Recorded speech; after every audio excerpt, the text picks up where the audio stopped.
Our protagonist had an exceptional talent with a sword. There was nothing he couldn't learn, and nothing could escape his blade. He worked so hard that he often had bloodstains on his palms. After dropping out of high school, he spent 20 years honing his skills with a knife, becoming the best swordsman in the country. The waiter shouted that Table 3's amiche corsa was ready in the busy restaurant. The waiters heard an alarm inside the kitchen, momentarily pausing their work. Meanwhile, our protagonist was inside the kitchen, wearing ear pads, focused on cutting a fish. One of the waiters excused himself and approached him, saying the phone alarm had been going off. Our protagonist realized he'd set it to vibrate. When he looked at his phone, he saw a notification from a game, making him wonder if it was the one he had deleted earlier and if something was wrong with it. The waiter informed him that a guest had arrived, to which our protagonist instructed the waiter to say he wasn't there. Moments later, a man entered the kitchen and pointed out that he wasn't buying the excuse. A chubby man entered, stating that it was time for our protagonist to give his answer. He believed he'd given our protagonist enough time to think and insisted it shouldn't be a difficult request for someone who handles swords daily. When our protagonist didn't respond, the chubby man laughed and accused him of being insensitive. He ordered his men to bring forward a suitcase, saying the requester should show sincerity first. A man opened the suitcase, revealing it was full of money.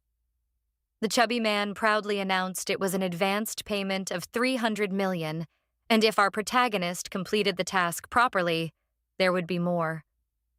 Without a word, the protagonist swiftly swung his knife, slicing through a large fish hanging in front of him, horrifying the chubby man. The protagonist calmly told him that the kitchen was a place where cleanliness was paramount, and it wasn't for someone as dirty as the chubby man. He then ordered him to leave. As pieces of fish slammed onto the floor, the chubby man, stunned, shouted that the protagonist really was the sword saint, as he had expected. He grabbed a sharper knife from the counter in anger, making his men step back in fear.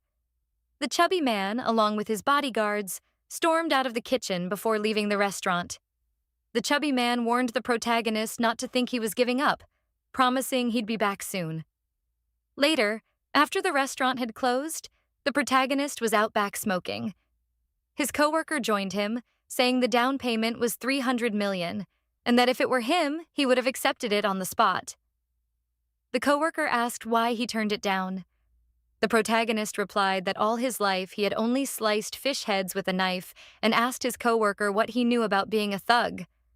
His coworker suggested that he was just using his reputation as a sword master and wondered if he was seriously planning to kill someone.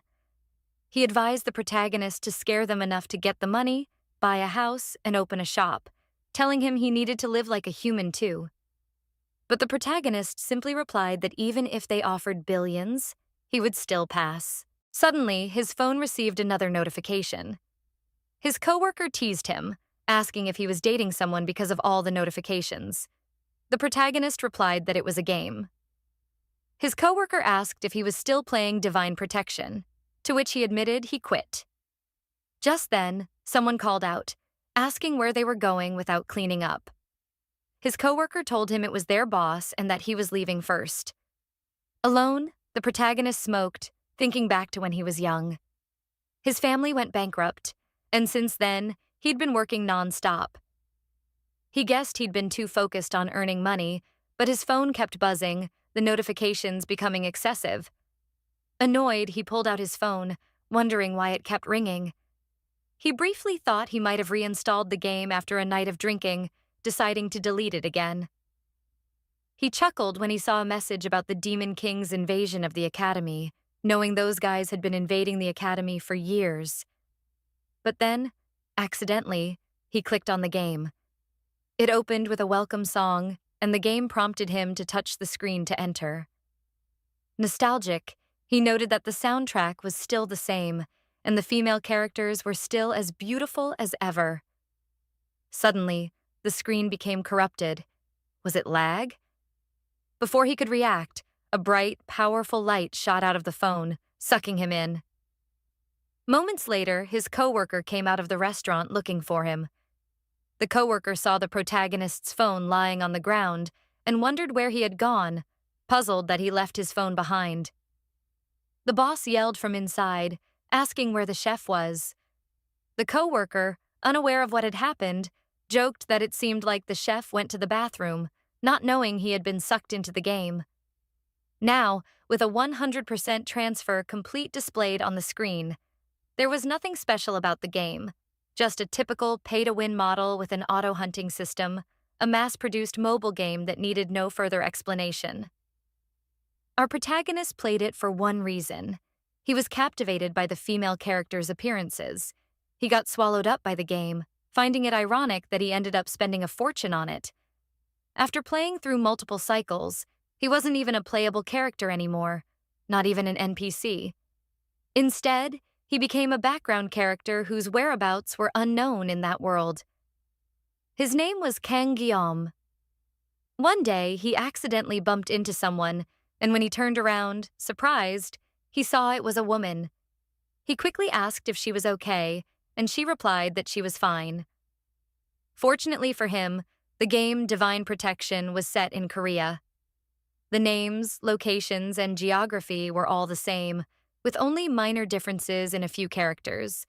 The similarities helped him adapt easily, and for a year, he lived in that world, forgetting whether it was a game or reality, enjoying a life he couldn't experience in his previous one.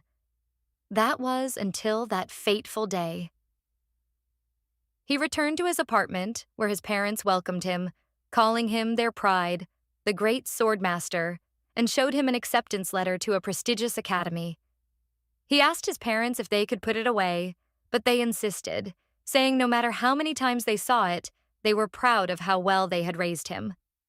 His mother then asked if he had packed everything, to which he replied that he'd finish soon. His mother excitedly told him to go ahead. That day, his modest dream of living a normal life shattered into pieces. He sighed in his room, knowing the day was almost here. He had asked countless times if he could avoid it, but nothing changed. Tired, he began packing his things, thinking about how happy everyone was. He couldn't refuse. Looking at their family photo, he wondered how Kang Guillaume had gotten accepted into such a prestigious school. His father once told him that his divine power had manifested last year, and he took the entrance exam right after. His mother had asked if he didn't remember. Before he possessed Kang Guillaume, that divine power had already appeared, allowing him to pass the entrance exam to Hoken Academy. Staring at the acceptance letter, he wondered if the real Kang Guillaume was a genius. Divine power was a special ability that humans could use, much like skills in a game. However, not all humans possessed divine power, as it was usually inherited genetically. Society was divided into 3 segments based on this: the privileged, the commoners, and the poor. Hoken Academy was born to maintain the power of the elite. Though it was established under the pretense of hero cultivation, it had long since become a school exclusive to upper-class families. Recently, a special admission system was introduced for non-hero families, and Kang Guillaume was admitted as one of those students. He wondered why heroes were still necessary, though he knew the answer. The Demon King.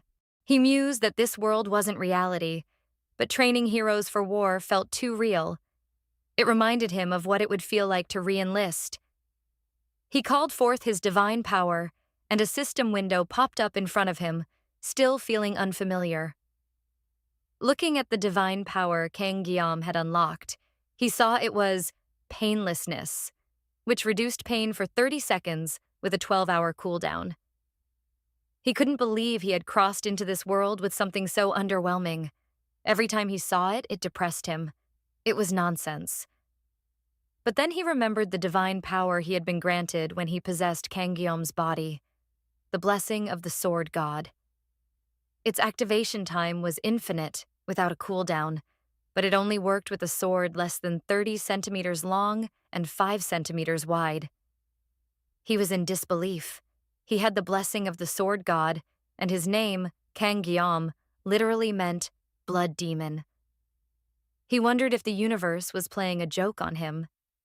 He'd never encountered such a blessing in the game and thought the elaborate name clashed with the ridiculously simple effect. it seemed absurd to even call it a divine power, but what stood out most was the activation condition. A sword less than 30 centimeters long and less than 5 centimeters wide.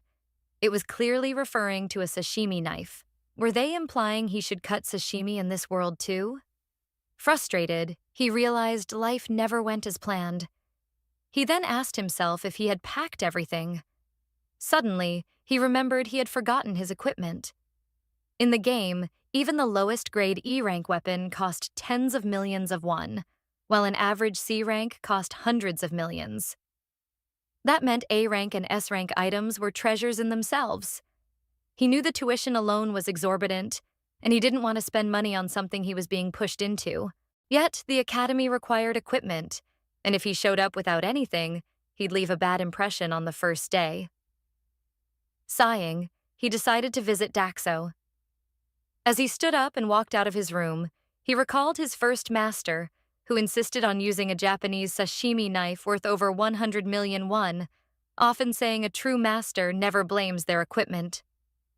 On the day of the entrance ceremony, where the students' equipment was inspected, he stood in uniform, staring at the instructor in confusion. The instructor looked at the sashimi knives on the counter and asked if they were really his weapons. He replied calmly, "Yes." The instructor, thinking it was a prank pulled by upper-class students, felt the need to establish discipline. He then shouted, asking if the academy was a joke, and if the student truly believed a kitchen knife was an acceptable weapon for the class placement test. Remaining composed, he simply repeated, "It's my weapon." The instructor, stunned for a moment, angrily addressed him as student, but he calmly explained he was a special student from a modest family. The tuition alone must have been a huge burden on his parents, and he couldn't possibly afford an expensive weapon on top of that. Hearing his explanation, the instructor noticed the color of his tag, which indicated his status as a special admission student, those from non-upper-class backgrounds. Understanding the financial burden of the tuition, the instructor was taken aback. He found it shocking that an institution supposedly promoting equal education rights would push away such a sincere, filial student. The young man then spoke with gravity, saying, "Blaming your equipment is something only amateurs do." The instructor froze for a moment, knowing the phrase, "A master never blames their tools." Such words didn't seem fitting for a teenage boy, and the instructor felt that Jiam had already reached mastery in some aspect of life. His unyielding spirit carried the weight of someone who had lived far beyond his years. It was almost as if a god stood before him. With that, the instructor approved his weapon, and Jiam thanked him. Meanwhile, some upper-class students glared at Jiam in anger, outraged that a special admission student like him had even made it to the academy. They whispered among themselves, asking how someone like him could possibly belong there. But before any commotion could arise, the instructor shouted for them to be quiet and told the students that once the evaluation was over, they were to move swiftly and promptly. As Guillaume walked past the line, the instructor sternly reminded everyone that, depending on their actions, he could be their angel or their devil. Hearing this, Guillaume felt a wave of post-traumatic stress disorder from his past as the words echoed in his mind. A moment later, Guillaume decided to take a break and sat down on a bench, reflecting. He expected hostility, but still found it unsettling to experience firsthand. Regardless, he had completed the equipment inspection and survived the entrance ceremony. Now, the only thing left was the class placement exam. Looking around at the academy, he still couldn't believe he had made it here. This was the school he'd be attending for the next 3 years. The Hero Training School, Hoken Academy. As he took in the impressive size of the campus, he thought it was much grander than the game's graphics had shown. If he exaggerated, it felt as large as a small town.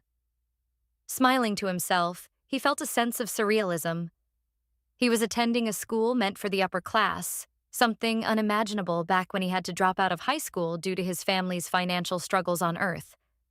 Suddenly, an announcement instructed students to gather at the training hall by 1 p.m. for the class placement exam. He opened his bag, knowing the entrance ceremony was over, but also knowing the real challenge lay in the placement exam. Looking at his sashimi knife, he reminded himself that an exam is still an exam, and he'd need to familiarize himself with it. He realized he hadn't used a knife since arriving in this world, because he hadn't needed to. Memories of his master came flooding back, reminding him that, even for a single day, one must never put down their knife. His master had even told him to hold it while sleeping. Jiam chuckled, thinking he had absorbed another one of his master's habits. But he also wondered if a year's break from wielding the blade had dulled his skills. Despite living by the knife for 20 years, he then untied the knife slightly, feeling its edge. A small smile appeared on his face as he realized the blade was in better condition than he had expected. Deciding to test it, he fully removed the cover, planning to cut a few practice strokes. But as soon as the cover came off completely, a powerful energy surged from his hand and flowed through the entire sashimi knife. The system notification flashed before him. Weapon meets activation conditions. The blessing of the sword god is activated. But just as he processed that, another message appeared. The level of the physical body and weapon is too low. Suppression activated to initiate synchronization. In shock and disbelief, he could barely think. All he had done was draw the knife, and yet the blessing of the sword god had already activated. The system displayed a message.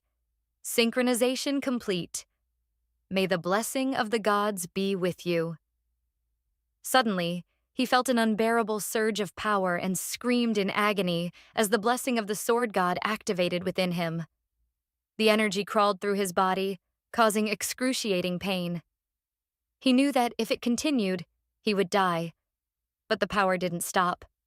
All he could do was endure. Suddenly, a bright, powerful light exploded in front of him. When he opened his eyes, the school around him had shattered like glass. Stunned, he stood in shock, wondering what the hell was happening. His grip on the knife loosened, and as soon as it hit the ground, the shattered world restored itself, leaving him even more surprised. He realized that the moment he let go of the knife, everything returned to normal. Suddenly, his head and body throbbed with pain. He understood that the divine power had activated, but he wondered if the world-breaking effect had something to do with the sword god's blessing. The backlash from the activation was immense, and he knew that his divine power of painlessness could only help with mild muscle soreness, not this kind of overwhelming pain. He looked at his shaking hand, realizing that if every activation felt like this, the power was unusable. An announcement rang out, instructing students to gather at the training hall immediately. He debated whether he should pick the knife back up. He couldn't just leave a sashimi knife lying on the ground, and he tried to comfort himself by thinking maybe it only hurt during the first activation. Nervously, he reached for the knife, wondering if he'd be okay. The moment he touched it, he screamed again as the power surged through him. In agony, he shouted, "What the hell is this?" Meanwhile, in the training hall, students were gathering and the professors were mingling, laughing, and discussing how much they had spent on their children's admission. One of the professors noticed a figure and commented to another, "Look, Clint has made quite the journey." The 7-star hero, Sigrid von Neum, was standing nearby. The others greeted him, recognizing him as a descendant of Aaron Neum and the direct disciple of the founding hero, Valor Jin. Sigrid, however, remained silent, staring at them, which made the professors feel awkward as they returned to their seats. Sigrid sighed and glanced beside him as someone approached. The 7-star hero, Sage Medea Poison, greeted him, saying it had been a while and asked if it had really been half a century. He replied that he could see she still hadn't started dressing like an academy director and joked that turning 70 hadn't changed her much. She teased back, saying every woman wants to remain beautiful until they die, and offered to make him look 10 years younger with her blessing. He dismissed her offer, remarking that despite her upcoming 70th birthday, she still hadn't grown up and humans should value their inner nature. Playfully, she called him an old fart and pointed out how he hadn't changed in 50 years, which annoyed him, prompting him to call her an old hag.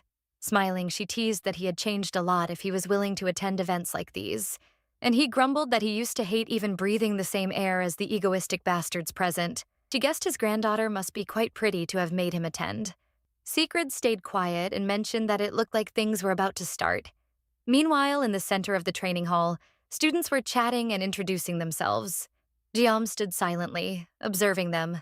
He wondered if he was the only one with black hair and if he was the only special admission student among the nobles. He remembered the students from the equipment inspection, how they had glared at him with disdain. The memory made him feel lowly and out of place.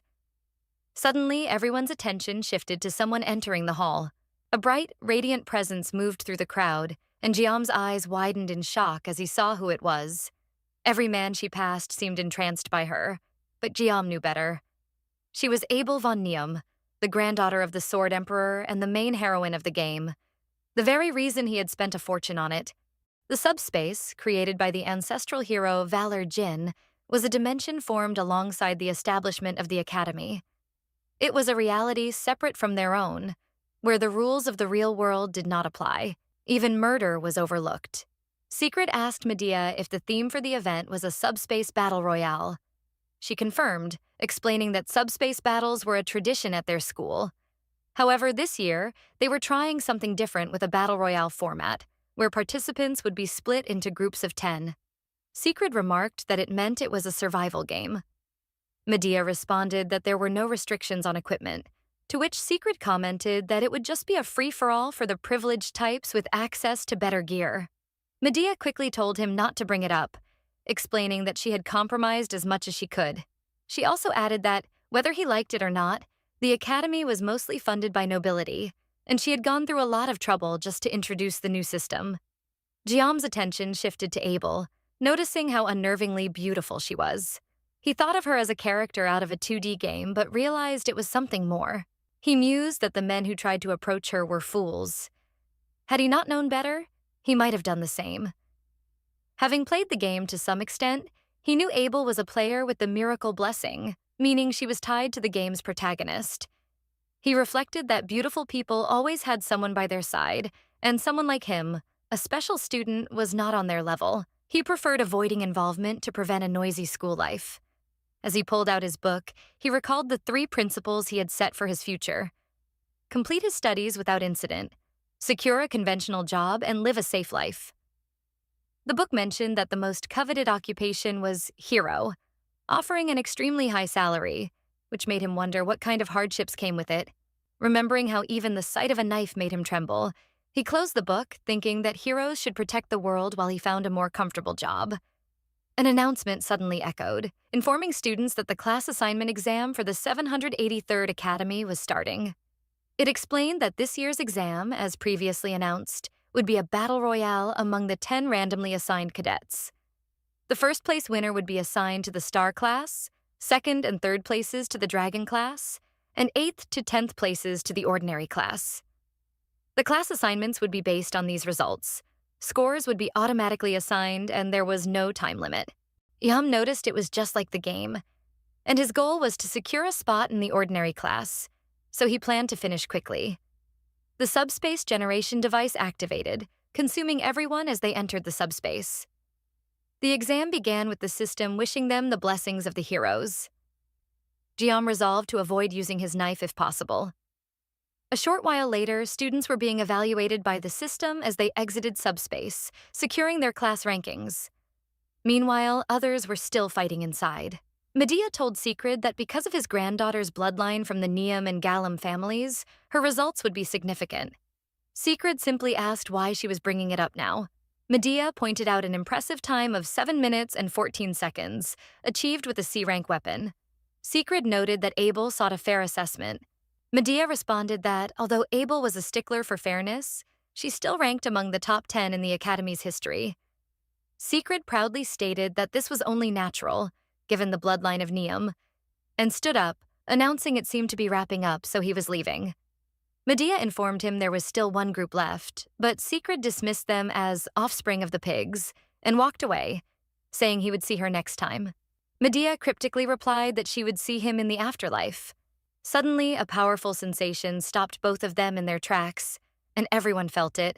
Medea asked Secret if he sensed it too, and he replied that it was unbelievable. He scanned the stage and the surroundings, noting there wasn't a place in the entire building where that sensation wasn't felt. Then, once again, they experienced a surge of immense power and saw the subspace above them tear open. Both stood in shock as they witnessed the subspace shattering into pieces. Two students were thrown from it, leaving the crowd stunned.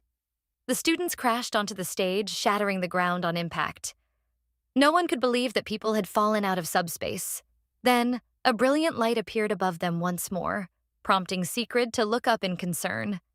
Something fell from the subspace and pierced the ground near one of the collapsed students. Medea quickly called for the medical staff to check the vitals of the cadets who had emerged. Meanwhile, the sashimi knife near Guillaume had shined brightly before the confrontation. He was facing his teammate, muttering, "Bastard," thinking that the results were inevitable and predetermined. However, just as the thought crossed his mind, their enemy grabbed his teammate and slammed him into the wall, shattering it to pieces. Guillaume stared at his squad, realizing, unfortunately, that he had been caught in the squad of death. He knew their enemies were the infamous twins of malevolence from the Iron King family, Mao Jun and Ma Shun. Though they possessed innate talent, their brutality and deceit knew no bounds. He was furious that these bastards had been toying with them for 30 minutes, and he wondered if he appeared so weak that he wasn't even worth their attention.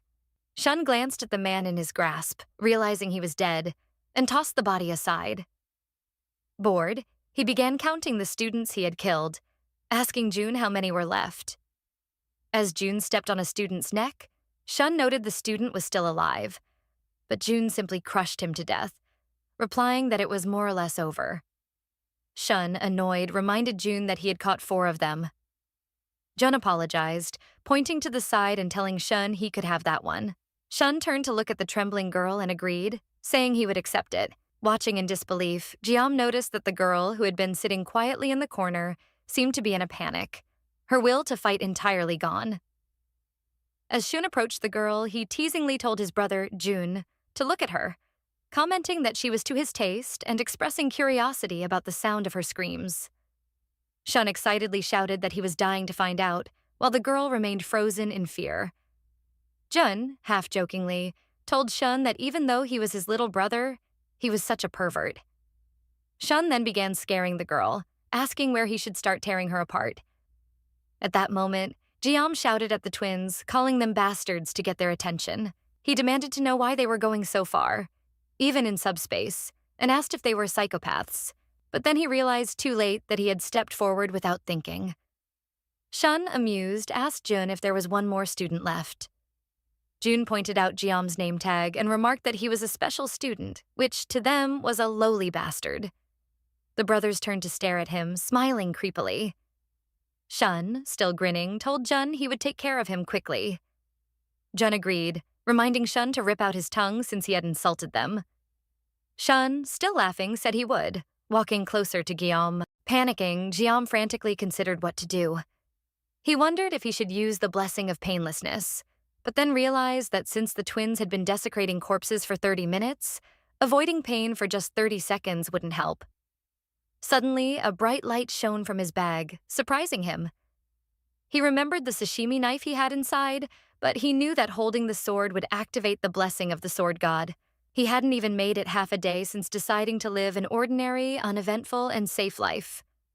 Shun noticed him reaching into his bag and mockingly asked what it was. When Jiam pulled out the sashimi knife, the twins were stunned for a moment before bursting into laughter. They couldn't believe it and taunted him, asking if it was a joke. The girl, watching in terror, stood frozen in fear. Guillaume adjusted his stance, shouting that since he was at least a little amusing, he would make his death as painless as possible. Shun then leaped into the air, appearing above him and shouting that he would smash his head first. Realizing he couldn't be picky, Jiam opened his legs wide and hoped for the best. He activated the blessing of painlessness for 30 seconds, along with the blessing of the sword god, while removing the knife's cover. He knew that painlessness would counteract the pain caused by the blessing of the sword god for 30 seconds. As Shun launched his robotic hand towards him, tauntingly asking what he could possibly do with a pathetic knife like that, Guillaume knew that if he couldn't cut, he would die. He worried about the sashimi knife's ability to cut through Shun's heavy equipment, thinking that Shun wasn't a fish but a person. He remembered once asking his master why gangsters in movies wielded sashimi knives, wondering if they really used them to cut people and not just fish. His master had called him a crazy bastard, telling him it was only in movies and that even a god couldn't make it work. But he added that if he slashed it right, it would still cut. As the power of the sword god surged through his body, a strong, bright light was released. Guillaume swung the knife, slashing at Shun's arm just as Shun yelled at him to get lost. Shun was shocked to see his arm severed, and it fell, slamming to the ground in front of Guillaume. Back when Guillaume was still on Earth, he once called his boss to ask about gangsters. In the middle of the call, a sharp object was suddenly thrown at him. He shook in fear as he realized it was a knife now lodged in the wall behind him. The man reminded him to call him master, and asked why he was curious about such things. Guillaume knew that his first master had been a former thug. As atonement, the man had cut off one of his own wrists and later opened a sashimi restaurant, saying he wanted to bring happiness to people through his knife skills. His master's skills were indeed impressive. Curious, Guillaume asked his master why gangsters in movies always wield sashimi knives. He wondered if it was like that in real life too. His master replied sharply, telling him that someone with experience and knife skills shouldn't be asking such questions. He explained that if someone stabbed a person with a wide chef's knife, the skin would immediately contract. His master then asked if Guillaume thought it would even come out easily. He explained that a sashimi knife, being narrow, could stab multiple times and be withdrawn effortlessly. When Guillaume asked why they didn't just slice since they could slice fish, his master yelled that fish could be sliced because they lay down still. If they were standing, he wouldn't even be able to slice bread in one go. He then mentioned that in manga, it always looked like a clean slice. His master hit him on the back, reminding him to call him master, not boss, and told him that even if the god of knives were involved, it wouldn't work that way. But in his current situation, as Guillaume sliced Shun's arm with the sashimi knife, it worked perfectly. Shun was in shock, staring at his falling arm alongside his brother Jun, while the girl looked on in stunned disbelief. When Shun's arm hit the ground, the pain hit him all at once and he screamed in agony. Shun cried out for his lost arm, pleading for help as he saw his opponent approaching him. Stammering, Shun shouted at Guillaume to stay away, but Guillaume continued to advance. Shun, now in terror, turned and ran, screaming for someone to help him. Jun, frozen in horror, watched as his younger brother tried to flee. When Shun neared his brother, Guillaume moved swiftly, slicing Shun's head cleanly in half with terrifying ease. Jun, paralyzed by the sight, stared in disbelief at his brother's severed head. He screamed out Shun's name, filled with both rage and sorrow. Meanwhile, Guillaume stood silently, and the girl continued to watch, wide-eyed and shocked. Jun reminded himself that this was subspace, and that Shun wasn't really dead. He tried to calm down, thinking that his brother's death didn't matter here. But as he stared at Shun's lifeless body, he noticed something odd. His opponent seemed like someone who had just used a knife on a person for the first time. He also noticed Guillaume's ragged breath and trembling, wondering if the events were just a coincidence. Regardless, Jun realized he needed to watch out for that knife. Grabbing Shun's hand equipment, Jun thought his brother's downfall had been due to carelessness. He put the equipment on his own arm and shouted that the weapons were at their best when used with both hands. Jun then activated the Blessing of Resolution, which amplified his defense. The Blessing of Intervention, which increased his jump power by 200%, and the Blessing of Spirit, which significantly boosted the power of his punches. Confidently, Jun yelled that those were A-rank blessings that commoners could only dream of. He taunted Guillaume, saying that even an S-rank weapon wouldn't be able to pierce his armor, and that he wasn't like his little brother, Shun. Meanwhile, Guillaume was enduring the pain, quietly counting down from 23. Jun launched himself forward, shouting that Guillaume had been standing there dumbfounded the whole time. He asked mockingly if Guillaume was mumbling his last words. Laughing, Jun declared he would smash his head in. But Guillaume didn't even flinch. When there were only 6 seconds left in his countdown, Jun was suddenly cut to pieces, stabbed repeatedly with the sashimi knife. Jun shook in agony, slowly dying. Jiam remained in the same position, still counting down. At the final second, just as Jun died, he wondered in his last moments what kind of being his opponent was. As the countdown reached 0, the system notified Jiam that the effect of the blessing of painlessness had ended. He screamed in pain, clutching the sashimi knife. Later, he opened his eyes and saw that he was in a room. He asked himself if it was a hospital and sat up, feeling pain coursing through his body. Just then, a man entered the room. Upon seeing him awake, the man immediately stepped out, reporting that Jiam had regained consciousness.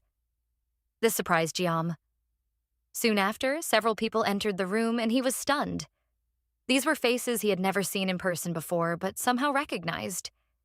He remembered, 50 years ago, these were the same people who defeated the Demon Lord's 6th Legion commander. They were the 7-star heroes, the strongest of mankind. Secret and the Academy's head, Sage Medea Poison. He wondered why on earth they were here. Secret was the first to speak, asking him for his name. He replied, Kang Guillaume. But Secret, with a serious expression, quickly cut to the point, asking him, "What on earth did you do?" Kang Guillaume hesitated, knowing that the sensation he had felt during the battle wasn't just in his imagination. It was real. He looked at Secret and noticed he was holding a sword, realizing the gravity of being noticed by such a monstrous figure. Guillaume responded, "Even if it was a pocket dimension, I judged that the twins' actions went too far. Still, I think my response was excessive, so I'll accept any punishment without complaint." He then stared back at Secret, who was still fixated on him. Medea broke the silence, calling Secret an old fool and asking him how he planned to handle a young one. She leaned in closer to Guillaume, adding that even though Secret spoke harshly, it was he who had cleared Guillaume's blocked blood vessels while he was unconscious. With a playful tone, she commented, "They say people only get more stubborn with age," and sweetly asked him to give her a break for the sake of her face. Secret, clearly flustered, shouted at Medea, reminding her not to mention it. Medea hugged him, teasing, "The old fool is embarrassed," leaving Guillaume wondering why Secret had done such a thing for him. It dawned on Guillaume why his body felt so light, or perhaps as damp as a wet feather. Medea, meanwhile, gazed happily at his shoulders with a gleam of excitement. Medea explained that while he was unconscious, they extracted the footage of what happened and watched it with the staff. The sight of him throwing himself to protect that poor female student made him look like a hero straight out of a fairy tale. She then playfully added, "You were literally the prince she dreamt of. You're the prince himself." Before Secret could interrupt her, Medea became irritated and insisted she show some dignity. Though Medea didn't seem too bothered, she went on to explain that they weren't going to make an issue out of his actions during the exam, so he didn't need to worry. Honestly, those twins from the Mao family only got into the academy by buttering up the elders, but they had said they would withdraw on their own. Guillaume felt a wave of relief wash over him, realizing he wouldn't have to deal with them at school anymore. Medea then told him that they had come to deliver some news. He asked what it was, and Medea smiled, replying, "You were the top scorer," and congratulated him. Guillaume blinked in disbelief, asking what they meant by that. He couldn't believe it. His vision of a safe, sound, and secure future was fading away before his eyes. A moment later, in Medea's office, she told Secret that in her nearly 20 years as head of the academy, this was the first time something like this had ever happened.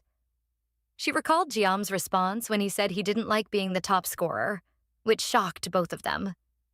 She asked if he understood what it meant to be in the star class, reminding him that while the elders were furious, the top cadet's decision was based on a result directly graded by the space itself.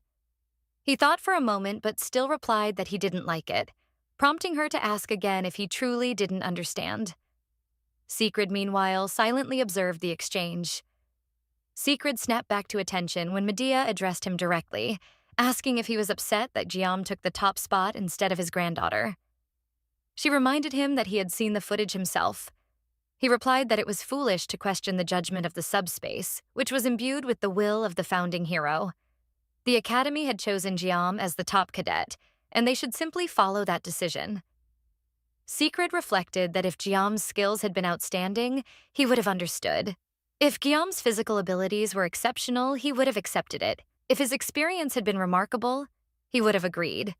But what he saw in this young boy, who had barely reached adulthood, was something more. His movements embodied a concept, a swordsmanship that Secret had pursued his entire life, a level of mastery. Yet the unsettling feeling he had when he unblocked Jiam's meridians lingered. Jiam's body, soft and unconditioned as though it had never undergone training, seemed to contain something that shouldn't have been there. Secret sighed, realizing that even at his age, he couldn't believe he still had such a competitive spirit, especially toward a boy of the same age as his granddaughter. Secret was startled again when he heard Medea praising Jiam's delicate features and the way he heroically cut down enemies to save a woman in distress. She added that if she were just 10 years younger, or even now, she wondered if she could still try to win him over. She asked Secret what he thought, but he simply responded by asking if she knew what cadets call girls like her these days. Intrigued, Medea urged him to continue, daring him to open his big mouth. When she asked him again what they called someone like her, he sat down his coffee cup, making her even more excited. Calmly, he told her, "They call you a Medea, enraged, stood up and attacked Secret, shaking the entire room. The next day, Jiam arrived at his wolf class. He knew it was the best compromise he could have made. He remembered how Medea had ordered someone to send him to the upper class, but he insisted on joining the tiger class.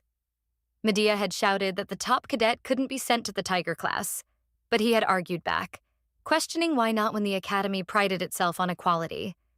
Medea had responded that, despite that, the tiger class was off limits, and instead, she promised to keep his request a secret. Knowing that if the elders found out, they would cause an even bigger fuss, Guillaume sighed as he opened the classroom door, frustrated because his plan had been to quietly complete his studies in a lower class without getting caught up in the power struggles of the upper ranks.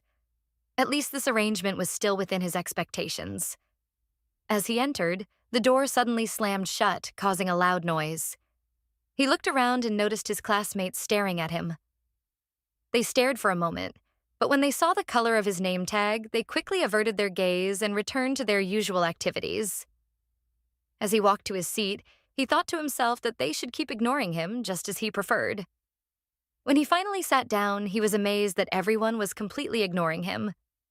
He figured that Master Medea had managed to keep things under wraps. Feeling relieved, he happily pulled out his book, thinking that being a loner had its perks. Maybe this was a good thing. But just as he began to settle in, he heard someone approaching.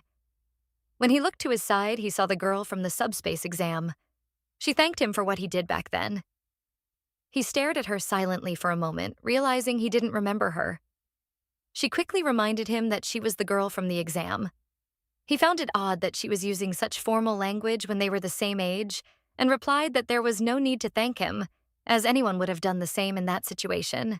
Although it seemed like he had saved her, he knew deep down he was only trying to survive and felt hypocritical. He then mentioned that they hadn't properly introduced themselves, introducing himself as Kang Jiam. She responded that her name was Chloe. He said it was nice to meet her, still surprised they ended up in the same class. She greeted him in return, while he quietly wondered who she really was.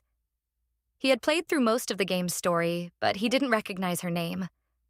As far as he knew, the later stages of the game focused on the battle against the demon tribe, so it was unexpected to meet a new character now. Then he realized that Chloe might just be a background character like him. Jiam asked if she could keep what happened during the exam a secret, to which she immediately agreed. She seemed about to say something else when a teacher entered, loudly instructing everyone to take their seats. Jiam told Chloe they could talk later, and she nodded in agreement. The teacher congratulated them on their admission and told them they should be proud, as they were all chosen to carry on the will of the founding hero, Valor Joachim. He introduced himself as Lee W. Bin, the chief instructor of the wolf class. Lee explained that since it was their first day, they would start with some basic physical training and instructed them to change into their training clothes and gather at the training ground in 30 minutes. When one student asked what the training would be, Lee replied it was simple: 100 push-ups, 100 sit-ups, 100 squats, followed by 10 laps around the training ground. He then shouted for everyone to change and gather, to which they all responded with a resounding, "Yes!" As the students began to file out of the room, Jiam stayed seated, wondering if the training was designed to turn cadets into bald-headed soldiers. He approached Lee, who asked what was on his mind. Guillaume, hoping to find a way out of the tedious training, replied that he was feeling a bit sick. Lee thought for a moment before telling him that, as the top cadet, the basic training wouldn't be very useful for him. He suggested that Guillaume attend Star Class training on his first day, mentioning that the headmaster had granted him permission to attend all classes. Shocked, Guillaume thought to himself, "Medea, you damn old hag." Laughing it off, Guillaume quickly said that he just needed to use the restroom urgently and was only feeling a bit sore. Lee chuckled and replied that he appreciated Guillaume's straightforwardness, saying he would see him at the training ground, to which Guillaume replied, "Yes." Later, as Guillaume ran around the training ground, he was utterly exhausted. Lee shouted at the group that this was just light work and that they should move faster, but Guillaume found himself falling behind, feeling like he was dying. Just then, Chloe appeared beside him, asking if the training was too difficult since he looked unwell. He laughed weakly, replying that he was fine. She asked what lap he was on, and he guessed it was his 5th. Surprised, he asked her what lap she was on, as she seemed to be running behind as well. To his shock, she replied that she was on her 9th lap. She then encouraged him to keep going, shouting that he could do it, before speeding off, leaving Guillaume suffering and exhausted. Days later, in Guillaume's dorm room, empty water bottles littered the floor and surfaces. He slammed another one down on the table and cursed. He was starving. A week into academy life, he had encountered an unexpected problem at the cafeteria. He had rushed to the counter, shouting that he was hungry, and ordered a pork belly rice bowl in a hurry. However, the cafeteria lady stared at the meal ticket box next to him.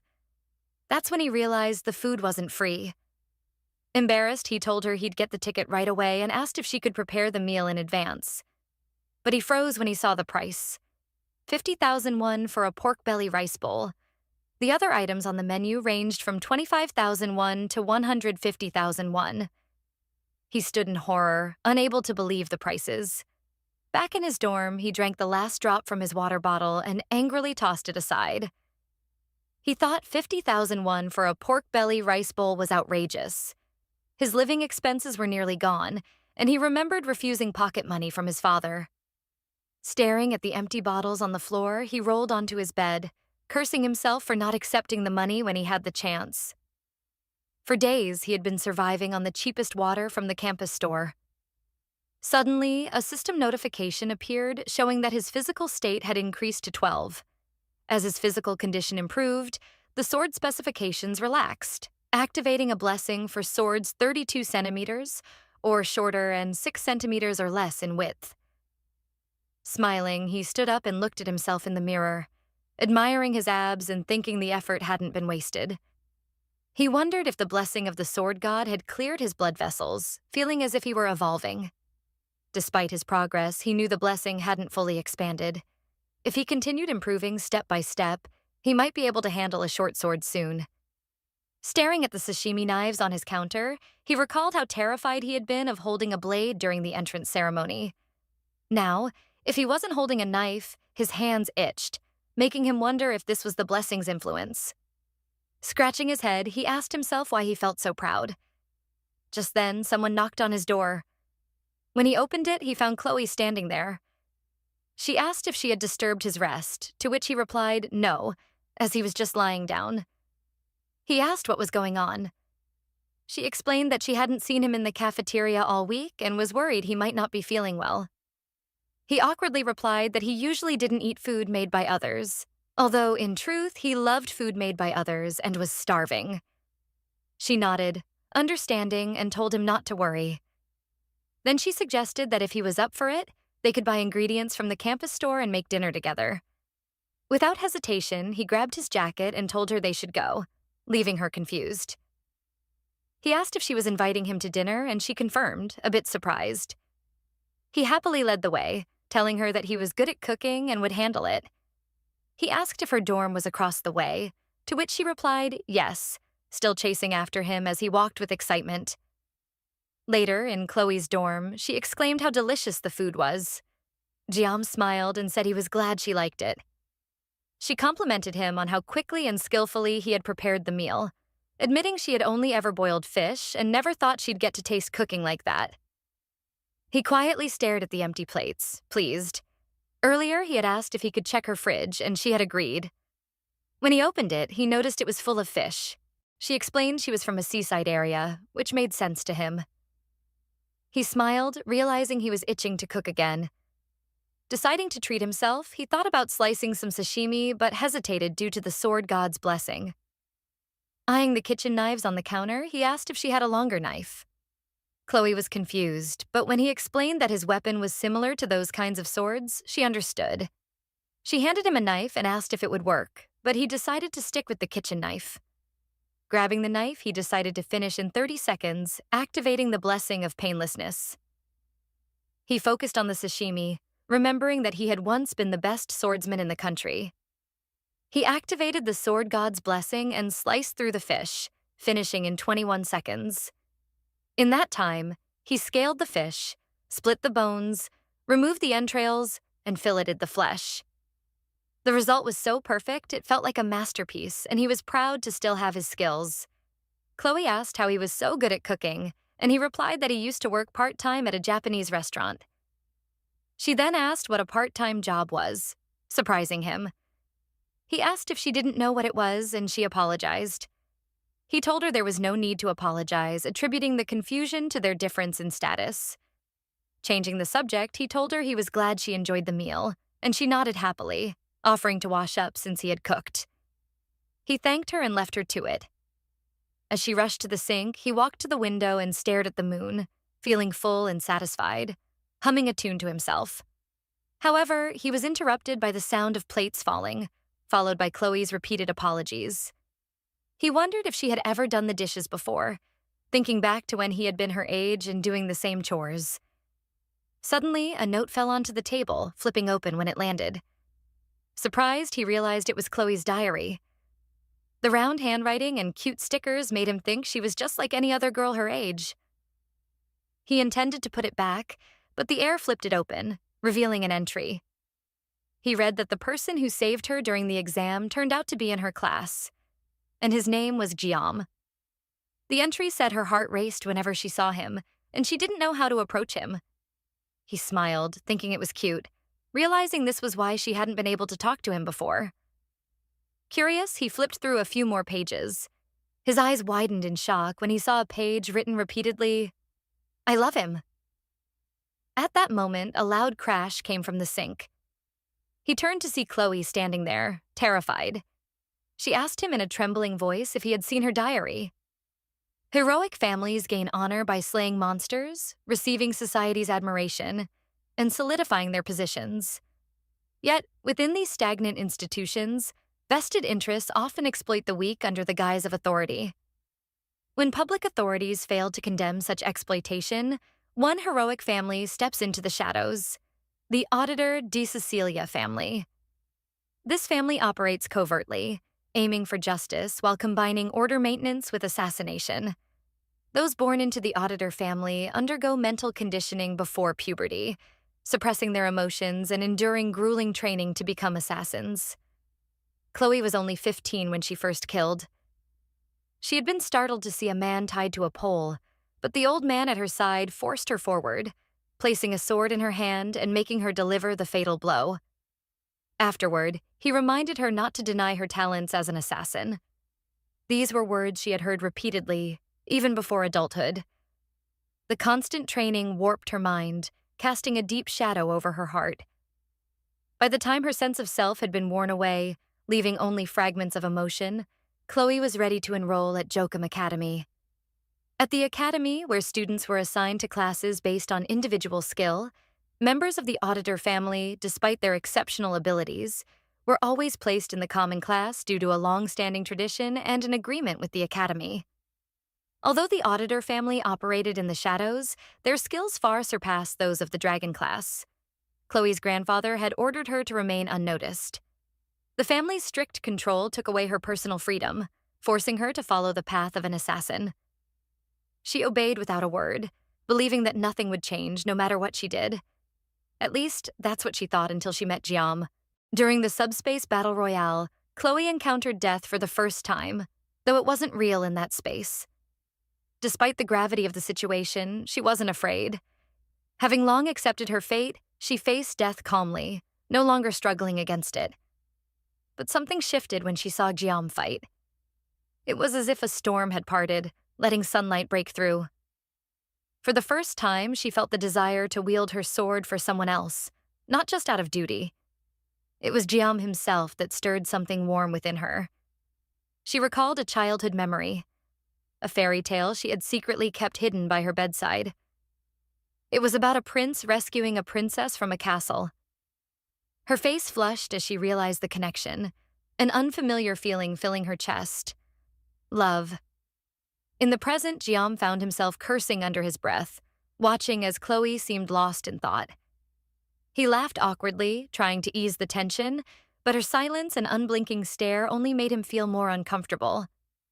He realized something had gone wrong, wondering if it had been when he first saw her vulnerability or when he foolishly joined her for dinner. Trying to salvage the situation, Jiam made a polite comment about the evening, hoping to lighten the mood, but she remained fixated on him. He thanked her for the dinner, preparing to leave, but her gaze lingered on him, and she asked, "Did you see it?" Confused, Jiam asked what she meant. Chloe removed her gloves and her attention shifted to the diary on the table. Realization hit him. She was referring to her diary. He attempted to downplay the situation, suggesting that she must have worked hard on her studies, but she corrected him, making it clear she was talking about her personal diary. He felt a surge of unease. How had she known he had seen it? He wondered if she had somehow seen him reading it without him noticing. Then something else struck him. Chloe was using formal language again, despite his earlier insistence that she didn't need to. She suddenly seemed like a completely different person. He quickly denied seeing anything, but Chloe asked him again, "Are you sure?" He repeated his denial, but she pressed him not to lie. Realizing there was no point in denying it further, he admitted that he had seen it for a moment.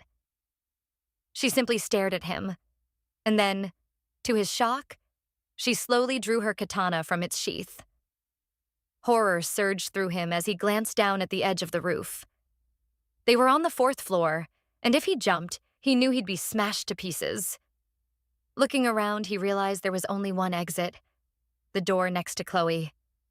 He was trapped. A loud scraping sound broke the tension, and when he peeked over his shoulder, his blood ran cold. Chloe was dragging her katana along the floor, walking slowly toward him like a puppet, her movements devoid of emotion. He couldn't believe what he was seeing. Was she even aware of what she was doing? Her pupils were still, and her red eyes looked lifeless. That's when it hit him. She had all the signs of a yandere. He recalled her energetic personality, so full of life that could change in an instant. Was this a split personality? The realization that she might be a yandere with a split personality was terrifying enough, but the fact that he had triggered this shift by opening her diary made it worse. He knew the situation was dangerous. She would likely chase him until she succeeded in killing him. He had to find a way to escape and ensure his survival. He could sense that Chloe's killing intent was even stronger than the Mao brothers, making him curse under his breath. Academy life was turning out to be far more dangerous than he'd expected. He needed to get out of this situation first. His thoughts raced, and then he remembered that he still had 9 seconds left on his painlessness blessing. However, his sashimi knife was back in his room, and the knife he had used earlier was too far away. If he tried to reach for it, he was certain he'd lose an arm. Or worse. Suddenly, Chloe raised her katana, and in a panic, Jiam stepped back, hitting the table behind him. His eyes fell on a small cutter lying there. She leaped at him, swinging her katana with deadly precision. Desperate, he grabbed the cutter, knowing full well that talking his way out of this was unlikely to work. As he prepared to defend himself, a system notification appeared, showing that his mental state had risen. Along with this, his ingenuity increased, and his words and actions became temporarily imbued with an aura of intimidation. The restraining power adjusted to fit him, and the divine protection of the sword god was activated. As they met in the middle, he tried a different approach, commenting on her hair, saying it was slightly too long and that he would trim it a bit. In that moment, they both released their slashes simultaneously. Later, Chloe woke up in her bed, searching for Jiam and looking around her room. She remembered him standing by the window while she was doing the dishes. She had been sneaking glances at him. Panic set in when she suddenly recalled her katana, but seeing it resting safely next to her study table, she sighed in relief. She had lost consciousness while handling the katana, a side effect of her conditioning. Her thoughts drifted to the old man who had always praised her for her talent as an assassin, telling her not to worry after each kill and reminding her to never deny her abilities. Frustrated, she slammed her face into her pillow, calling herself a fool for fainting. Embarrassed, she thought about Jiam, wondering if she had said anything strange when she lost consciousness. Then her eyes fell on the cutter lying on the floor. Confused, she held her hair up to her face and realized it had been cut shorter. Glancing at the trash bin, she saw the cut strands of hair and guessed that Jiam must have cleaned up before leaving. Blushing, she thought to herself how kind Jiam was and hurried to grab her diary, eager to write down her thoughts before she forgot. As she scribbled her entry, she focused on how much she admired him. Meanwhile, Jiam was outside the dorm, struggling and vomiting by the side of the path. He was relieved to have survived the situation with Chloe, but knew he had pushed his blessing too far, going 5 seconds over the 9-second limit, which left him physically ill. He tried to suppress the nausea, but it was no use. He ended up throwing up everything he had eaten for dinner. Sitting on a nearby bench, he felt the hunger return, his entire meal now gone. As he stared at the moon, Jiam reflected on Chloe and her abilities. Normally, swordsmanship is about striking decisively to end a fight, but the way Chloe fought was different. Her blade relentlessly targeted vital points, almost as if it were designed for ambush tactics. He realized that had she ambushed him, his head would have been taken off without a doubt. Feeling threatened, he had instinctively aimed for her nape during their encounter. Thankfully, the cutter he wielded was short, so he only managed to cut her hair. He sighed, relieved that he had cleaned up the situation quickly and that there shouldn't be any further complications. Though he admitted to himself that finding stability, safety, and security in this world was proving far more difficult than he anticipated. He reflected on how much harder it was to simply lead an ordinary life. When he was first thrown into this strange, shameless, game-like world, he hadn't lacked ambition. For someone who had once reigned at the pinnacle with nothing more than a sashimi knife, giving up on the romantic idea of living as a man had been a tough choice. But he knew that everyone had their assigned role. He then thought about the game he was now living in. The blessing of miracles was the unique blessing of the game's protagonist, whom Jiam had yet to encounter. Alongside it was the blessing of valor from Baylor Hoken. He remembered that these were the only 2 legendary blessings in the game, and their contents were intuitive. The protagonist wielded both the holy sword and the demon sword, Bamong. In contrast, Jiam could only use sashimi knives, a fact that made him wonder if any further explanation of his fate was even necessary. Slapping his face to refocus, Jiam reminded himself of his goal since entering the academy. The constant encounters with unrealistic characters and bizarre situations had distracted him from what he came to achieve. He realized that he had been sidetracked by various events and began to wonder if there was anyone ordinary in this world at all. Despite having a vague understanding of the key characters in the game, Jiam still felt his knowledge of this world was lacking. After all, it had only been a little over a week since he entered the academy. According to the game's story, the main character's blessing was due to activate soon, with the enrollment process almost complete. Jiam knew the real story was finally about to begin. Jiam knew the general plot of the game, but having never seen the ending gave him an advantage, at least up to the midpoint. He decided that no matter what happened, he should stick to the official route. If things strayed too far off course, it would waste whatever benefits he might gain from his knowledge. He recalled that the story took a much darker turn in the 2nd semester of the 3rd year, when the birth of a hero would cause the demon race to unite under their demon lords and threaten the academy. This would lead to a full-scale war between demons and humanity. He remembered the game's typical cliché fantasy plot. As someone who had once sought a charming, youthful life he never got to experience, he had deleted the game halfway through, Now, though, the realization that this terrible war was real chilled him, making him wonder if he too was doomed to die in it. But he shook off those thoughts, deciding that with nearly 3 years left, he needed a more realistic goal than mere escapism. He couldn't allow himself to die quietly in this world. He needed to get stronger and survive. Most mass-produced games like this one tended to have happy endings, and he guessed that the protagonist would save the world. But he couldn't rely on that alone. He needed power to protect himself. He couldn't live with the constant fear of dying in a war, caught up in events beyond his control. That meant training, but he would have to do it without drawing too much attention. If he stood out, he risked being conscripted to fight against the demon army, something he needed to avoid at all costs. He also reminded himself to be cautious with the blessing of painlessness. Though he picked up the sashimi knife out of necessity, the strain on his body from using the blessing was too great. A system notification appeared, showing his blessing stats. Though the performance looked impressive, there was a lot of new information he wasn't sure how to interpret. He focused on the stats, noting that his physical, mental, and weapon ranks seemed to represent his levels of growth. His eyes landed on the assimilation rate, but when he tried to check what it meant, the system blocked his access, telling him that conditions had not yet been met. It didn't seem important for now. What mattered most was his physical training, and he needed a new weapon. Relying solely on the blessing of painlessness for 30 seconds wouldn't work forever. He also needed to train with swords that didn't meet the conditions for the sword god's blessing. Next month's practical combat training would replace the midterm exams, and the reward for excelling was the Muramasa, a B-ranked sword. Guillaume knew that if he could handle it skillfully, it would be enough to carry him through graduation.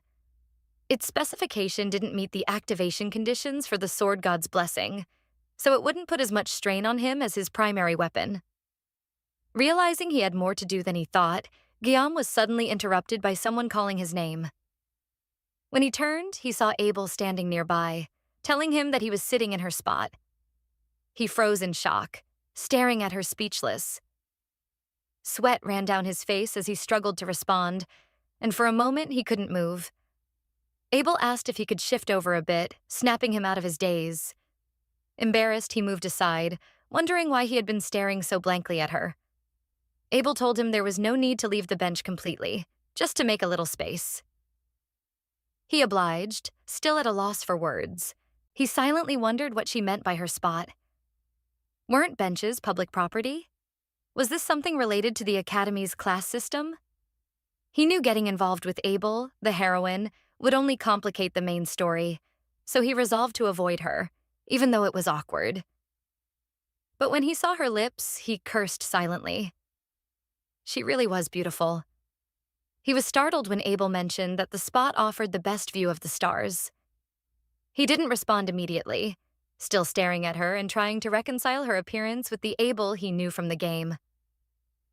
The memory of Abel being the Sword Saint's granddaughter and the protagonist's difficult-to-approach love interest made him uneasy.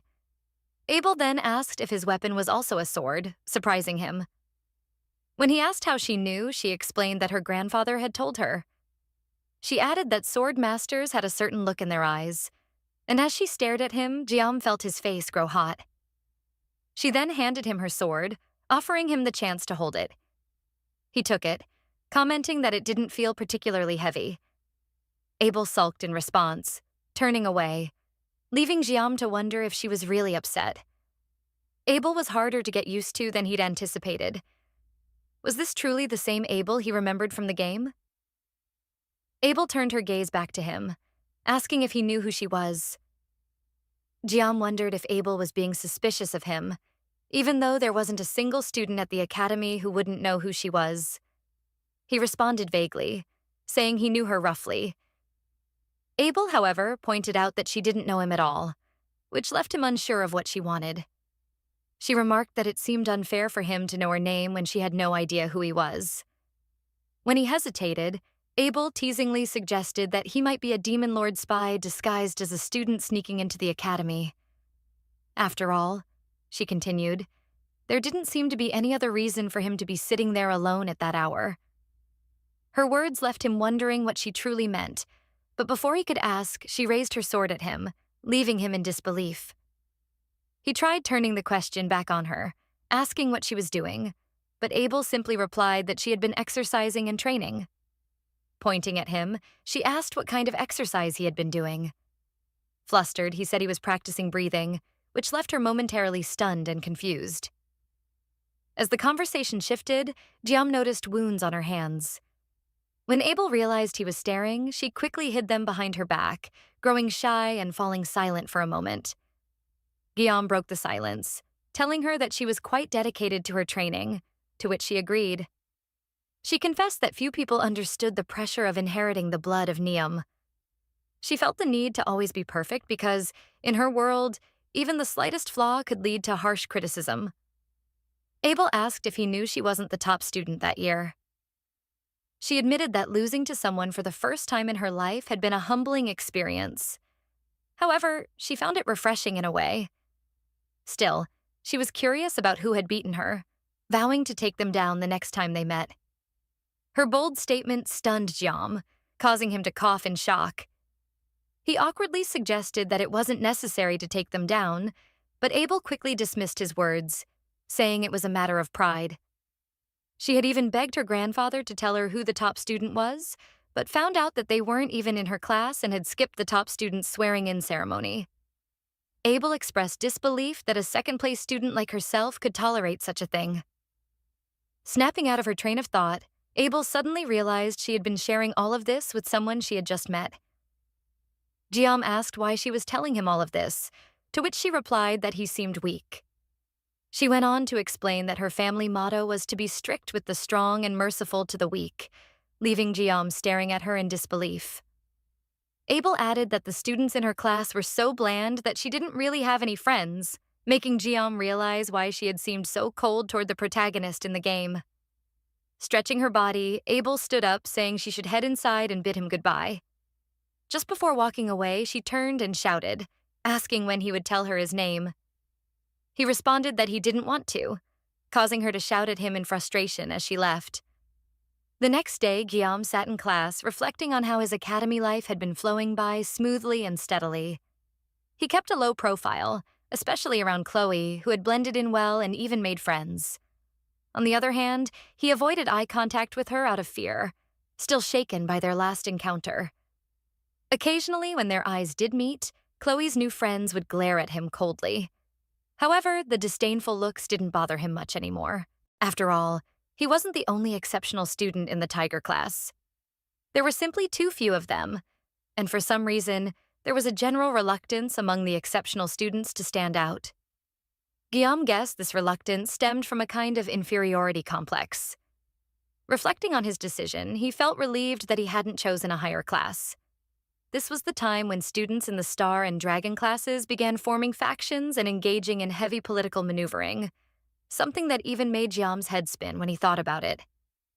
Back when he played the game, the intrigue had been enough to make anyone's tongue wag, and as a commoner, the idea of being assigned to those upper classes was chilling. Looking at the black card in his hand, Jiam smiled, feeling glad that he was finally eating well again. He thought about what he should have for today's meal, remembering how Medea had given him the card, explaining that it was supposed to be his reward for being the top student. She had apologized for the delay, and now Jiam couldn't help but feel thankful. As he stared happily at the black card, he thought that the level of favor he had received was so great it almost warranted bowing in front of the headmaster's office 3 times a day. For the first time, he sincerely thanked Medea in his heart. Jiam questioned whether he was faithfully fulfilling his duties as a student. Reflecting on his actions so far, he felt confident that he hadn't done anything to disrupt the main scenario, which gave him a sense of accomplishment. With that in mind, he decided that if he could continue like this for the next 3 years, he might just reach the future he envisioned for himself. Later, during class, their instructor taught them about the history of the First Demon War, which had broken out 700 years ago. The hero, Valor Hoken, foreseeing the need to cultivate the next generation of heroes, established the academy with his 7 disciples. The instructor emphasized that this part would be on the exam, but Guillaume felt sleepy. He vaguely remembered the details, recalling that Valor Hoken had fought against Lion, the right-hand man of the Demon Lord and commander of the First Legion. After 20 years of bloody conflict, Valor Hoken emerged victorious, but at great personal cost. He lost an arm and could no longer fight. The war had been brutal, with no clear victor on either side. Fortunately, a ceasefire was reached, and Hoken established the academy to train future generations of heroes. The instructor went on to explain that the First Demon War had resulted in a non-aggression pact between humans and demons, leading to 700 years of peace. One student asked if they would see another war in their lifetime, but his friend jokingly replied that he was more worried about what to wear to tomorrow's party. Jiam, however, knew that the end of this long peace was fast approaching, though no one else seemed to realize it. Everyone had become so accustomed to peace that it felt natural, but Jiam knew better. He considered giving Medea a hint, but he feared it could lead to unforeseen consequences. Medea often spoke about wanting to step down as academy director, but Jiam knew she was crucial to the upcoming events. Her unique divine protection, the poet's blessing, made her the first to detect the impending threat, and she would be the first among the 7-star heroes to rush to the front lines to protect the students. Although Jiam hadn't played that far in the game, he remembered reading on Kumi that Medea would be the first of the 7-star heroes to be sacrificed by the Demon Lord's army. Back then, seeing it online hadn't affected him much. He had simply thought of it as another game event. But now, with everything feeling so real, the thought of Medea's fate weighed heavily on him. He wished, in some way, that she hadn't been so perceptive. The instructor announced the end of class, reminding everyone to study hard for the midterms in 2 weeks. As students began leaving the room, a commotion stirred outside. Other students asked what was happening, and Jiam, curious, wondered what all the noise was about. Suddenly, someone shouted in excitement, asking if it was them. Alarmed, Jiam quickly checked the date, his heart sinking as he realized what was happening. It was May 15th. He rushed out of the room as a crowd began gathering, his mind racing. If his memory served him correctly, today was the day. It was the enrollment date of the world's protagonist, Leon van Reinhardt, the day when the cracks in the long 700 years of peace would begin to show. Kang Gyam finds Leon annoying, particularly because the women who will fall for him include Rachel Dura, niece of the Spear Saint, Saki Ryoho, daughter of the Bow Saint, and Abel von Nebelong, granddaughter of the Sword Emperor. Kang Gyam thinks that even the members of the protagonist's party are impressive. The protagonist of The Blessing of Miracles, Leon van Reinhardt, will be one of the first drafted in 3 years. In reality, drafted is a nice way of putting it, as it is no different from forced conscription, and Kang Gyam refuses to go through that a second time. By the way, even Valor Hoken was only able to seal the First Legion commander, which makes Kang Gyam wonder just how powerful the Demon King truly is. Kang Gyam knows that this isn't some insane story where the protagonist loses. Just then, Leon looks at Kang Gyam and smiles, which surprises him. Kang Gyam reflects that Leon has the blessing of miracles, suggesting that the protagonist of the story will be able to handle things on his own.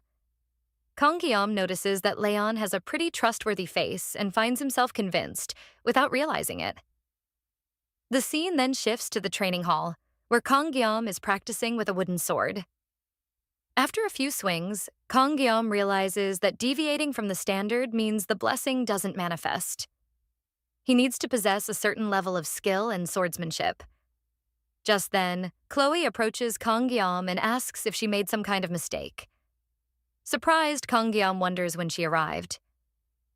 He tells Chloe that nothing happened, to which she asks, "Really?" Kang Gyam reassures her, as he intends to keep things peaceful and doesn't want to make unnecessary enemies. Chloe expresses her relief, saying that's a good thing. In his mind, Kang Gyam contemplates Chloe's true identity. She'd been able to handle a sword even while unconscious, a sword filled with sorrow. The blade seemed to plead for help for some reason, yet it was still imbued with killing intent, making Chloe more dangerous than the Ma brothers. Chloe then asks Kang Gyam if it's okay with him for her to invite him to dinner that night, as she really wants to repay him. Of course, Chloe isn't as skilled in cooking as Kang Gyam. As he thinks about dinner, Kang Gyam recalls what happened last time. However, seeing the look on Chloe's face, he hesitates. Kang Gyam thinks it feels awkward to refuse, but if he accepts, he might find himself in trouble. Then he comes up with an idea and asks Chloe if it's a bit awkward to say, but instead of dinner, could he ask her for a favor? He explains that he couldn't think of anyone else but Chloe to rely on. Hearing this, Chloe becomes happy and asks what the favor is. Kang Gyam states that he would like Chloe to teach him swordsmanship. Then the scene shifts to a few moments later, where Kang Gyam, while holding the wooden sword, thinks that he needs a swordsmanship teacher anyway, and Chloe is frighteningly strong.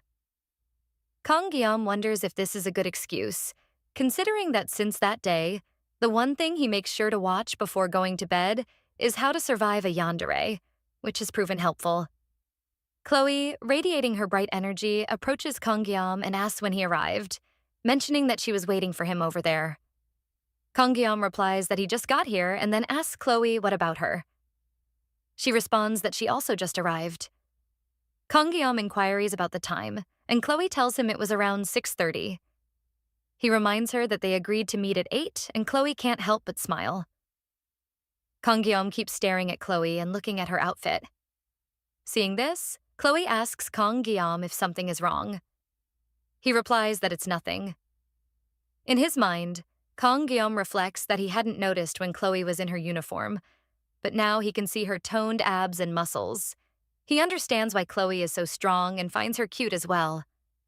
Kang Gyam hands Chloe the wooden sword, and as she takes it, she remarks that she thought they would be using real swords. Surprised by this, Kang Gyam wonders if he heard her correctly. Who trains with real swords? This is not a battle. He tells Chloe that it's training, so they should use wooden swords to avoid injuries. Chloe states that Kang Gyam is really kind. As Chloe swings the wooden sword, Kang Gyam is stunned to see her aura power manifesting even through the wooden weapon. He wonders just how strong Chloe's aura is. As Kang Gyam grabs his wooden sword, he decides to be careful. Suddenly, a status window opens up and Kang Gyam confirms whether he can use the wooden sword without activating the blessing. He sees that the sword specifications are fine and that his physical growth is steady, but he wonders if the blessing is usually like this. While it's common for a blessing to upgrade with skill level, Kang Gyam wonders if it usually comes with additional effects, as he doesn't recall it being like this. He considers how much growth is needed to see this. Observing Kang Gyam standing there, Chloe asks if something is wrong. Kang Gyam apologizes to her, stating that it's nothing. In his mind, he thinks that this status window seems to be visible only to him, which means he must look like a spaced-out idiot to Chloe. Seeing Chloe's excitement, Kang Gyam reminds her that today is his first time doing swordsmanship, so she should go easy on him. Chloe replies, "Of course." Kang Gyam gets ready and states that they should begin. As they face each other, he reflects on his practical approach in his past life. As the saying goes, seeing is believing. To become a master in any field, it's not enough to merely work hard. Kang Gyam's quick adaptation to the academy is also a product of the learning he has absorbed since he was young. Chloe gets ready to strike as she begins to gather her aura. Kang Gyam thinks to himself that his hands are sweaty and his posture is awkward because the essence of swordsmanship is to precisely strike the opponent. Chloe charges straight at Kang Gyam with full speed. Surprised by her speed, Kang Gyam barely manages to avoid her strike. Stunned, he thinks that he told Chloe to take it easy, but she seems to be in a league of her own. She strikes at him again, and Kang Gyam blocks it with his sword, finding her strike incredibly heavy. After barely managing to block her attack once more, Kang Gyam decides to counterattack. To his surprise, Chloe jumps into the air and prepares to strike at him again. Trying to focus, Kang Gyam notices that Chloe is moving even faster than before as she strikes. Kang Gyam braces himself and takes the hit head-on with his sword, but Chloe's attacks don't stop there. She continues to strike at him from different angles again and again. Kang Gyam finds himself being pushed back, realizing that her strikes are extraordinarily heavy. If he takes many more hits like this, he might be seriously injured. As Kang Gyam reaches his limits, he struggles to find an opportunity to counterattack. But then suddenly, Kang Gyam's wooden sword breaks in half. Seeing this, Chloe apologizes to him, explaining that she meant to go easy but ended up breaking the wooden sword. However, at that moment, it becomes clear that Kangyeom's broken wooden sword has now met the conditions for the blessing of the sword god, and the blessing is activated. Kangyeom loses control and finds himself surrounded by a blue aura. Surprised, Chloe backs off, unable to understand what is happening. She asks Kangyeom if he is all right, but he doesn't listen and charges at her with full force. Stunned, Chloe barely manages to block the strike, but Kangyeom is now more powerful than before and pushes her back, causing her to crash into the wall. Stunned, Chloe thinks that Kangyeom seems like a completely different person from just moments ago. Kangyeom, on the other hand, wastes no time and strikes at Chloe again, but she dodges the attack. He has completely lost control and is now under the influence of the blessing of the sword god. Seemingly injured, Chloe reflects that Kangyeom's previous attack caught her off guard, making it hard for her to move. Now she wonders what on earth has happened to him. Although Chloe doesn't understand what is going on, she realizes she needs to stop the match for now. She tells Kangyeom to stop, but he charges at her with incredible speed. Seeing Kangyeom approach, Chloe thinks that she can't avoid this strike. She tells Kangyeom to get a hold of himself, but just as he is about to strike at Chloe, she shouts his name.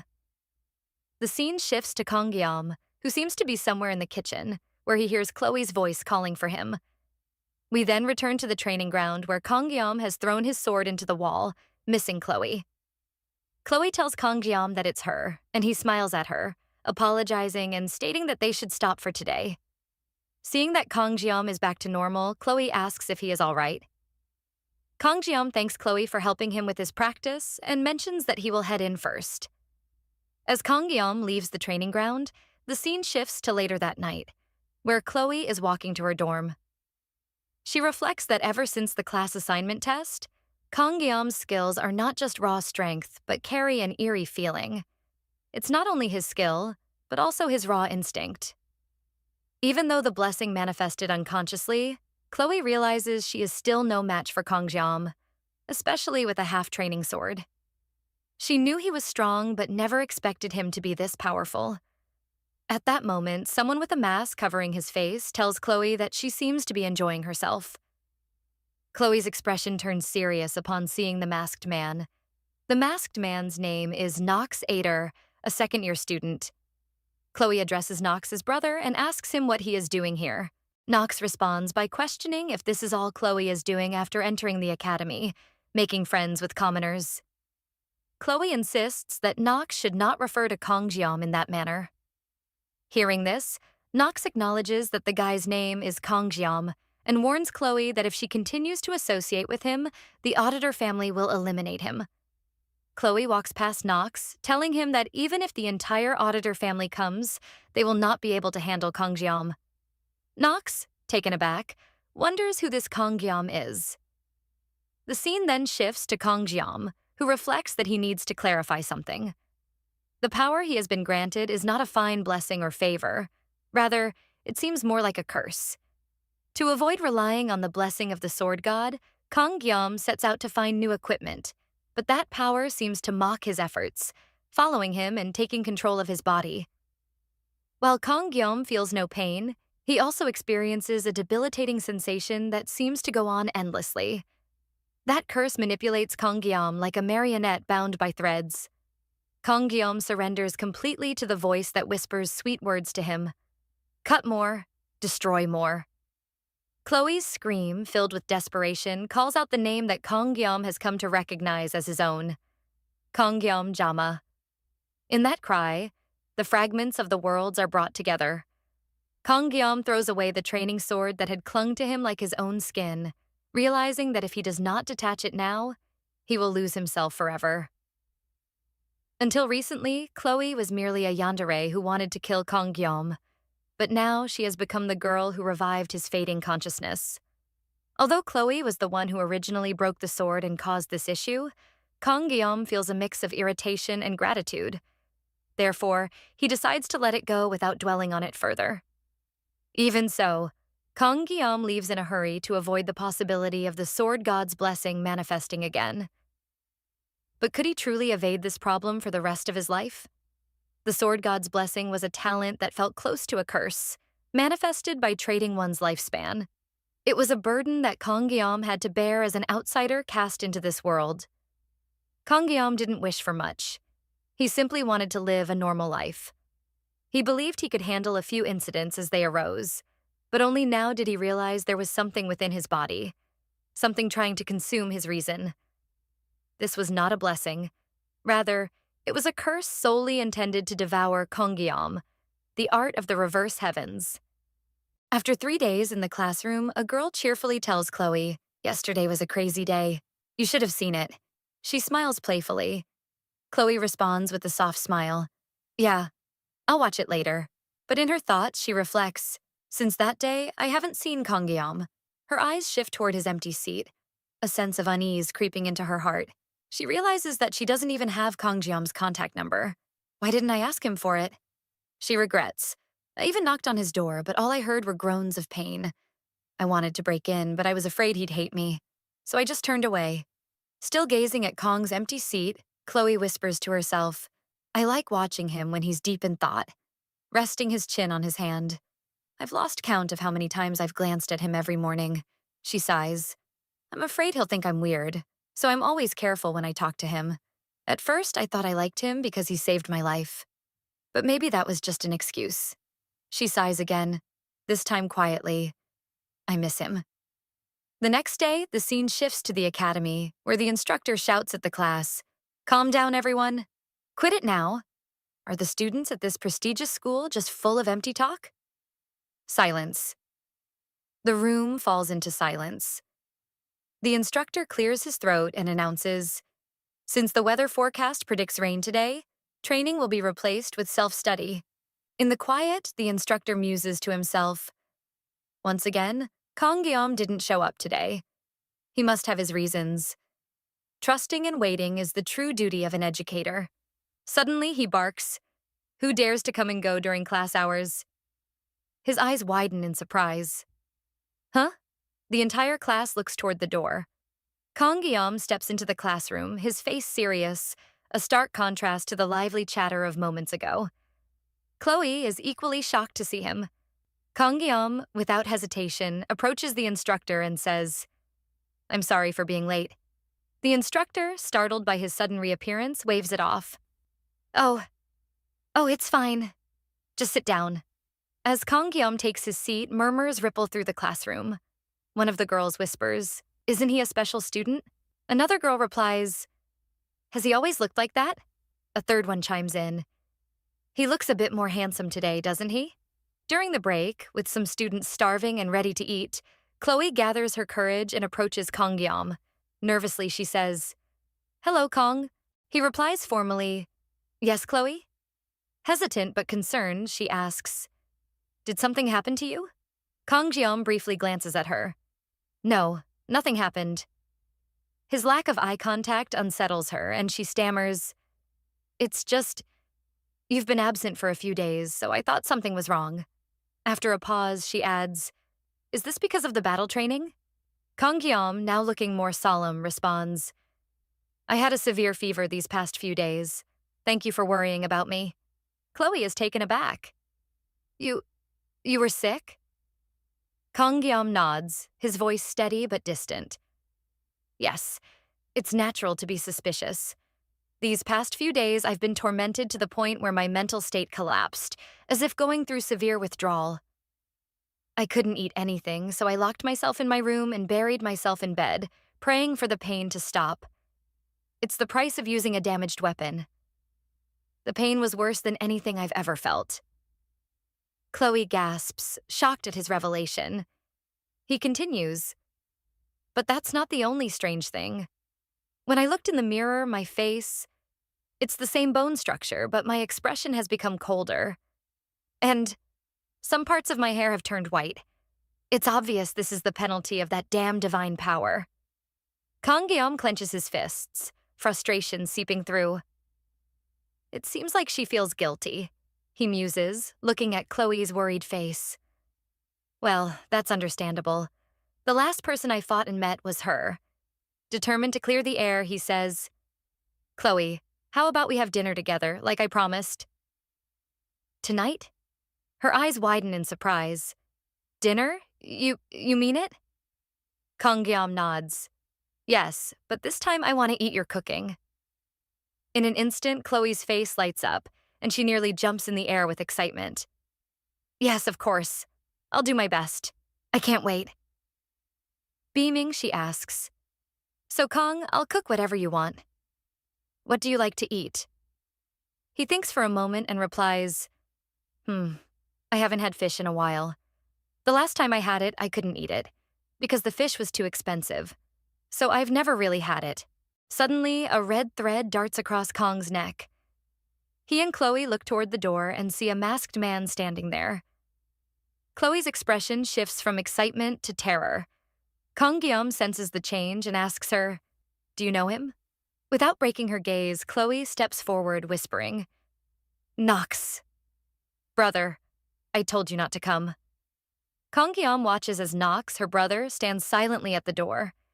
He can feel the tension in Chloe's trembling voice. She must be scared, he realizes. Nox finally speaks, his voice calm, but with an edge of menace. Are you sure you want to be with someone like him, even at the cost of breaking the auditor family's rules? Chloe steps closer, her defiance evident. Whatever it is, Nox, it's no longer my concern. Nox raises an eyebrow. Once you stain your hands with blood, you can never wash it off. Once you are born into the auditor family, you are bound forever.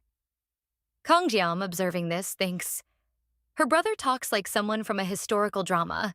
Then, understanding the gravity of the situation, he thinks, the auditor family. They're assassins.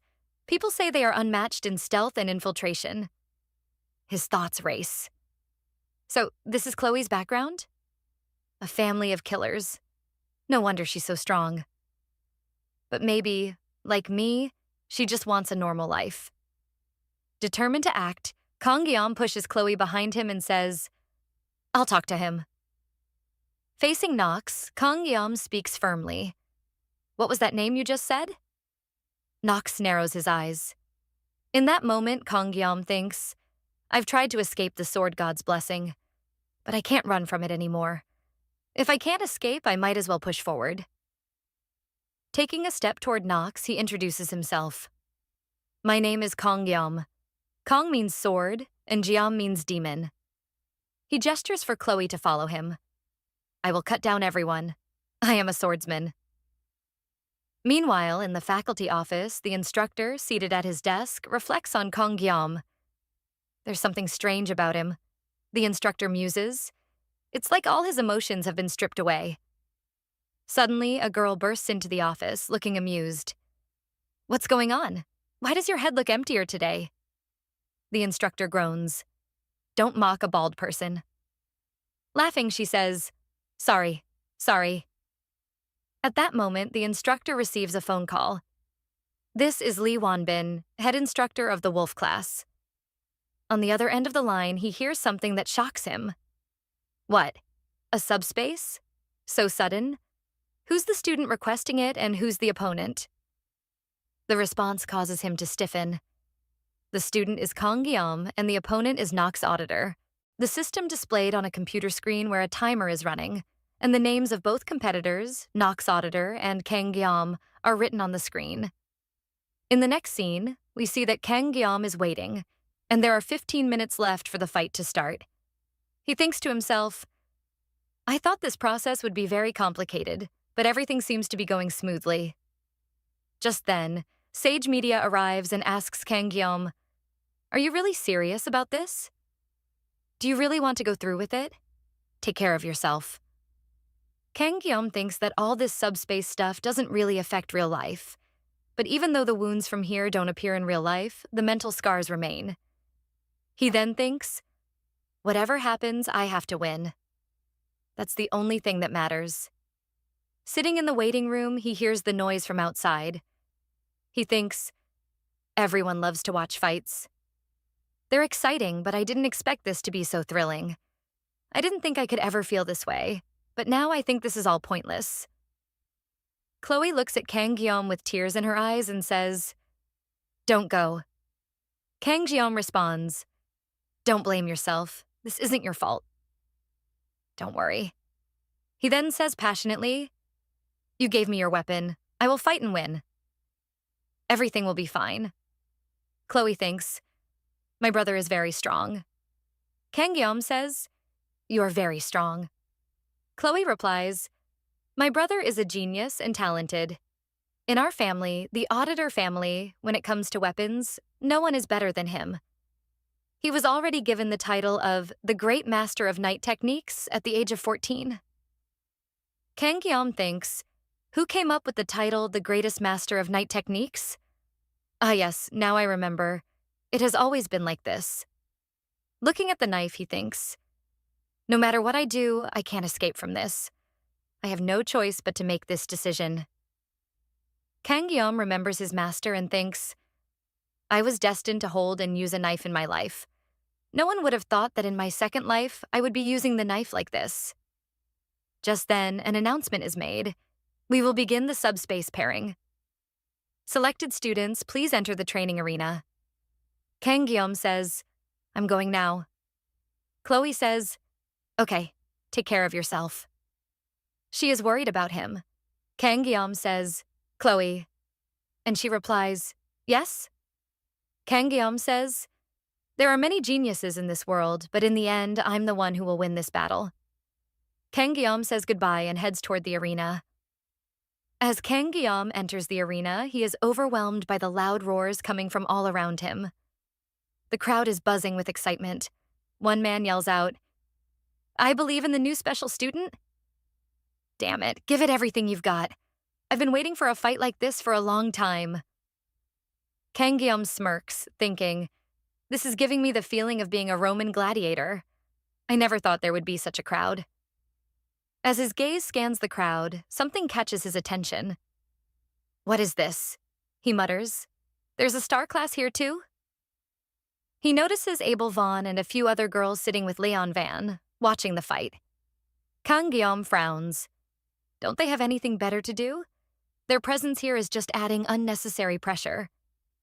Suddenly, Nox arrives and with a sneer says, Commoner, are you kidding me right now? Seems like you can't tell the difference between bravery and arrogance. How dare you challenge me with such a pitiful weapon? At that moment, Kang Jeom feels the intense killing intent radiating from Nox. He thinks, this bastard is insane. Without flinching, Kang Jeom responds, a real monster doesn't care about the weapon. Nox smirks, his eyes narrowing. First, I'll shut that arrogant mouth of yours. He unsheathes his sword, adding with malice, I'll cut your tongue in half. Kang Jeom, in a mocking tone, replies, oh man, you're relying on your weapon, aren't you? He notices Nox has two blades known as the Hangrian blades, hidden blessings from the top-tier blessings of this world, specifically the blessing of the crow. Kang Jeom feels a shift in Nox's intent and thinks, now I can feel it. He truly wants to kill me. Chuckling to himself, Kang Jeom reflects, an S-rank weapon, huh? How ridiculous. But now I'm dead serious. In Kang Jeom's hands, he holds two knives, the Daikso Sashimi and the Rose Knife. Crafted by Chloe herself, its rank still unknown. As they prepare to strike, an announcement is made. We will now open the subspace veil. Both fighters charge at each other when suddenly a window pops up, displaying the Painless Blessing Manifest. The Sword God Blessing Manifest. Meanwhile, in the crowd, a few onlookers murmur, did you see that? One of them responds, I couldn't see anything. That's not a weak class, not at that speed. The fight intensifies as they clash. The girls from the hero class whisper in awe, this fight, it's too fast. It's getting interesting. Abel Vaughn watches in disbelief. That seemingly weak boy, can he really fight this well? The battle escalates, with Nox striking furiously at Kang Jeom, but every attack is swiftly countered. Their movements are so fast that cracks begin to appear in the fabric of the subspace around them. Nox growls, this bastard. Let's see how you handle my technique. He unleashes the three-legged crow technique, attacking Kang Jeom from all sides. Now you're finished, he thinks, believing he has Kang Guillaume cornered. But in a flash, Kang Guillaume disappears. Frustrated, Nox yells, "How did he escape? How did he do that?" In the crowd, a boy remarks, "I could catch glimpses, but that second-year student is clearly superior, right? The first year is too busy dodging, while the second year is amazing. You can't understand a year of battle experience." But Abel Vaughn shakes her head, thinking, no one is paying close enough attention. It's true the second year is attacking seriously, but the first year, he's easily dodging every move. He's refusing to fight back. Gritting his teeth in anger, Nox mutters, "My sister was right. This guy is no ordinary person. Even with the blessing of the crow technique, I couldn't land a hit." He realizes, he dodged every one of my attacks so effortlessly. I focused too much on speed. I have to be cautious of his ability. Determined, Nox thinks. I'll end this with a wide-range attack. A single blow to finish him off. Looking at Kang Guillaume, Nox seethes with rage. The more I look at him, the angrier I get. He's doing all this with nothing but a kitchen knife. Suddenly, Kang Guillaume throws one of his knives to the ground. Nox, shocked, exclaims, "You threw away your weapon in the middle of a fight? What's your plan?" Without hesitation, Kang Guillaume grabs the remaining knife in both hands, pointing it at Nox. Furious, Nox roars, "You damn bastard. Are you mocking me with this ridiculous stance? A lowborn with no family lineage dares to challenge me?" He summons all his strength and power, declaring, "I'll finish you off in one blow. Nothing can stand against my sword." As they charge at each other, I just wanted to live a peaceful life without drawing attention. I wanted to follow the rules, but this was a burden I couldn't escape. This feeling, it's been following me, controlling me. There's something inside me that's trying to devour me. Have I sold my soul to this power? As he fights, a sharp pain erupts in his shoulder. He looks down, realizing that his entire arm has been cut off. The crowd gasps in horror. How did that happen? Kang Guillaume grits his teeth, thinking, whether it's a blessing or a curse, I will use it. Goodbye to my peaceful future. Meanwhile, Nox stares at his own severed hand on the ground, bewildered by how the tables have turned. And with that, the chapter ends. Hope you guys like my efforts and subscribe my channel for updates.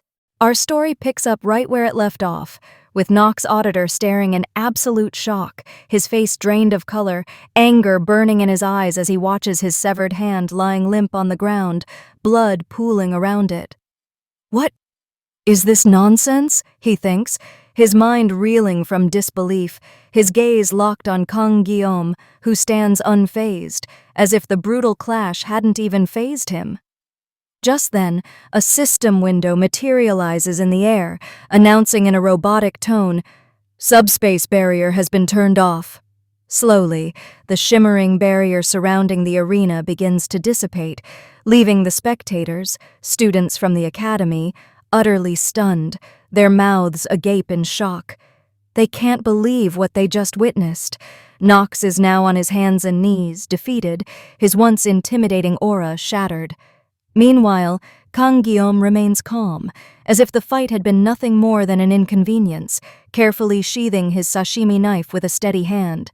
In the audience, Abelvon and Rachel exchange looks of disbelief, their eyes wide with awe. They, like everyone else, are struggling to comprehend how a first-year student could have triumphed over the seemingly unbeatable Nox Auditor. Standing tall and firm, Kang Guillaume adopts a victorious stance, radiating a quiet but undeniable confidence. His mind, however, is elsewhere. I didn't expect everyone to react like this, he thinks, surveying the stunned faces around him. But now, there's no turning back. He lets out a quiet breath, glancing down at the sashimi knife that had won him the fight. The blade gleams faintly in the dim light of the arena. I did all of this with a knife meant for cutting fish. As satisfying as it is, using it to cut down a person feels both unpleasant and ridiculous. This isn't what it was made for. As strange as the sensation of victory feels, he finds some small solace in knowing that the fight happened within the confines of the subspace. At least the Mayo brothers and Nox were both in the subspace, he thinks, where the consequences are somewhat limited. The specs of the subspace really are impressive. Still, Nox, kneeling on the ground, remains in disbelief, his mind racing to process the loss. His thoughts echo with Chloe's warning. This guy is strong. He never truly believed her. How could a freshman be so powerful? But now, faced with defeat, Nox realizes that Kang Guillaume's strength was not just physical, it was the sheer, lethal determination in his eyes that set him apart. That's what allowed him to defeat me. An announcement booms across the arena, cutting through the tense silence. The winner is the freshman from the Tiger class. A large screen lights up, displaying Kang Guillaume's name, and the unbelievable record of the fight flashes below it. 26 seconds. The crowd erupts into murmurs of disbelief. Some cheer in excitement, while others whisper in shock. How could a first-year student, a special admission no less, defeat Nox auditor so easily? Kang Guillaume watches the crowd, a small smirk tugging at his lips. Damn, he thinks, the company should really teach people how to be less shameless with their publicity. He lets the thought roll off his shoulders. But whatever.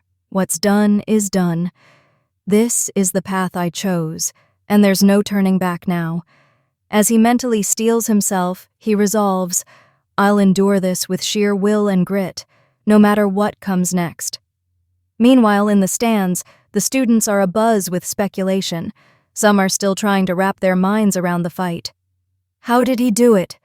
Nox is from the auditor family, someone exclaims. Are you talking about yesterday's fight? Another student adds. Kang Guillaume must be incredibly strong. There's no other explanation. But amidst the chatter, the true focus is on Abel Vaughn. Sitting at her bench, her fingers curled into a fist beneath her chin, she watches Kang Guillaume intently. Her mind is spinning. So, his name is Kang Guillaume?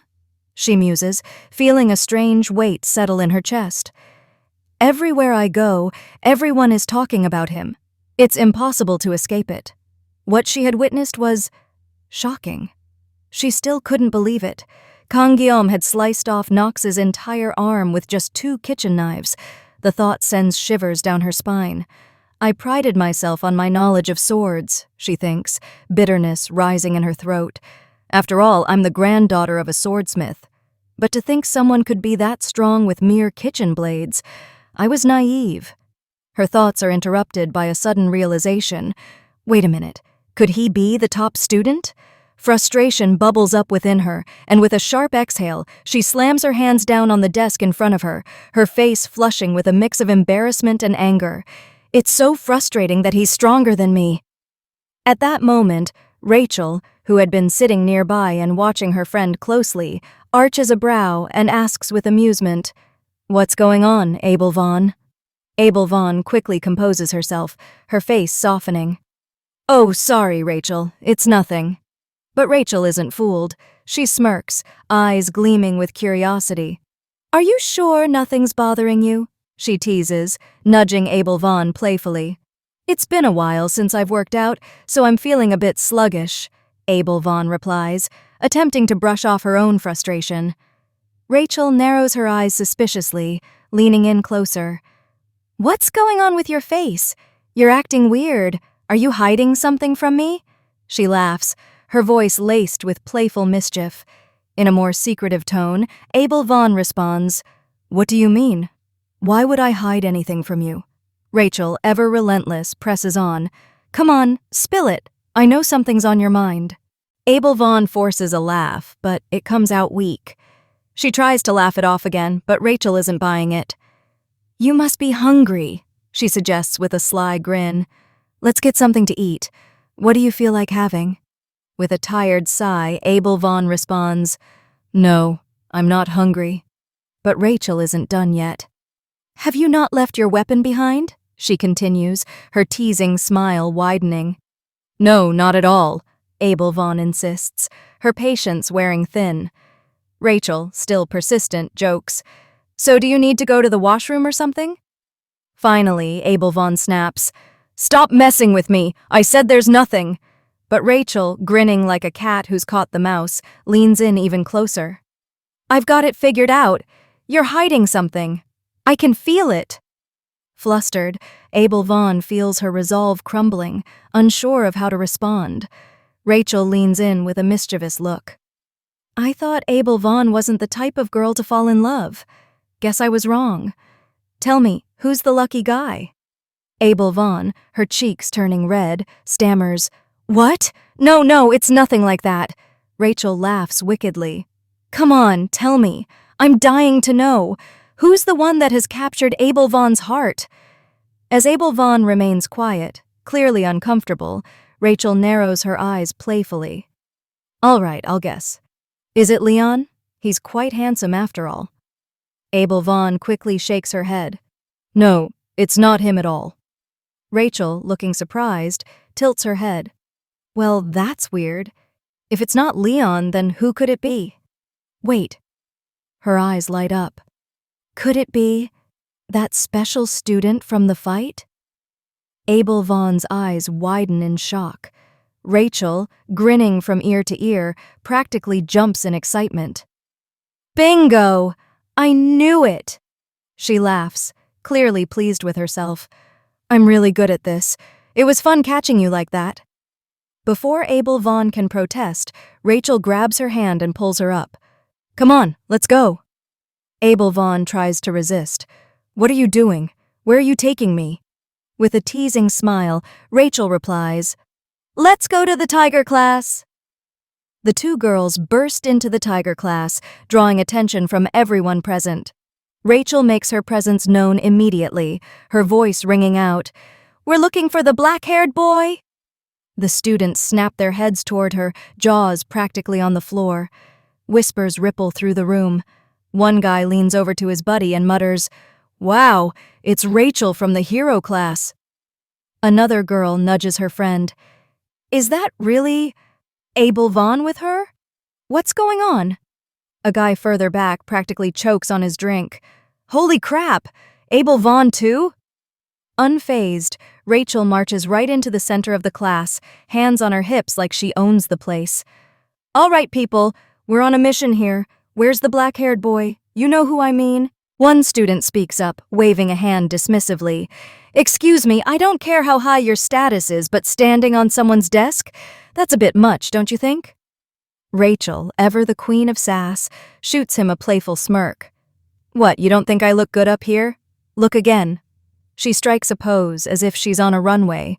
The guy's face goes beet red and he stammers, no, yes. Yeah, you look amazing. Abel Vaughn, standing to the side, palms her face in sheer disbelief. What am I even doing here? Some of the other girls in the class start whispering amongst themselves. You gotta admit, Rachel does look stunning. Rachel, all smug, grins as she scans the room. Her eyes lock onto a familiar figure, Kang Guillaume, slumped over his desk, asleep, like he couldn't care less about the chaos happening around him. She raises an eyebrow, thinking, is that his girlfriend? She glances at the girl sitting nearby, giving Kang Guillaume that loving gaze. But then Rachel shrugs. Whatever. Who cares? With a mischievous grin, she leans down close to Kang Guillaume and whispers in his ear, Hey, sleepyhead, rise and shine. Kang Guillaume stirs awake, blinking groggily as he lifts his head. He's immediately hit with a wave of confusion. What's going on? His eyes land on Rachel, who's grinning down at him like the cat that caught the canary. Oh, did I wake you up? Rachel teases, her tone innocent, but her expression anything but. Your name's Kang Guillaume, right? Still half asleep, Kang Guillaume looks around, confused. Yeah, I guess. Rachel straightens up, placing her hands on her hips. I wasn't told much about you, but after seeing that fight in the subspace yesterday, I just had to meet the guy who sliced through Nock's auditor like a sushi chef. She gives him a wink.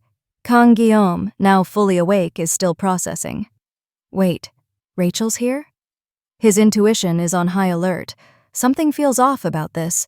Before Kang Guillaume can reply, Rachel continues, her teasing in full force. "You're staring pretty hard at me. What's up? Are you some kind of perv?"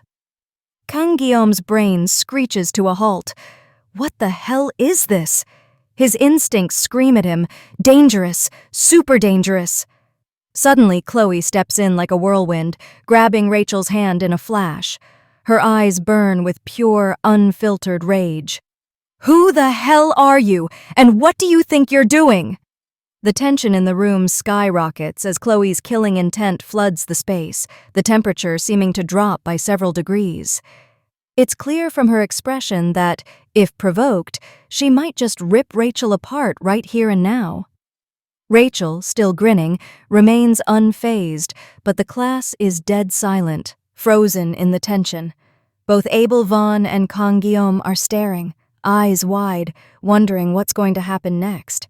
And just like that, bam! The chapter ends on a cliffhanger. Our story picks up right where it left off with Rachel pulls her hand away from Chloe, her gaze sharp and unwavering. "Who are you?" she asks, her voice cold. Kang Jiam watches the tension escalate, his instincts firing warnings left and right. He glances at both girls, his thoughts racing. So it was Chloe. Is this the danger my instincts were trying to warn me about? He notices something unsettling. Chloe's demeanor has shifted entirely. Her usual composed personality has transformed into something darker, more aggressive. A glint catches his eye, a box cutter clutched in Chloe's hand. Her personality changed again. If a knife fight breaks out in the classroom, he realizes it'll be a combination I've never seen before, not even in the game. Why is all of this happening so suddenly? His pulse quickens, and unease washes over him. Before things spiral out of control, Abel Vand intervenes. She steps forward swiftly and grabs Rachel's arm, her tone laced with warning. "What are you doing in someone else's class?" Abel's voice cuts through the tension. "This is dangerous, you know." Rachel, however, smirks in that teasing way of hers, unfazed. "Well, Miss Abel, I was just saying hello." "Just hello, right?" She chuckles lightly, turning her full attention back to Chloe. Rachel marches over to Chloe, eyes gleaming with amusement. "Hey kid, it's rude to interrupt adults' conversations, you know?" She pats Chloe's head condescendingly, adding, "And children shouldn't play with knives. It's dangerous, okay?" But Chloe's expression doesn't falter.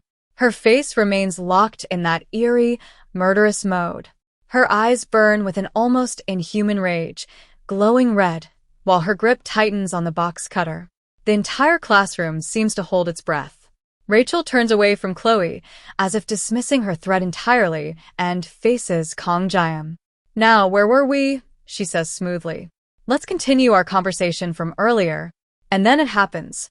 Chloe, without hesitation, launches herself at Rachel, slashing with the box cutter in a swift arc. Both Kang Jiam and Abel Van freeze in shock, their eyes widening as the blade flashes in the air. A splash of red. But it's not blood. Nearby students jump, startled, as a food container crashes onto the table, its contents spilling messily. One student yells, "Hey, be careful," when opening it. The other student, grinning mischievously, replies, "If I opened it slowly, you wouldn't have noticed I was here. You're so annoying." Meanwhile, back at the center of the chaos, Rachel, cool as ever, has Chloe's hands firmly in her grip, effortlessly disarming her. The box cutter clatters to the ground, useless now. Rachel smirks, leaning in toward Chloe. "You're too slow," she says mockingly. "I thought it was just your body, but your speed too? You really are just a little kid, huh?" Abel then steps in, urging Rachel to stop making a scene. "Rachel, enough. Don't stir up trouble here," she warns. But Rachel doesn't listen. With a dismissive push, she shoves Chloe aside, as if she were nothing. Chloe, however, regains her balance swiftly, landing perfectly on her feet. The students in the class are shocked by the exchange, whispering among themselves, while Kang Jiam just wants to slip away unnoticed.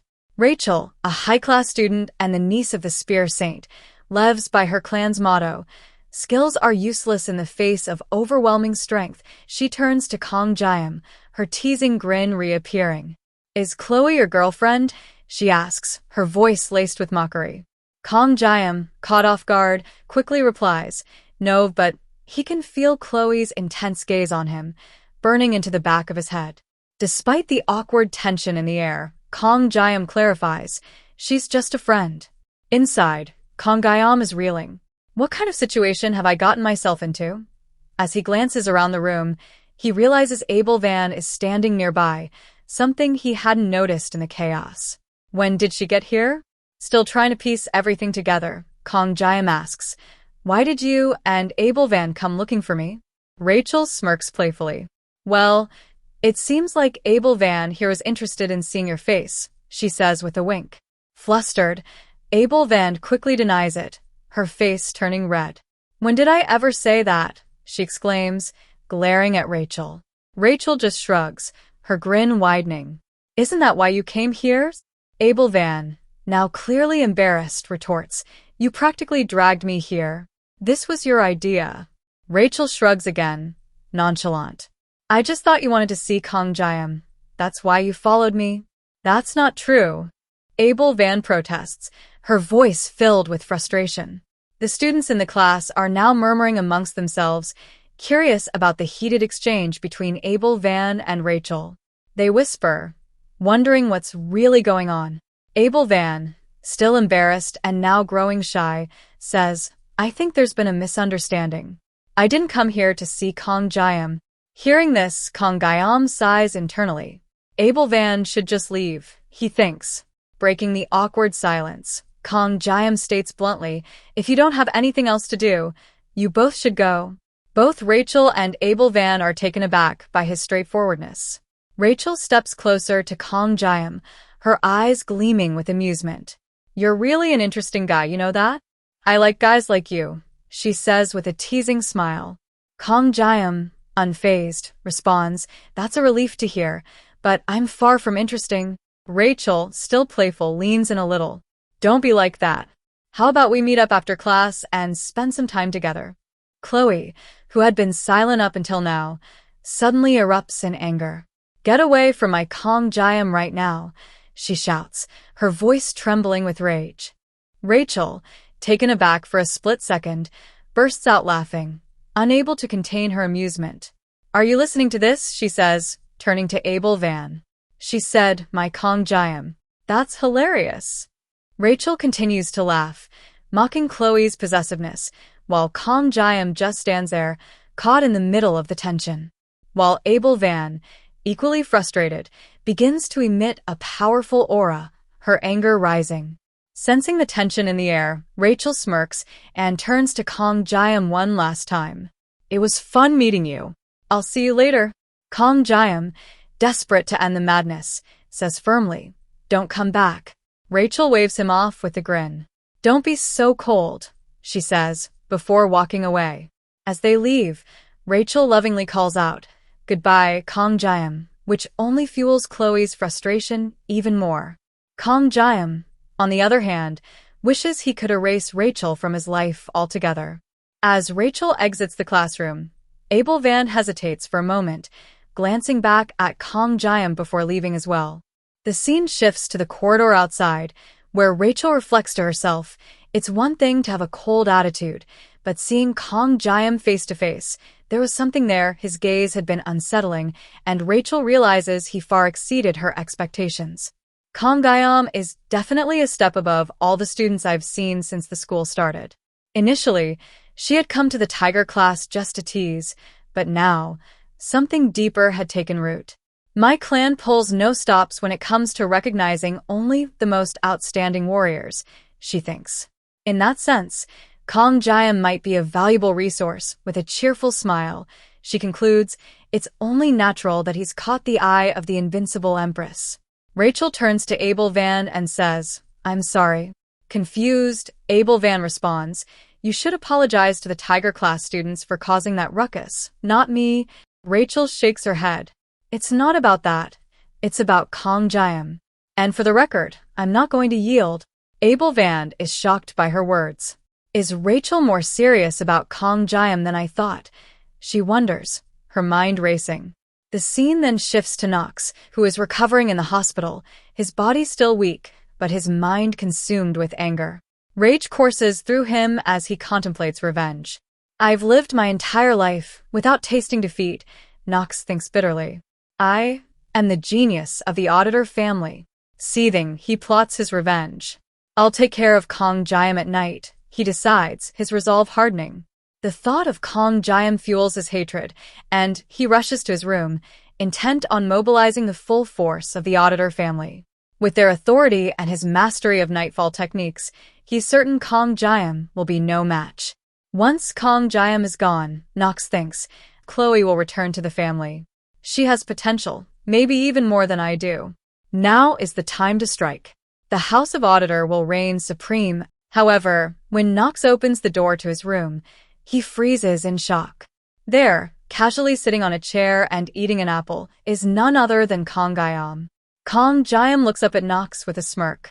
You're finally here, he says coolly. The chapter begins with Chloe sitting in the classroom, nervously biting her nails and lost in thought, while still holding a box cutter in her hand. In her mind, Chloe wonders, do you like big things? She thinks about how Kong Jiama is really big, and her eyes widen at the thought. Yes, he really is big. Kong Jiama notices her and asks, why do you look so down, and why are you holding a box cutter? Then, with a smile, she says, yes, Kong Jiama. What's going on as she questions him? Kong Jiama gently replies, first, put down the box cutter. Then he asks her about Nox. How's Nox doing? Chloe responds, he's currently under treatment at a hospital associated with the academy. Kong Jiama, surprised, asks, why? Our fight was in the subspace, so how did he end up with physical injuries? Chloe explains, I haven't gone to the hospital yet to find out, but I heard he's still being treated, even though he wasn't physically hurt. Then, trying to reassure Kong Jiama, she says enthusiastically, he'll be fine. Don't worry. In his mind, Kong Jiama thinks, I literally cut off his arm, but he's not the type to be that scared easily. He wonders further, is he planning something crazy? Then, turning back to Chloe, he asks, tell me his room number at the hospital. He gently pats her on the head, to which Chloe, smiling, replies, I'll tell you. The scene then shifts to the hospital, where Nox is shocked and sweating when he sees Kong Jiama sitting calmly in his room. Angrily, he demands, What are you doing here? Kong Jiama casually replies, can I eat this apple? Nox, startled, says, you've been eating it for quite a while now. Kong Jiama smirks, asking, really? Is the Auditor family truly that rich? A private room for just one person. Seriously? Nox, looking irritated, replies, what are you even talking about? Just then, Kong Jiama reaches for a knife nearby, causing Nox to become more alarmed as he asks, did you come here to kill me? But Kong Jiama just picks up the knife and starts peeling the apple with impressive skill, leaving Nox watching in surprise. Kong Jiama places the perfectly sliced apple pieces on a plate and, as he leaves, tells Nox, if you can't eat a full meal, at least you could manage some fruit. Nox, now red with rage, thinks, this jerk is actually pitying me. Angered, he pulls a knife from inside his arm, muttering, I'm going to kill you right now. But Kong Jiama stops and, with a cold expression, says, if you're planning revenge, just remember, I could take down your entire Auditor clan. Hearing this, Nox goes pale, eyes wide with fear, and he falls back onto the ground, stunned. As he watches Kong Jiama leave, he sees the apple pieces, sliced with perfect precision, lying on the plate. Kong Jiama walks away, thinking, it's like I just broke his spirit. He chuckles to himself. Thank goodness my bluff worked. As he goes, Kong Jiama muses, the Auditor clan an assassin's guild, the only one of its kind in this world. Taking them all down would be ridiculous. He laughs a little, thinking, wiping out the whole clan? It's impossible. Kong Jiama thinks further. At most, I might be able to take down 10 of them. Beyond that, it'd be a nightmare. Reflecting on his actions, he wonders, is this what I've become used to? Have I really grown this comfortable with all of this? He concludes, I think I might be losing it. Kamjiyama then realizes he doesn't need to worry about Nox as much anymore. He's no longer such a threat. Thinking of Rachel, he tells himself, I should avoid that woman as much as possible. I really don't want to get involved in all this. In the game, Rachel was always trying to latch onto the main protagonist, but she was the most challenging heroine to win over, even more difficult than the first heroine, Abel Van. Shaking his head, Kamjiyama says, forget it. I'll worry about that later. For now, I need to focus on preparing for the midterms. Looking at his phone, he says, the prize for the exams is amazing, so I need to focus on studying. Kamjiyama thinks of the reward. I need that weapon, something that'll let me fight for more than 30 seconds. Gazing at the screen, he says, the exams will decide it all, no matter what class it is.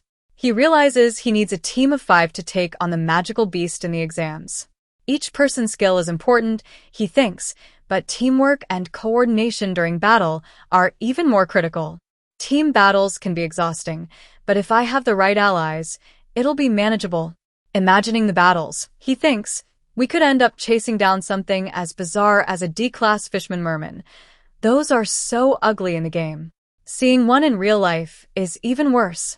Thinking back to his experiences, he reflects, I've fished my whole life, but this thing just makes me want to puke. He laughs, if only it were a mermaid instead. That would be easier on the eyes. Realizing how absurd his thoughts sound, he shakes his head, get a grip, don't let yourself get carried away. He notes that the mermaids belong to the demon class, the demonic clan's strongest faction. Compared to them, magical beasts are like minor inconveniences. He sighs in relief. Luckily, our target is just the magical beast fishman merman. No need to deal with a demon. Reflecting on the month he's been at the academy, he thinks, it's a peaceful night, a rarity these days. Gazing at the sky, he whispers, what a truly peaceful night. Contemplating recent history, he notes that it's been 7 years since the humans and the demonic clan established a ceasefire, much like the periodic conflicts of the past.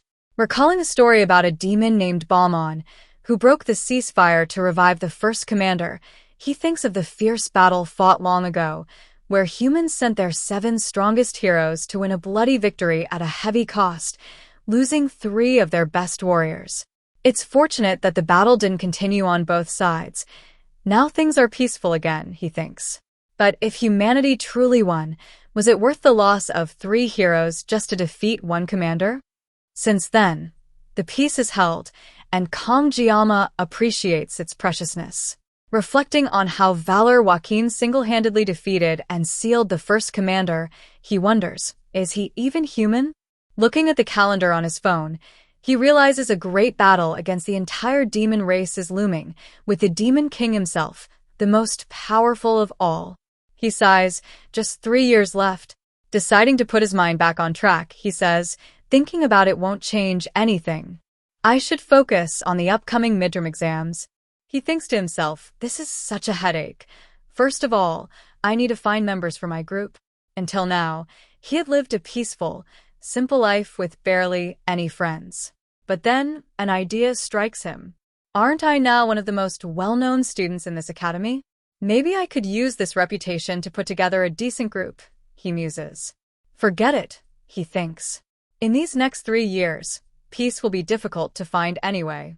I need to focus on finding a good team and scoring a full 100% in the exams. A week later, Kamjiyama sits in class, frustrated, thinking, it seems I'll need to change my plans. No one has invited me to their group.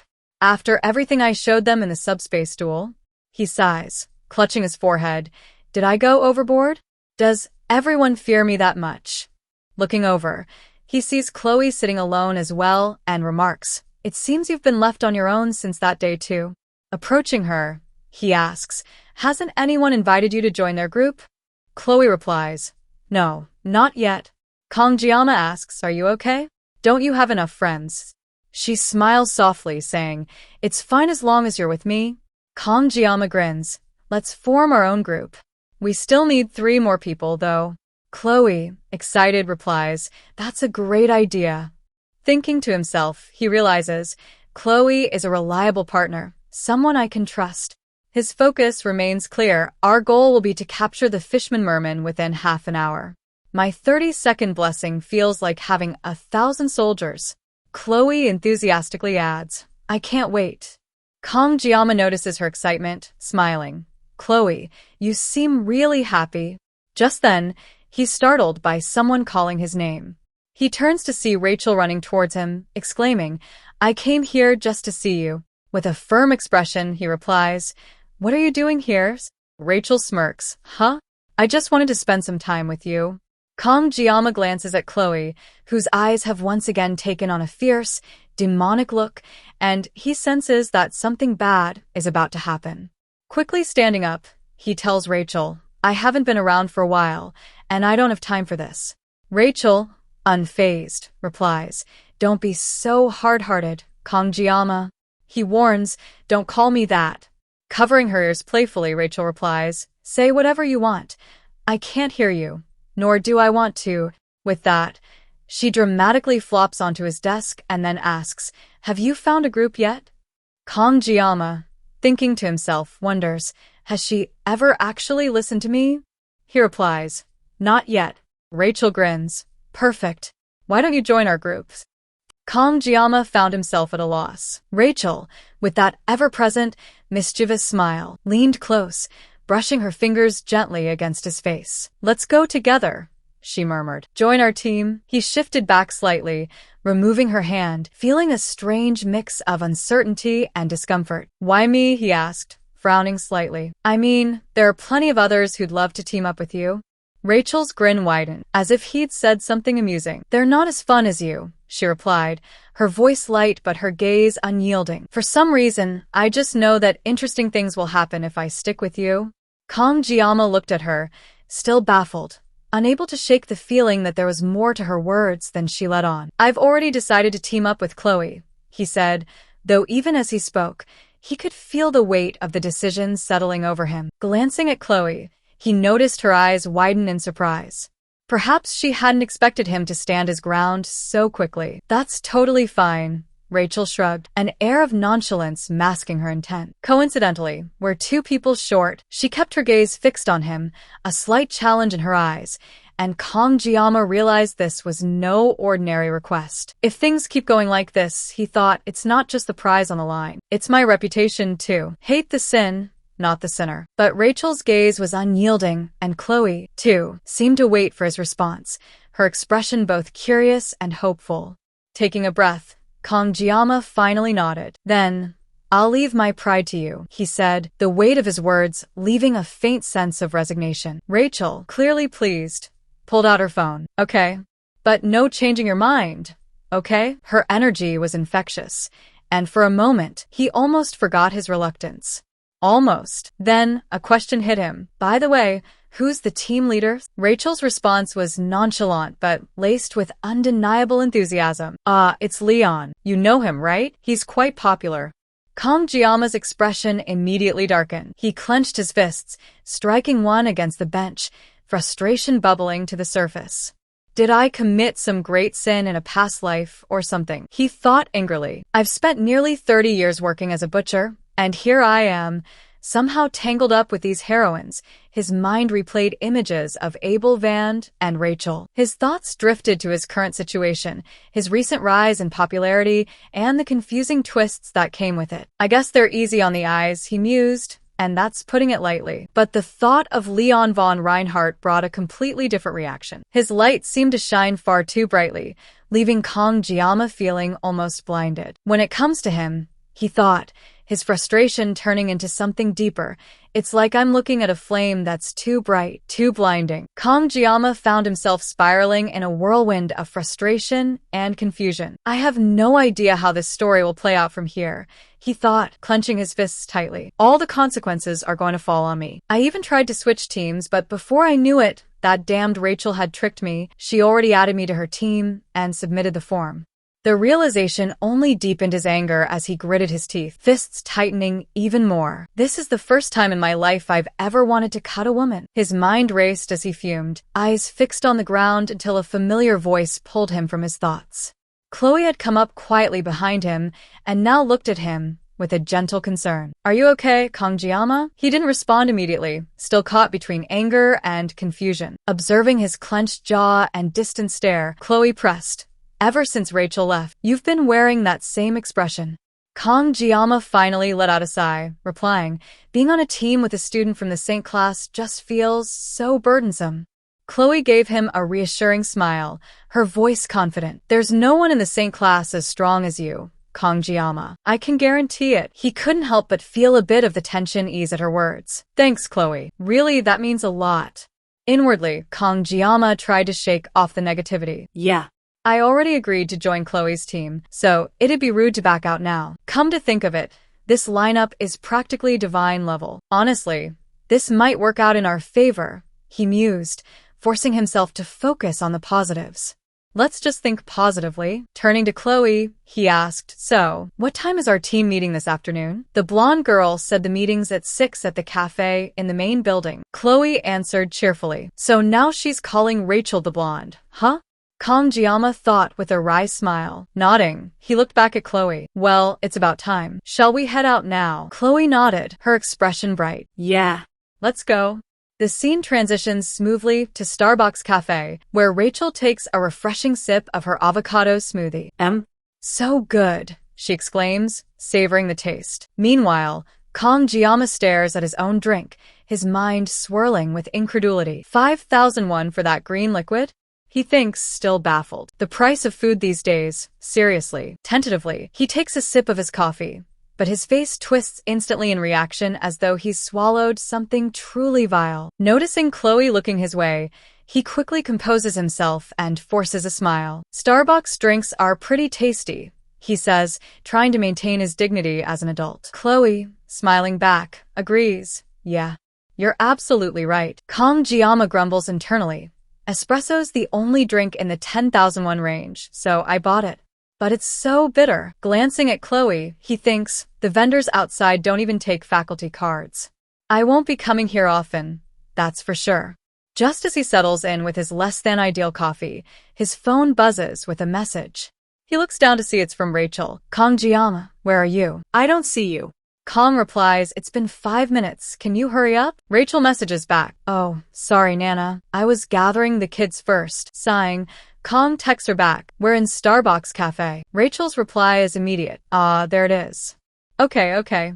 Moments later, the door swings open and Rachel strides in, followed closely by Leon, whose blonde hair and striking blue eyes catch everyone's attention. Rachel, holding her own smoothie, waves cheerfully. Oh, Kongjiyama-kun.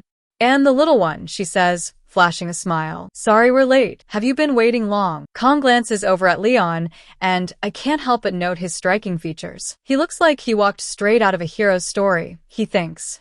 Just then, he notices another person entering with them, a guy with his hair neatly clipped. Who's that? Kong wonders. Is he some kind of delinquent? Leon extends his hand toward Kong. Nice to meet you, he says warmly. Kong takes his hand, introducing himself. I'm Kongjiyama. Leon's eyes twinkle with admiration. That subspace duel you fought the other day was impressive. I feel confident having you in our team. Kong notes Leon's calm, composed demeanor and thinks, smart tone, perfect calm. He's just like a main character I once played. As everyone settles around the table, Leon takes the lead. All right, how about we start with introductions, he suggests. Rachel chimes in cheerfully. Yeah. Agreed. She nudges the other guy with her elbow, who grunts and asks her to stop kicking him. Leon starts. I'll go first since I'm the team leader. I'm Leon von Reinhardt, from the St. class. I somehow ended up as the leader, but I'm sure we'll get through this midterm together. Kongjiyama side-eyes Leon, muttering internally, damn, just look at that face. Life really isn't fair. Rachel laughs. Well, everyone already knows me, so I'll skip my parts. She elbows the guy again, who reluctantly goes next. My name is Speed Weapon, he says curtly. I'm from the Dragon class, and I like heroes. Kong raises an eyebrow, thinking, that's it? I thought he'd explain why he was given that name. Guess he's the quiet type. Liking heroes, huh? Breaks a few stereotypes. Then, it's Chloe's turn. Hi, I'm Chloe Auditora, from the Wolf class. I'm here with Kongjiyama. Rachel's gaze flickers to Kong, her eyes mischievous as she teases. Kongjiyama. Chloe's face hardens, but she takes a deep breath and finishes. Phew, I joined because of a recommendation. Nice to meet you all. Leon nods with a smile, impressed, while Rachel's face shifts to shock. Oh, how patient, she exclaims. Speed Weapon adds approvingly.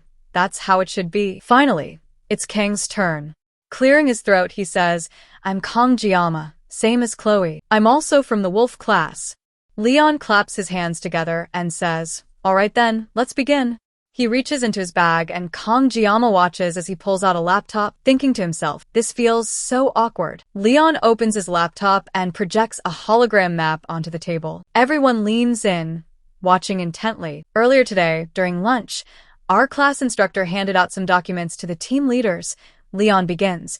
This is a map of Scopuli Island, where we'll be taking our exam. He points to the detailed, glowing hologram of the island and continues.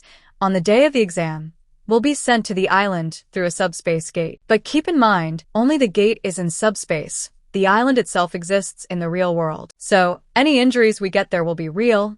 Leon gestures to the hologram as it zooms into the map's northeastern coastal area. This is the area assigned to us. 3 teams, including ours, will be hunting mermen here. The test key is simple. It's all about which team can eliminate more mermen, given their limited numbers. Any questions? Speed Weapon raises his hand. I have a question, he says. Since Scopuli Island is also the home turf for mermen, doesn't that add some extra risk? Leon nods reassuringly. Good question. The instructors have scouted the area thoroughly, so it's as safe as it can be. The real threat here is simply dealing with the mermen. Speed Weapon nods thoughtfully. But just as everyone relaxes, Chloe raises her hand. Excuse me, what about sudden attacks or fights between teams assigned to the same area? The room goes silent as everyone exchanges glances, surprised by the question. Leon, however, maintains his composure. The main focus of this exam is the magical beasts, he replies, his voice calm. Any skirmish between cadets will result in immediate disqualification. Does that answer your question? As Kong Jiama observes, he's quietly impressed. The way an assassin family member thinks is truly impressive, he reflects. Leon concludes. All right, that wraps up today's meeting. Prepare for the exam, and we'll meet again tomorrow to discuss our positions. With a sigh of relief, he adds, finally, we're done. Hey, Weapon, let's grab that stuff. Quick. Hey, don't pull. My clothes will stretch. Everyone stands up, collecting their belongings and heading for the exit. Soon, only Kong Jiama and Leon remain, both glancing around, clearly feeling the tension. Kong Jiama thinks, somehow, we ended up cornered, just the 2 of us. This is awkward. He quickly starts to walk off, but just as he reaches the door, Leon's voice stops him. Kong Jiama, Leon calls, a thoughtful expression on his face. Turning around, Kong Jiama wonders, what could he possibly want? Leon's eyes meet his, calm yet inquisitive. Tell me something, he asks. Where are you from? Kong Jiama stops in his tracks, turning back to look at Leon with confusion written all over his face. His mind races as he thinks, what's this? I feel like I've heard a similar question before, but this one feels fundamentally different. Where did you come from? Is he literally asking about my hometown? No, that doesn't seem right. He could have asked me during introductions earlier when everyone else was here. So why now? Why wait until everyone left? Kang's thoughts swirl with suspicion.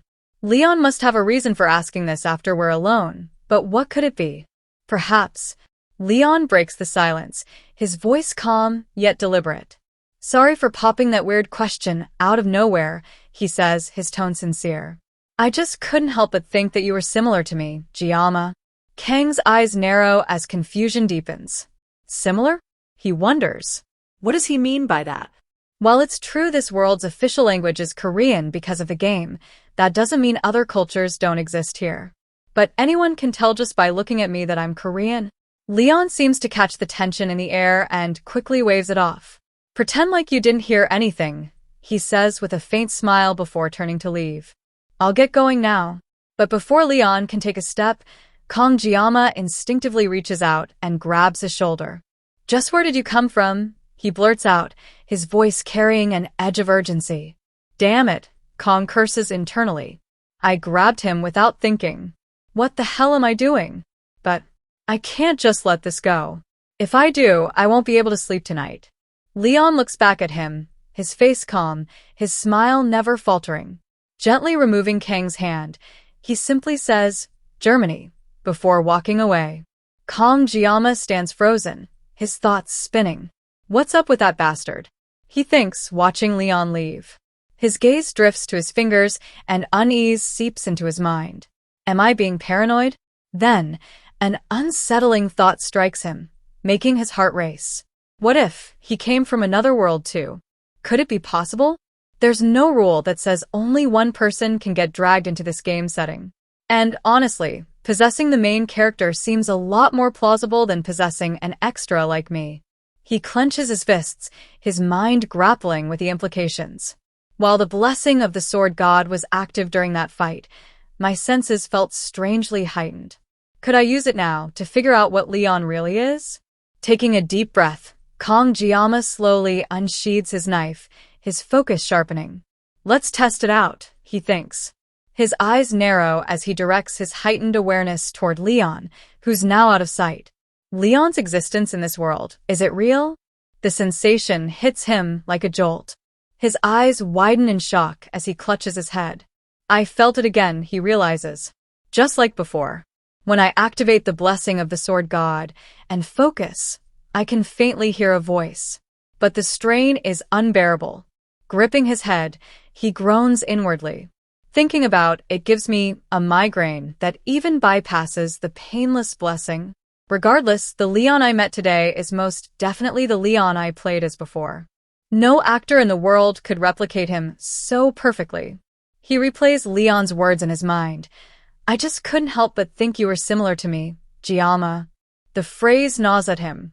Did he really just mean to ask what country I'm from? That doesn't explain what he said. Seeking answers, Kang Jiama pulls out his phone and opens the Komu Wiki app. I should have looked at this earlier, he thinks. But as he scrolls, frustration builds. I never cared about the male characters in this game, so I never bothered to check their details. And now there's nothing about Leon here in this world either. He closes the app with a sigh. Fine. This will be the only time I let myself get involved with Leon. If anything like this happens again, I can just go to Medea for help. Medea's voice echoes in his mind. You're not coming to see me lately.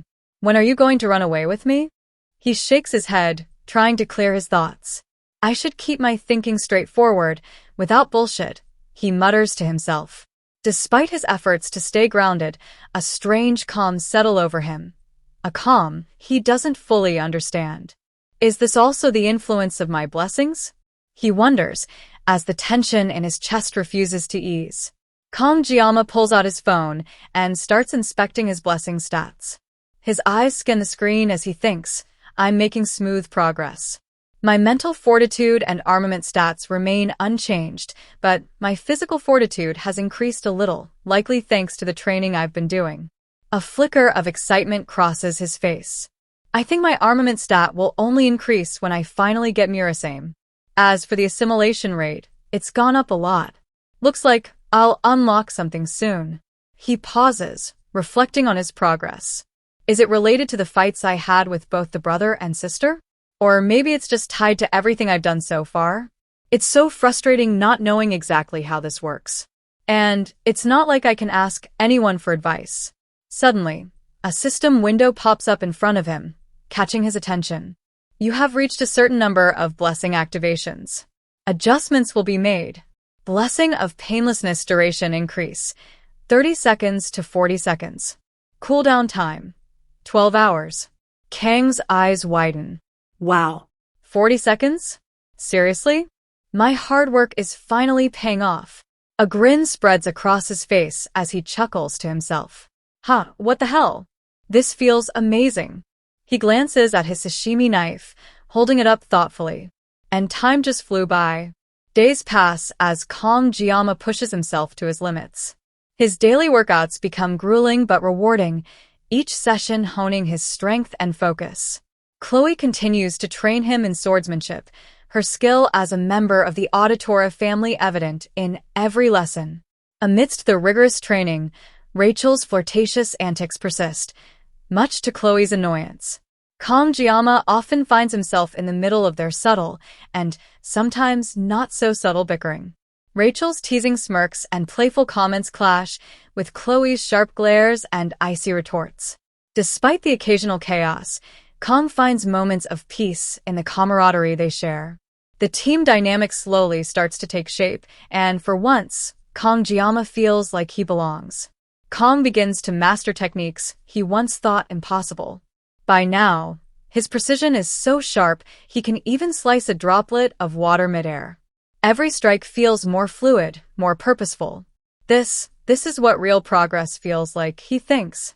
Finally, the day of the midterm exam arrives. Standing before the subspace gate, Kangjiyama's eyes narrow as he takes it all in. The gate hums with an ominous energy, its swirling light a stark contrast to the training ground subspace. This feels completely different, he thinks. The vibe is heavier, more intense. This isn't just another exercise. This is the real deal. Before he can lose himself in his thoughts, a voice cuts through the atmosphere. Over here. As Kangjiyama turns around, he sees Leon, Rachel, Chloe, and Speed Weapon standing confidently in front of the subspace gate, each exuding an aura of readiness for the exam. Rachel, ever the outspoken main DPS of the team, teases with a sly grin. Oh ho, the one who always preaches punctuality is late today. Leon, the composed team leader, gestures for Kang to join them. Come over here, he says with a calm authority that makes Kang feel a little guilty for his tardiness. Chloe, the team's reliable sub-DPS, greets him warmly. Good morning, Kangjiyama. Her kind smile eases some of his nervousness. Speed Weapon, the team support, stands silently, his expression unreadable, but his stance showing his readiness. Kangjiyama, who serves as the rear guard, quickly apologizes. I'm sorry. I'm a bit late. Rachel, always quick to tease, smirks and says, you must pay a fine for being late. As Kangjiyama approaches the group, his eyes fall on their equipment, and his breath hitches. Rachel is holding the S-rank gear Vermilion Phoenix Halberd, a weapon radiating a fiery aura of unmatched power. Kang thinks that's insane. She's already got one of the rarest weapons in the game. Leon doesn't seem to have his signature weapon, Balmung, yet, but his composed demeanor suggests he's more than capable even without it. However, what truly catches Kang's eye is Speed Weapon's gear. A recorder? Kang stares in disbelief, unable to process what he's seeing. Wait, that's his equipment? Noticing his gaze, Speed Weapon frowns and snaps. What are you staring at so much? Before Kang can respond, Rachel steps in with a teasing laugh. Oh, it's actually one of the few S-rank equipment pieces that aid with healing, she explains. Kang, still puzzled, turns to her. Is that really true? Rachel nods, clearly enjoying his amazement. Yes, it is. A healing S-rank armament is ridiculously hard to obtain, even if you dump tens of millions of one into the game. Kang tilts his head, still processing the information. But its appearance also contributes to its specs. So this kinda? He trails off, marveling at the absurdity. Incredible. He finally mutters. Speed Weapon, clearly irritated by the attention, steps back and growls, "Don't get so close." As the announcement blares through the arena, it commands everyone's attention. Attention! The first-year midterms of 2034 will now commence. Seeing all of your faces, you seem prepared. You all should be familiar enough with the rules, so I'll keep it brief. If there's something you cannot handle, run away. Do not forget that you are not yet heroes. You are cadets. Don't risk your necks for extra credit. Also, if you are injured or wish to surrender at any time, contact the instructor in charge. The weight of the announcement settles over the cadets as they brace themselves for what's ahead. Leon, exuding his usual composure, turns to the team. It looks like it's nearly time. Let's prepare. Don't be nervous, and let's do our best. Kangjiyama takes a deep breath and thinks to himself, we're finally starting. He glances at Chloe and notices her unusually somber expression. Is something wrong? He asks, his voice soft with concern. Chloe hesitates before replying. Well, I know it's weird that I'm anxious about this now, but I remembered that mermaids could appear on Scopuli Island. Kongjiyama smiles reassuringly. The instructors said they've checked everything beforehand, so there's no need to worry, Chloe. Chloe nods, but her mind still lingers on the thought. Back in Sicily, mermaids were often sighted and caused so much damage.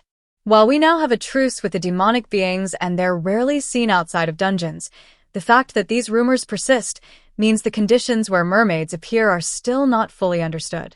Before she can dwell on it further, the instructor's authoritative voice rings out again. Step inside now. The subspace gate is running. Kongjiyama gently taps Chloe on the head, snapping her out of her thoughts. Let's go inside, Chloe. Chloe nods with determination. Yes, let's go. In her heart, she thinks, yeah, I shouldn't worry. Geometry Kuin is with us. I believe in him. The team steps through the subspace gate together, the world around them warping into the exam's designated battlefield. As they enter, Chloe suddenly hears Kongjiyama's voice calling her name. Chloe? Can you hear me? Startled, Chloe blinks rapidly and thinks, did I suddenly lose focus for a moment? Her senses return in full force, and she realizes they are under attack. One of her teammates shouts, panic thick in their voice, you can't contact the instructor in charge? We're in a cave. There's no connection, damn it. Just how did this happen? In the dim cave light, a monstrous form slithers into view. A mermaid, her grotesque appearance a far cry from the beauty of legends. Her scales shimmer darkly, her claws sharp, and her glowing eyes filled with malice. The team freezes in shock, staring at the horrifying creature before them. The battle has begun, and survival is no longer just a part of the exam. It's the only priority. On the Scopuli Island before the mermaid's appearance, they appear on the beach. As the team sets foot on the sandy beaches of Scopuli Island, the weight of the environment immediately takes a toll. Everyone but Kongjiyama feels queasy and off balance. Leon notices this and remarks, Geometry Ma, you seem to be faring better than the rest of us. Kongjiyama casually responds, I don't usually get motion sickness. Leon raises an eyebrow, replying, I don't think this is a matter of motion sickness, though. Suddenly, a small merman appears in the distance. Kongjiyama's eyes widen in surprise as he takes in its appearance. They're smaller than I expected. I kind of feel like an idiot for being so serious, considering my role as the rear guard, he thinks to himself. Glancing at his sashimi knife, he mutters internally, I don't think I'll need to use this. Leon observes the scene and adds, we'll find the adult merman at our assigned location. The one we saw just now doesn't score us any points. Let's head in the direction Chloe scouted. The team begins trekking through the dense forest, moving cautiously. Leon advises, be careful, everyone. It seems like this is the spot. With a sudden blur of motion, Chloe gracefully lands in front of the group, seemingly dropping from the trees. Kongjiyama, a bit startled, asks, did you really just use the trees to travel? Chloe nods, explaining, yes. I can move more discreetly that way. Leon interjects, so how did your recon go, Chloe? Chloe gestures ahead and says, there's a cave 500 meters in that direction. The team exchanges surprised glances. Rachel asks, here? Really? Chloe nods confidently. Yes, it's there. As they approach the cave, Leon surveys the area and comments, looks like there's around 50 to 60 mermen in there. Kongjiyama's mind begins racing. It's definitely tempting. If we defeat that many mermen, we're guaranteed first place for the midterms. However, safety has to be considered. If things go awry, we can't contact the instructor because of a lack of connection. He sighs internally. Are we going for high risk, high return, or will we play it safe and head somewhere else? That's something Leon, our group leader, will have to decide. Leon begins formulating a strategy. Chloe will scout the area and give us updates. Weapon, you'll handle buffs and healing from the rear. It's still fascinating that you're a healer, Weapon. Saving others is hero basics, right? He smirks slightly. Weapon, visibly annoyed, mutters, you don't have to say it like that. Leon continues, Geometry Ma, you'll stay stationed at the rear to cover us in case of surprise attacks. I'll lead everyone from the center. This way, we won't rush in blindly. If needed, I'll also act as a dealer. Rachel, not wanting to be left out, chimes in. What about me? What am I gonna do? Leon looks at her with a sly smile. Rachel, you're going to? Kong Jiama narrows his eyes, sensing Leon has made a decision. Without waiting, Leon calls Rachel forward, and in an instant, she lunges into the air with her weapon, a massive, flaming halberd. With a heavy force, Rachel hurls her weapon into the cave, causing a thunderous explosion. The halberd's impact sends shockwaves through the air, leaving everyone stunned. The mermen inside the cave look up, confused and terrified. Rachel, with incredible agility, launches herself after the halberd. Landing atop the stunned merman, she grabs her weapon midair and begins swinging it with deadly precision. Each swing slices through the enemies with explosive power, leaving trails of destruction. Kong Jiama watches in awe as Leon's earlier words echo in his mind. Rachel, you're going to destroy everything. You can do it, can't you? The chaos on Scopuli Island was intensifying. Weapon, with his instrument in hand, sent waves of support magic toward Rachel, who was fiercely slashing her way through the mermen. She kept a running tally, cutting down one merman after another. That's 25. Rachel called out triumphantly, her face lit with exhilaration. Turning to Weapon, she smirked and added, Thanks for the backup. Weapon nodded but looked slightly annoyed, focusing on amplifying her energy. Kong Jiama, observing the battle from the rear, couldn't help but marvel. What is she made of? But as his gaze shifted, he noticed Chloe, her face tense, unsheathing her sword. A sharp purple aura radiated from the blade. Oh no, this isn't going to end well, Kong thought. Chloe moved with deadly precision, slicing through the mermen as if she were performing an elegant dance. Each strike was swift, clean, and devastating. The battlefield was a whirl of chaos as Rachel and Chloe tore through the mermen side by side. Their energy was overwhelming, and even Leon and Kong Jiama couldn't hide their astonishment. The hell? Why aren't they slowing down? At this rate, they'll... Kang's stomach dropped as he pieced it together. This is just like the academy. They're about to turn their weapons on each other. Suddenly, a massive merman leapt between them, roaring fiercely. Rachel and Chloe didn't miss a beat. They launched simultaneous, powerful strikes, their weapons cutting the beast into clean, precise pieces. Rachel landed with a smirk. Aha. You're getting faster, little kid. Chloe, her voice icy, responded. The one that was just slain is mine. Rachel chuckled mockingly. How amusing. Chloe's eyes narrowed. Blondie.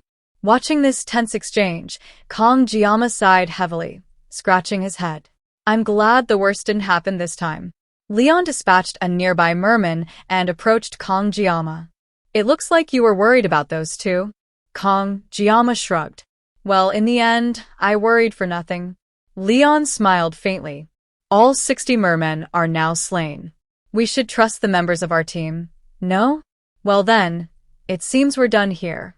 Shall we go? Kong Jiama nodded. Yeah, let's move. As they regrouped, Kong couldn't help but reflect on Leon. Incredible determination and leadership. He's unmistakably the heart of this team. No actor could replicate this. Leon ironically makes this world feel more real. Maybe he really was just curious about where I came from. Before they could take another step, a sudden beam of fire struck Leon in the back. Leon! Rachel screamed, her eyes wide with shock. Kong Jiama whipped around to find the source of the attack. Emerging from the shadows was a monstrous, demonic mermaid. Its dark, twisted form radiated malevolent energy. Rachel stammered in terror. A mermaid? Why is it here? Weapon's hands trembled. Wasn't everything checked beforehand? Or is this just a dream? Kong Jiama's mind raced. Motherfucking. I knew things were going too smoothly. Looking at the situation. Do we run? Or do we fight? With Leon injured, running isn't an option. Fighting is our only chance. Rachel shouted at Weapon. Contact the instructor and tell them a mermaid appeared. Weapon frantically tried his communicator. It's not working. There's no signal. Kong Jiama grimaced. All outside communication is cut off here. It's no wonder they're frazzled. I'm the only one keeping my head on straight right now. Taking charge, he barked. Rachel, keep those fishy bastards away no matter what. Rachel gritted her teeth and readied her weapon. Yeah, I got it. Kong Jiama turned to Weapon. Dump all your healing blessings onto Leon. Don't hold back. Finally, he grabbed Chloe by the shoulders. She stood frozen in fear. Chloe, get out of here. Evacuate the other cadets, and contact the instructors as soon as possible. Her voice trembled. What about you? Kong Jiama's expression hardened. It's impossible to carry Leon and get out unscathed. Hurry, before more mermen appear. Tears welled up in Chloe's eyes, but she nodded. Okay. In a flash, she disappeared into the forest. Rachel, her hands trembling, turned to Kong Jiama. What next? Do you have something in mind? What the hell are you doing? Weapon added, his voice shaking. Are you serious? Where are you going? Kong Jiama unsheathed his sashimi knife, its blade glinting in the dim light. He smirked and replied, Rachel, Weapon, I'll leave the mermen to you too. Rachel snapped. And what the hell are you going to do, you reckless asswipe? Kong Jiama closed his eyes, exhaling deeply. I've never liked the taste of small fish. With a calm yet resolute demeanor, Kong Jiama reached for his sashimi knife, the blade glinting ominously as he unsheathed it. A faint shimmer of energy surrounded the knife, hinting at its deadly potential. Tightening his grip, he took a step forward, his eyes sharp and unwavering. Then, with a dangerous gleam in his gaze, he declared, dealing with big fish is my specialty. King Yoma thought to himself, demons can utilize a unique power similar to humans' blessings. It's called magic. Just one normal attack with that power was enough to take down the protagonist in the original game. That alone highlights the sheer difference in strength between humans and demons. Even with the blessing of the sword god on my side, I can't confidently say that I'll emerge victorious. In the original game, it was impossible to defeat a magic-utilizing demon without a well-prepared party, and now here I am, expected to solo a boss that would normally require a full-scale raid? How am I not supposed to curse when I'm drowning in this much shit? There's no way I can back out now. Chloe's return is still 10 minutes away. 10 minutes I don't have. I only have one option. I need to cut this fugly fish down in 40 seconds. Suddenly, a system window flashed before him.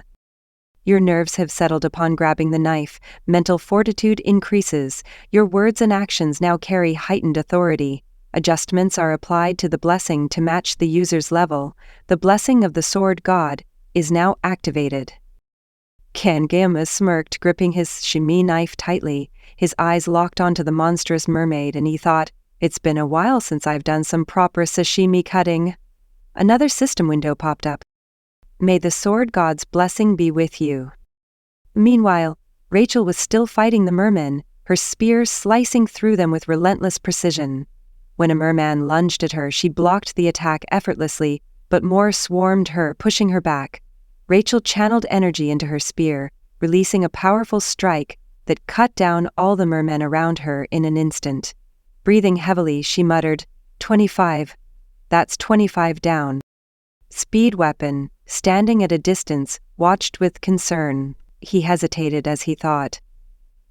I want to heal Rachel, but Leon's condition is overwhelming enough to manage. His wound is deep, and while it's healing, it's painfully slow. Damn it. That bastard Kongahama is absurdly strong.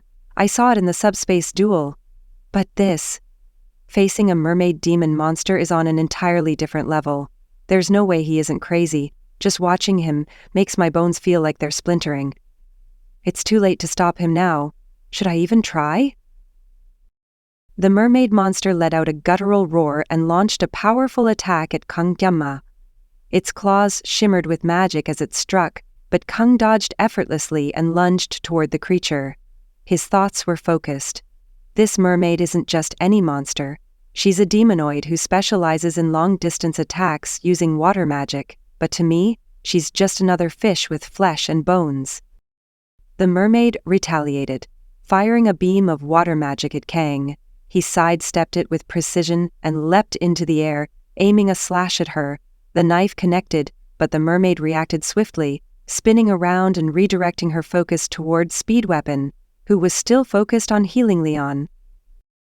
Speed Weapon's eyes widened in terror as the mermaid lunged at him. Her claws glinted with murderous intent, but before they could reach him, a scream of pain escaped her. Kang Gyoma had severed one of her wings with a precise slash of his sashimi knife. Landing smoothly on the ground, Kang steadied his stance.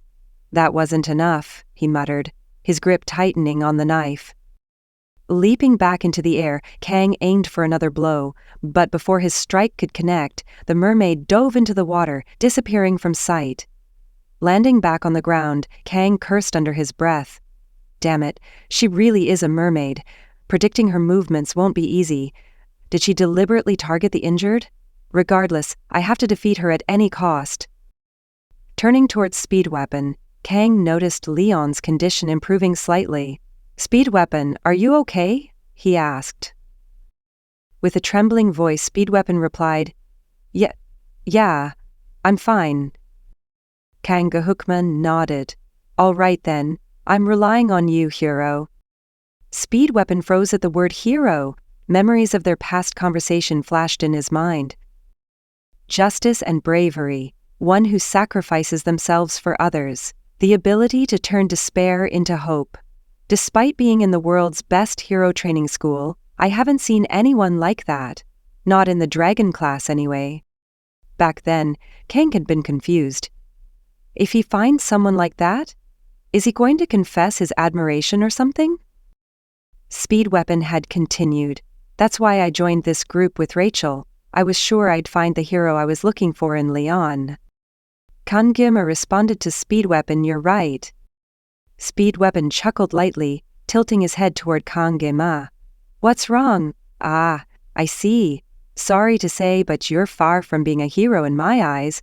Although," he added with a smirk, "you are strong." Kingoyoma glanced at him, a faint frown on his face, and replied, "Even if I was, I'd refuse it.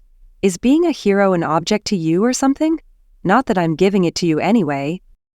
Now, in the present, Speed Weapon whispered in awe, "That bastard. He's like a true hero." The mermaid monster, now furious, unleashed a swarm of piranha-like fish monsters. The creatures sped through the air like torpedoes, aiming straight for Kang Gyoma. Leaping into the air, Kang dodged the attack, but his eyes narrowed as he noticed the fish monsters curving back toward him. But Kang cut the wall and jumps on the wall to save himself from the fish monster, but they are still following him. The mermaid laughed wickedly, sensing her chance. Turning her focus to Rachel and Speed Weapon, she lunged at them with deadly speed. Rachel froze, terror gripping her. "This is it," she stammered. "We're done for?" But before the mermaid could reach them, Kanguma appeared, slicing through the air with his sashimi knife. The blade connected with the mermaid, forcing her back. Kang steadied himself, muttering, "Dat yob. Damn it, another shallow cut. Get your shit together, Kanguma." The mermaid roared in pain and swung her massive arm at Kang. He dodged just in time, causing the pursuing piranha-like fish to slam into her instead. The force sent her flying into the cave wall. The impact caused the cave to tremble before collapsing, and a purple light shot into the sky from the debris. Several students near the beach notice the light. One of them exclaims, "Isn't that Instructor Kim? What's going on over there?" Another responds, "What was that sound? It was like a roar." The first student adds, "I also heard a loud bam. There was a flash of light before I saw the instructor, and now it's starting to rain." The group begins retreating. "We should get to the wounded and move quickly. Seeing it starting to rain, you probably saw lightning and heard thunder. We're to return to the academy as soon as possible." Inside the cave, Speed Weapon continued healing Leon as the remaining mermen retreated in panic. King Gyoma stood firm, scanning the rubble. "Crap," he thought. Could I not land a fatal blow because I was worried about Leon? She's buried, but she's probably not dead. Suddenly, the debris shifted. Rocks flew into the air as the furious mermaid emerged, her demonic eyes glowing with rage. Kangama smirked. I fucking knew it. She won't die that easily. The mermaid lunged at him, her fury unrestrained.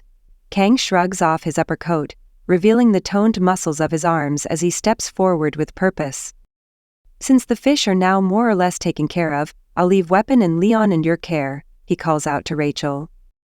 Rachel nods, her expression a mix of concern and determination. Okay, got it. Speed Weapon watches the scene in disbelief, his hands trembling as he continues to heal Leon. I can't believe it. Kangyoma is actually facing the demon head-on. While I thought he was just a madman before, perhaps I'm witnessing a legend in the making.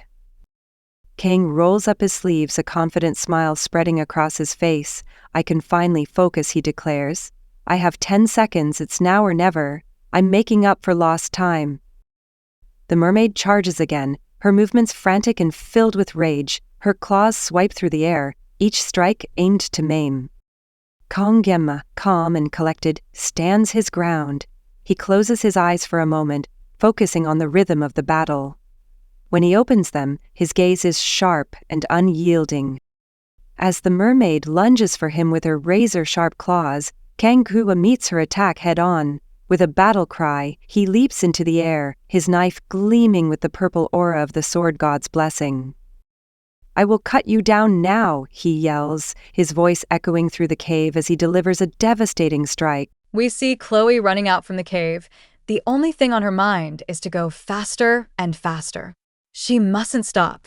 Looking visibly distressed, her aura glowing faintly pink, she is cutting down any poor tree that dares to obstruct her path. Even though her legs are screaming at her in agony, and she's burning through her blessing just to keep moving, Chloe pushes herself to her absolute limits to get even a sliver of help. She's in immense pain, every step feeling like an unbearable burden. Yet, despite the hurt, she recalls Kangyama's order. Contact the instructors. Chloe's thoughts drift to Kangyama, the strongest person she has ever met.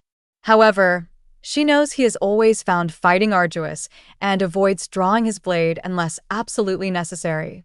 The sashimi knife only comes out when there's no other choice. Even though Chloe believes Kangyama made the best decision under the circumstances, the reality of the mermaid monster's power terrifies her. She silently hopes, if only I were stronger, maybe I could have helped him. Suddenly, her thoughts are interrupted by the sound of a deafening blast coming from the direction of the cave. In the distance, Chloe spots a flicker of light and freezes. She tries to hold back her tears, clasping her hands together in a silent prayer. Please, Kangyama, stay alive. She grits her teeth, wiping her face hastily, and resumes her desperate dash forward.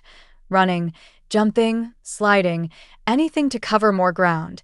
She chants to herself like a mantra. Run, Forest, run. Don't stop. You can't stop here. Tears roll down her cheeks, mingling with the rain that has just started falling. The cold droplets sting her skin, but she doesn't care. Chloe's tired body keeps moving as her eyes dart around, looking for someone, anyone, who might help. Her voice breaks the silence as she yells, Is anyone here? Anyone. Suddenly, her senses sharpen, and adrenaline courses through her veins. Despite her exhaustion, her bloodlust guides her, and she realizes something is nearby. Mermen. Chloe pivots and launches herself toward them, her blade poised for an attack. But her strike is parried. Stunned, Chloe looks up and locks eyes with Abel, the main waifu. Time seems to pause as recognition sparks between them. As Chloe lands, she mutters a quick apology, grateful to have found someone. However, her strength gives out, and she collapses to the ground. Abel's group, busy dispatching mermen, notices Chloe's sudden appearance. Their leader questions if this is an ambush. One group member grumbles, calling Chloe insane for attacking out of nowhere, and orders her to get up.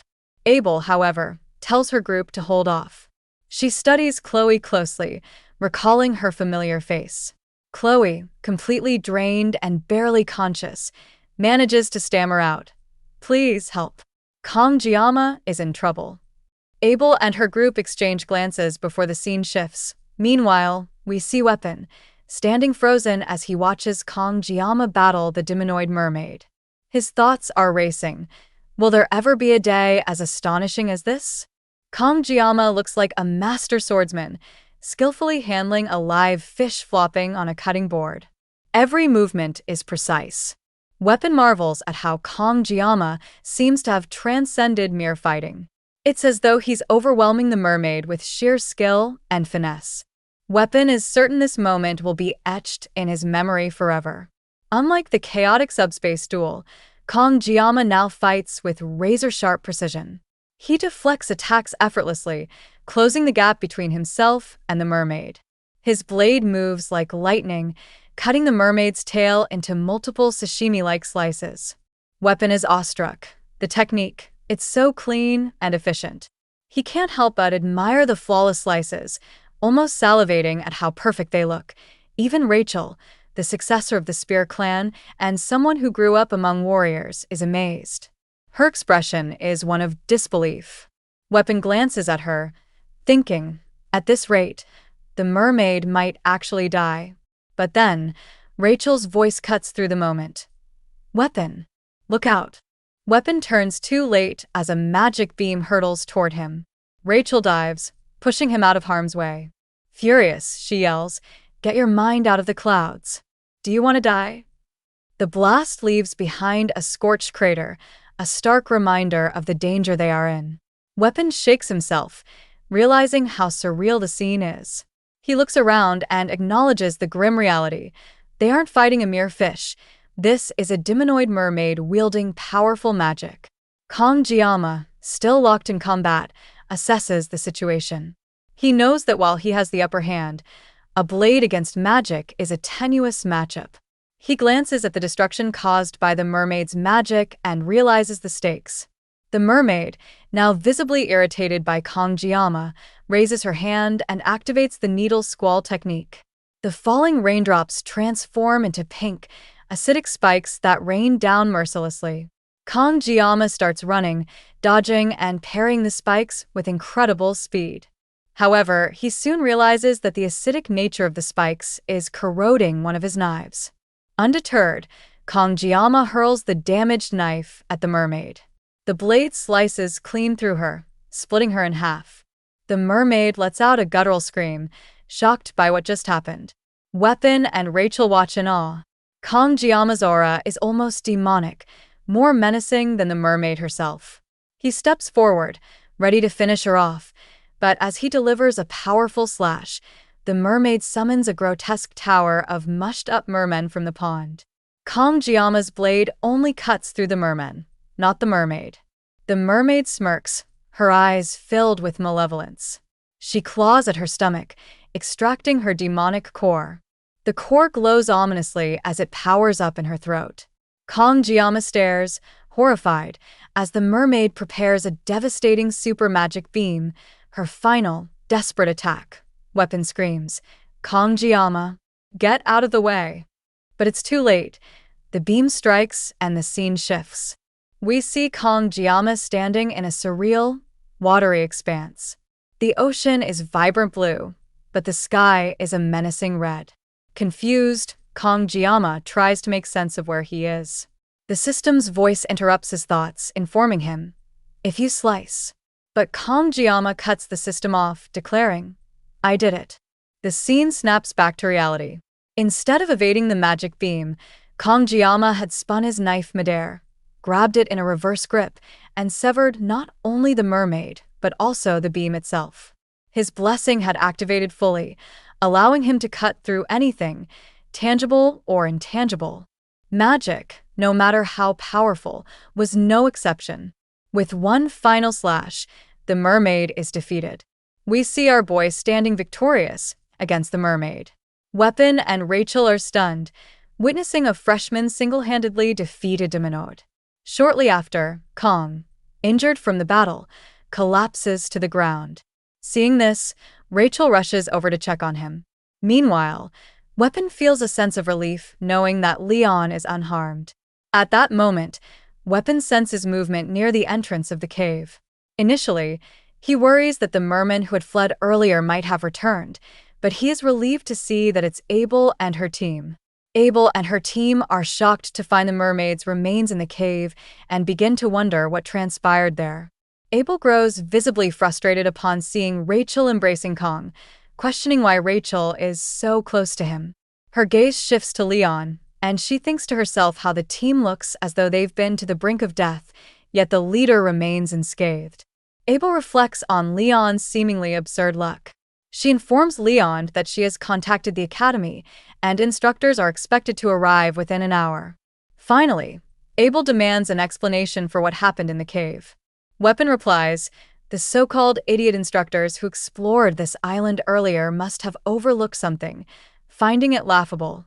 Abel acknowledges his frustration and tells him she understands, but insists that Weapon should now explain. Weapon, in turn, asks if Abel is ordering him around. Abel sighs and retorts that Weapon always interprets things so oddly. What she said was merely a request. Weapon smirks and remarks that it's not like Abel would believe him anyway, but still, he urges her to listen, claiming that explaining things is one of his specialties. Abel listens as Weapon recounts the events. A mermaid appeared out of nowhere and Kong single-handedly defeated it. Abel raises an eyebrow, questioning the plausibility of the story, but Weapon affirms, that's exactly what happened. As Abel reflects, she finds it hard to believe that a freshman from the academy could defeat a demonoid on his own. It sounds more like a tale from her grandfather's bedtime stories than reality. Yet, as absurd as it seems, the evidence suggests it's true. After all, why would they fabricate such a story? It feels like something straight out of legend. Abel recalls her lineage, a descendant of the famed hero Baylor Joaquin and his disciple, Aaron Nibelung. Her radiant roots have granted her a special class since birth. In other words, a noble bloodline. Nevertheless, Abel has worked tirelessly to ensure she isn't overshadowed by her heritage. Through relentless effort, her talents have flourished, propelling her to where she stands today. However, when it comes to Kong Jiama, Abel can't help but find the disparity between their skills almost absurd. At first, she experienced a swirl of emotions, fear, dread, and admiration. Perhaps, Abel thinks, she has been just an ordinary person all along. Shaking off these thoughts, she instructs her teammate to use her healing blessing on Kong. As her teammate channels the blessing into him, Abel observes Kong. Despite being battered and on the brink of death, Kong, someone her own age, fought a demonoid alone and emerged victorious. The thought frustrates her deeply. Weapon, breaking the silence, reminds Abel that she mentioned contacting the academy earlier. Abel confirms this, and Weapon then suggests, for now, it might be wiser not to disclose the full details of what happened to the instructors. Abel, surprised, asks, why would you suggest such a thing? Weapon remarks, didn't the instructors say they scouted this island beforehand? Abel nods, confirming that's right. Weapon finds it strange that, despite Scopuli Island's size, a demonoid emerged from a cave so conspicuous that even cadets could easily notice it. Something doesn't add up, and his tone becomes skeptical. Abel grows serious as she listens. Weapon continues, it's just a guess, but at that moment Leon, wearing a grave expression, interjects, are you suggesting there's someone from the demon faction within the academy? Weapon quickly clarifies, that's not exactly what I'm saying, but I can't completely rule out the possibility. Abel reflects on the situation. It's undeniable that the cave was far too noticeable for cadets to have missed, just as Weapon pointed out. If it weren't for Kong, Leon's group would have been wiped out by the demonoid. Still, Abel wonders how such a thing could have happened. While there have been conflicts, both major and minor, during the 700-year truce, never once had the demons dared to target cadets of Joaquin Academy. Moreover, the truce explicitly states that such an act could serve as grounds for war. The weight of this realization shocks Abel as she processes the implications. Noticing Abel's expression, Weapon comments, I know what you're thinking, but you're blowing things out of proportion." He adds, "Of course, it's not a bad idea to be cautious about the possibility of a spy within the academy, but it's far too early to jump to conclusions." Leon then speaks up. "If that's the case, we need to get our story straight. If there really is a spy, Kong will undoubtedly become a target once they hear he defeated a demonoid alone." Weapon nods in agreement. "That's true, but I don't think it's right to keep this a secret, considering everything Kong has done for us." Hearing this, Abel suggests, "If that's how everyone feels, why don't we try speaking to my grandfather first?" Her words leave everyone momentarily stunned. The scene shifts to the Academy's hospital, where Kong regains consciousness. Raising a hand into the air, he mutters, "I'm alive." The memory of the mermaid's final attack flashes through his mind. Before it died, the mermaid had struck Kong with a magic sphere, an attack he hadn't been able to avoid. But Kong had seen it coming. He managed to sever the mermaid's magic in two before it could burst. Using his weapon with precision, he recalls the sensation vividly. It was definitely water. Kong wonders what that strange feeling was. After activating the sword god's blessing, he experienced sensations he can't quite put into words. Opening his status window, Kong notices that his mental fortitude has increased by 1.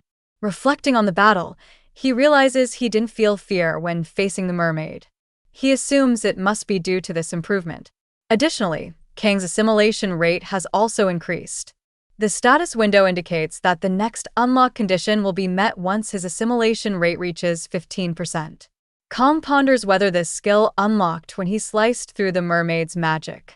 At that moment, Medea bursts into the room and hugs Kong tightly. "I've been so worried," she exclaims. "I'll hold every single instructor who explored that area accountable." Kong struggles to breathe as Medea continues to hold him. "Please don't hug me so tightly," he gasps.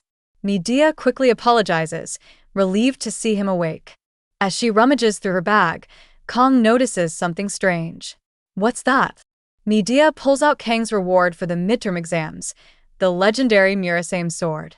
Kong Jiama's eyes widen as he sees the legendary Murasame sword, a beautiful Japanese katana known as Passing Rain. It's said to have a blade that holds morning dew, its rank is B, and it's level 25.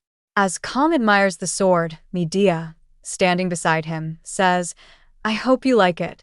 Normally, this would be given formally, but given the circumstances, I apologize."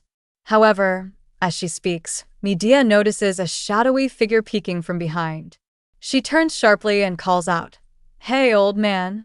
Are you slacking off? Hurry up and come inside." The figure steps into the room, revealing Siegfried von Nibelung, who coughs slightly before responding, "Haven't I told you repeatedly not to call me that?" Medea, unfazed, replies, "Even my age is 70 years, but my heart is still like a girl." Kong Jiama, slightly confused by the exchange, senses a strange feeling of déjà vu.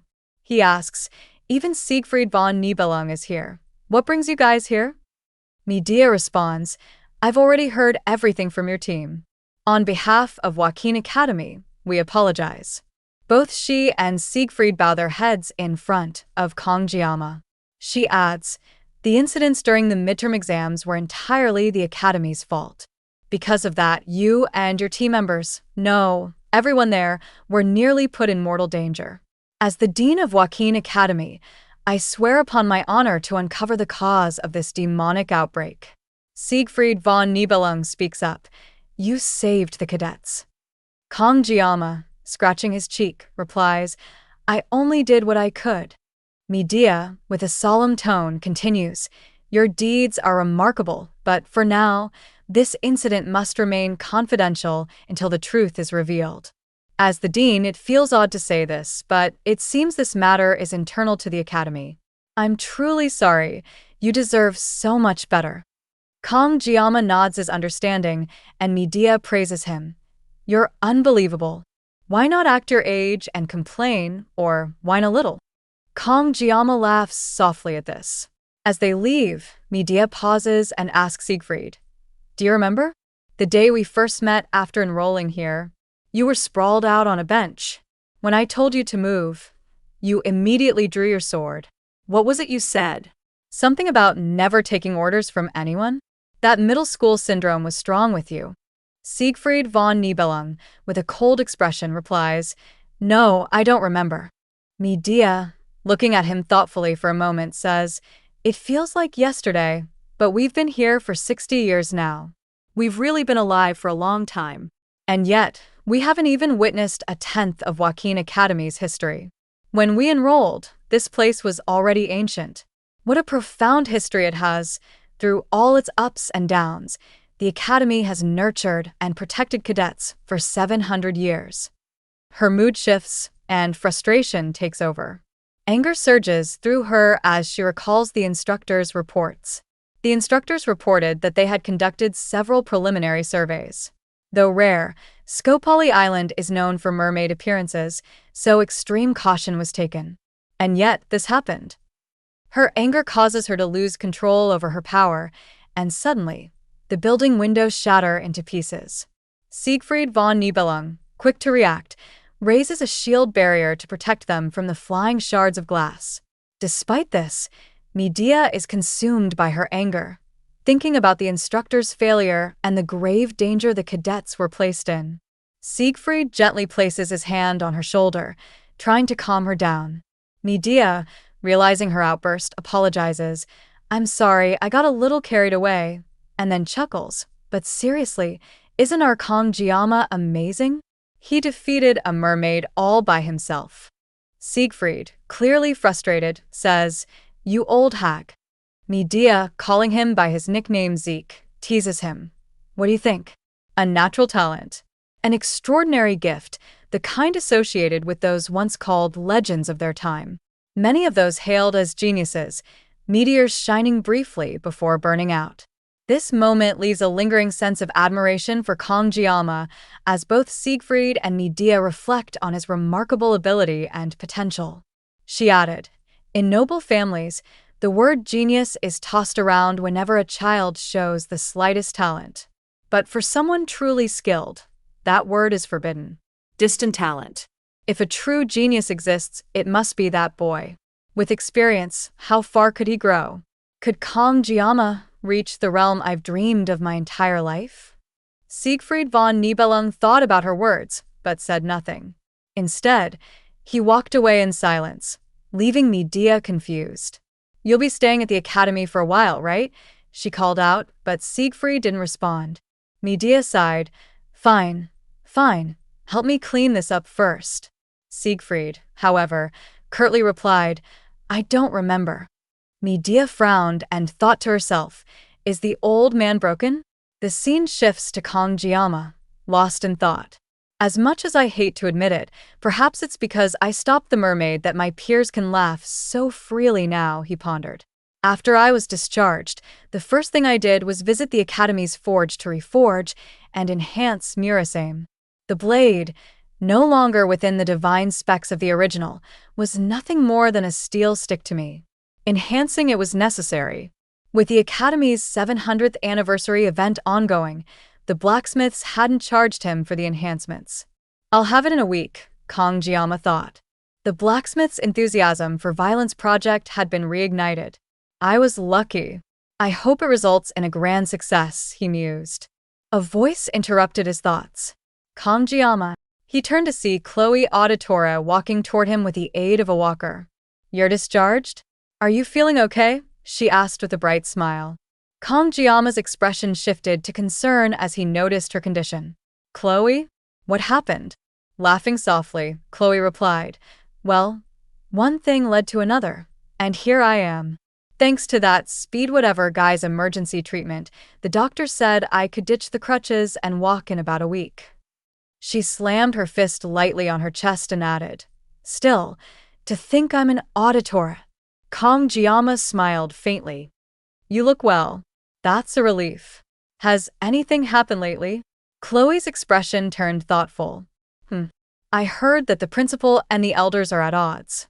Kong Jiama thinks yes, it wasn't just my effort alone.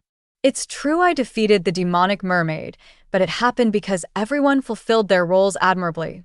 Chloe's rescue request, Rachel's 1 against 100. weapons, healing buffs. But to think about Leon, what Leon did? Did he command? Did he defeat the Demon King? Did he only show up because he's a senior?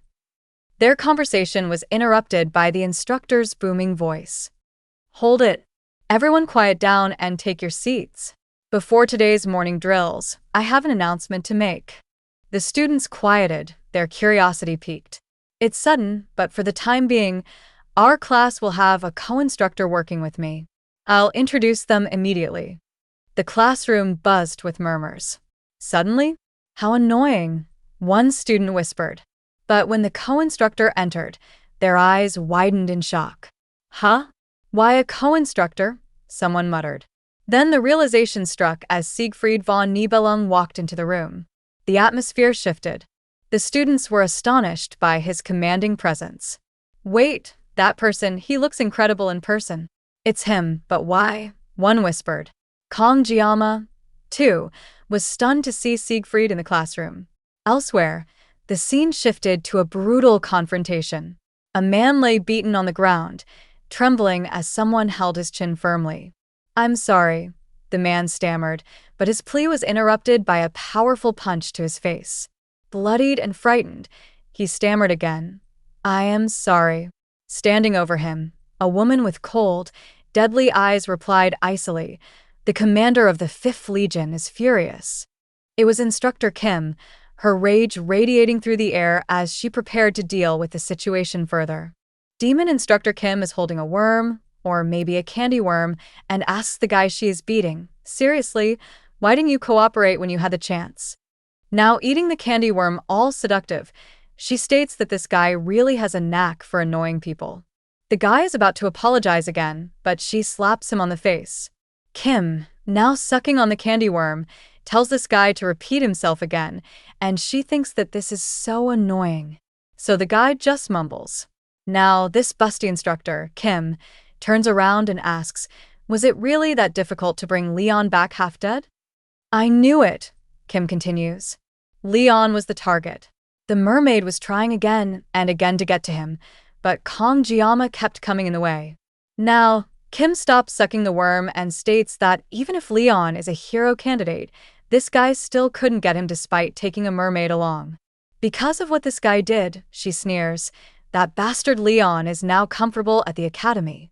This poor bastard tries to apologize again but realizes that he is bleeding. Kim starts sucking the worm again and kicks the poor bastard, stating that he really isn't taking her seriously. The guy, in pain and now holding his bleeding mouth, curses at Kim and states, the nerve of this mere instructor. How dare she hurt me? Kim is annoyed and finds it gross that he got blood on her shoes. Now cleaning her boots, she finds it ridiculous and, showing her curves, states, it's unbelievable that a mermaid got taken down by a bunch of first years. But then again, looking at the new students this year, I wouldn't be surprised if they could do anything. Now, this poor bastard tells her that the mermaid was defeated by just one cadet. Kim states, it'd be Leon, right? The guy tells her, no, it wasn't Leon. Now Kim can't stand the suspense. Why don't you just spit it out, she snaps. Now this bloody guy tells her that it was this year's top student, Kong Jiama. Kim thinks about Kong Jiama and realizes that he is that special admission student. Now holding and burning the candy packet, she realizes how it is and finds it exciting. As she disintegrates the candy wrapper, she enters her sexy demon mode. The scene shifts, and we hear the cadets counting and running after the instructor. It's training time. The instructor can't hear the students, so he yells at them to shout louder. Every student is running and counting, but we see someone sitting on the bench. It's our injured waifu, Chloe, and she is cheering others. Kong Jiama looks at her and smiles.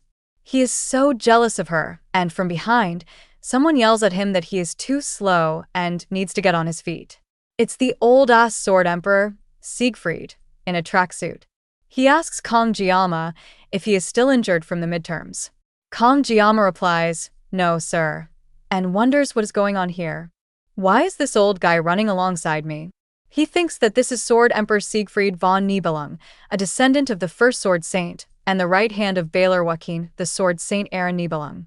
Kongjiyama tells us that Sword Emperor is the man who later inherited the title of Sword Saint, a title that is unique to him as his own name, and he will become one of the greatest forces of humanity in the coming war. Not only that, but during the Second Demon War, he'll also become Leon's swordsmanship master. Kongjiyama tells us that he's a character whose importance rapidly increases in the latter half of the story. Now, Kongjiyama, all annoyed, wonders, then why the hell is he here? He wants him to just go back to Leon. The main story, which was gradually going off track, is completely falling apart now. Not to mention, this old-ass instructor is faster than Jiyama. Now Kongjiyama remembers from the game wiki that Leon actually never ended up receiving the Sword Saint title, and it was a pretty big issue within the game community back then. Now Kongjiyama thinks that since Leon can't inherit the Sword Saint title anyway, it doesn't matter. But no, actually this is still uncomfortable. Other students are impressed with Kongjiyama and Siegfried, and Kongjiyama thinks that Siegfried is running so well that it seems poster-worthy. It's as if they are running together like master and pupil. Now Siegfried states, the foundation of any warrior comes from physical strength and endurance. No matter how outstanding a talent he may be, it is useless if the body cannot support it. Conditioning is the foundation that enables further growth. He then tells Kongjiyama, don't cut corners and just keep up. Yes, sir. Kongjiyama replies, but Siegfried, all master-like, states, I can't hear you. Now, all tired, Kongjiyama shouts, yes, sir. Understood. Siegfried is happy now and tells Kongjiyama to keep up with him. This old bastard quickly dashes forward. Kongjiyama can't believe that this guy can run this fast. Barely keeping up, Kong wonders if this guy ages backward. The cadets are now told that, unless it's for field training, the use of personal weapons is strictly prohibited. Instead, they are told to choose one of these rusty old farming tools or training weapons. Siegfried tells the class to pick one of these weapons in front of them and master it. Other students can't believe it. Some of them even have their family heirlooms as their weapons. Kongjiyama looks at the pile and notices that there's even a sashimi knife. The students have questions, and Siegfried asks, what's the question? One student raises his hand and states, in the long term, wouldn't it be best to get used to the weapons passed down from our families? Why is that being prohibited? Siegfried replies, it's a good question. He then explains, it's because the basics are more important than everything else. The more one relies on high-grade weapons, the more likely they are to neglect their training. He adds, it is easy to neglect a weapon for one's own strength. The student who asks the question gets louder and states, in that case, isn't it actually even more important to learn how to use them and make up for any shortcomings? Other students are getting annoyed, realizing that this guy is just making a fuss to get attention. Siegfried tells him, no matter how well-armed you are, if your skills are lacking, your weapon will end up being a pearl necklace on a pig's neck. And also, a master never blames his equipment, period. These words hit Kongjiyama like a truck, and he agrees that's 100% true. Siegfried taps his cane on the ground and states, once you master the basics, you will naturally become comfortable with any weapon. He adds, that being said, cadets who can handle ordinary weapons skillfully also have a high possibility of receiving a higher score in the class promotion evaluation at the end of the year. Hearing this, all the students jump forward to grab the weapons. Kongjiyama thinks Siegfried even has a way with words. Other students have been completely inspired. Kongjiyama always thought of him as Midia's punching bag. Now, Kongjiyama looks at the fallen weapons and notices the sashimi knife. He knew this would happen. Quickly, Kongjiyama grabs what he needs, the sashimi knife. When he does, Siegfried stares at him, and Kongjiyama knew it. This geezer is up to something. Siegfried tells the students, today, all you need to do is get accustomed to your weapons. So, we will implement pairing for one-on-one training between cadets. Students are worried, thinking that without the subspace, they might get hurt. Siegfried reassures them. You enrolled in this academy to grow into warriors worthy to carry on the legacy of the ancestral hero. A warrior can only truly grow through combat while facing the risk of being defeated. However, Siegfried continues, if you point your swords at each other without thinking, you could easily end up killing each other without meaning to. Before pairing, Siegfried announces, I will give you a demonstration of proper sparring. Students are excited to see the Sword Emperor's skills, something they have only ever seen on YouTube. LOL. The instructor yells at them to quiet down, stating, no talking during lessons. Even the instructor is shaking with fear, thinking that, in his whole life, this has to be the biggest and worst crisis he's ever faced. Even if it's just a demonstration, to face off against the Sword Emperor? As he is thinking this, Siegfried stops him and calls out the cadet, Kong Jiama. Everyone moves out of the way. Now, all locked in, Siegfried tells Jiama to come forward. Silver Fox Siegfried, all serious, calls Kong Jiama to come forward. Background students are amazed at how sharp Siegfried's sword looks, and more importantly, that they will be witnessing a demonstration from the Sword Emperor himself. However, they have no idea who this Kong Jiama guy is, and the Sword Emperor called him personally. Our chef is able to hear all the crap these bastards are talking about. Siegfried asks if Kong Jiama's bones are all healed. Kong Jiama, a bit worried, tells him that he's fine. With that cleared, Siegfried gets into a fighting stance and tells Kong Jiama to pick up his sword. Now, two sword masters are facing each other. Our chef is worried and wonders that, even though this is just a sparring match, this is too much.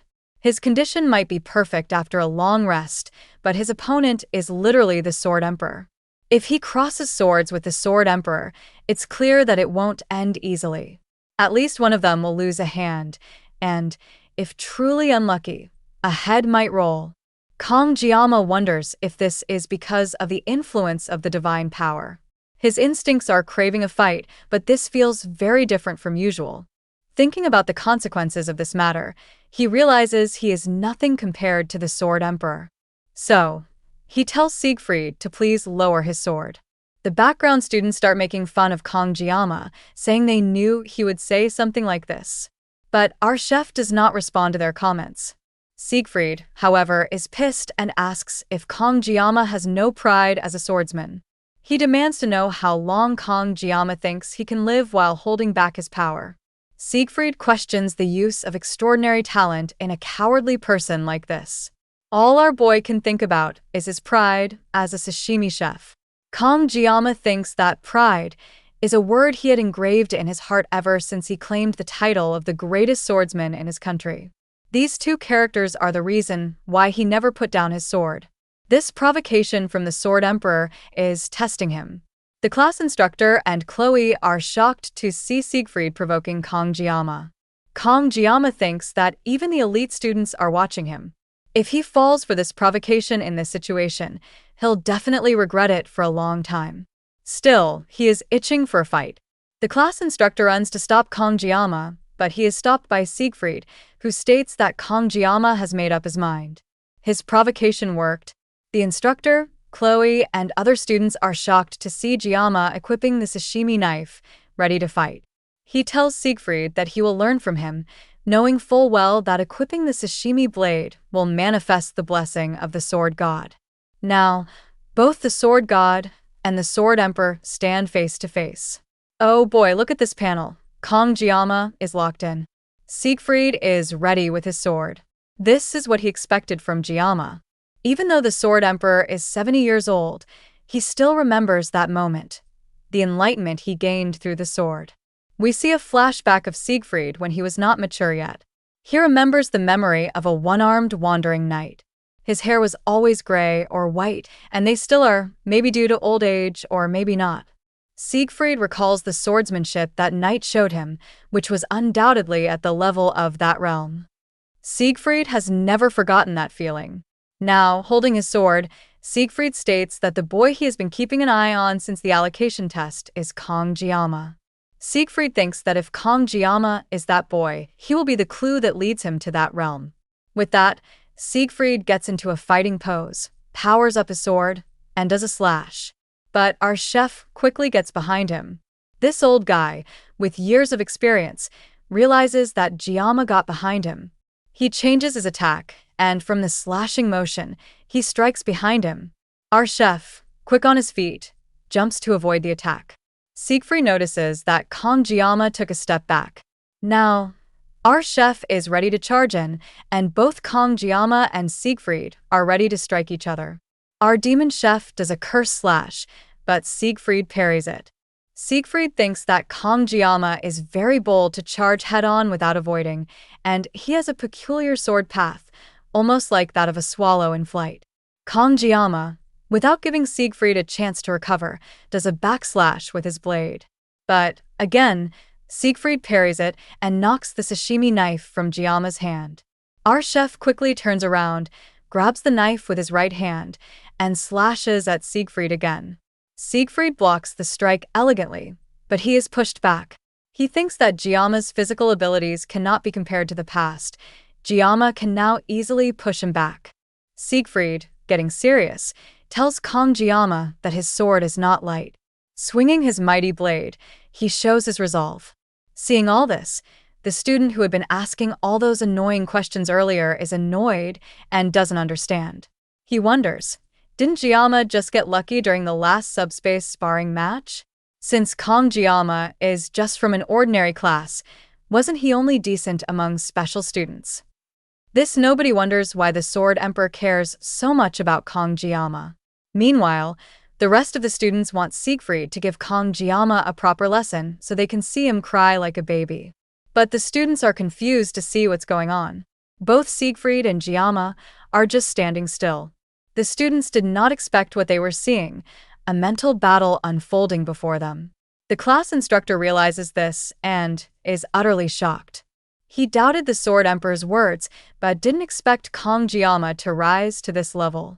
The instructor remembers asking Siegfried if the headmaster was aware of what Siegfried was planning. He also recalls expressing concern about the cadets around Kong Jiama being affected by the duel. Siegfried had reassured him, asking if the instructor really thought the Sword Emperor would cross real swords with Kong Jiama. Siegfried had said, "If my thoughts are correct, Jiama will be able to step into that place." The instructor, stunned, had asked, "That place?" Siegfried had confirmed, "Yes, that place, the mental realm." Now, the duel is taking place entirely within the mental realm. The two are predicting each other's moves, almost like Sherlock Holmes versus Moriarty. Siegfried is astonished that Kong Jiama was able to enter this realm and even withstand a powerful strike. Siegfried explains that a duel in the mental realm is a battle of wits, where one can discern the other's abilities simply by crossing swords. He notes that Kong Jiama has grown immensely in a short amount of time. Inside the mental realm, Kong Jiama holds the sashimi blade with both hands. Siegfried finds this impressive and powers up his sword, stating that, if that's the case, he will use his sword's spirit protection technique. A demon-like, blue, ethereal spirit appears, enveloping Siegfried's sword. Kong Jiama can barely stand against the intense spiritual pressure emanating from the Sword Emperor. Even in the real world, outside the mental realm, Siegfried radiates an intense blue aura. The students, oblivious to the mental duel, are clueless about what's happening. The instructor, on the other hand, realizes this is Siegfried's aura. He wonders if Siegfried broke through the mental realm and returned to reality, combining both states. Both fighters are poised, ready to attack. The instructor panics, thinking this has gone too far. If it continues, bloodshed is inevitable. As both fighters charge at each other with superhuman speed, the instructor desperately tries to intervene. But before he can, there's a loud crash. The ground shatters beneath them, and someone screams, "You crazy bastards!" Standing between the two warriors is Medea, her power surging and her anger palpable. The force of her arrival causes the ground to quake, and her glasses fly off. Veins pop as her fury spills over, and she yells at Siegfried, "What the hell are you doing to your student? Have you lost your mind, old man?" In Medea's office, Siegfried apologizes. Medea, all angry, exclaims, "What?" Siegfried isn't truly sorry, which pisses Medea off even more. So, we're back in the middle of the battle.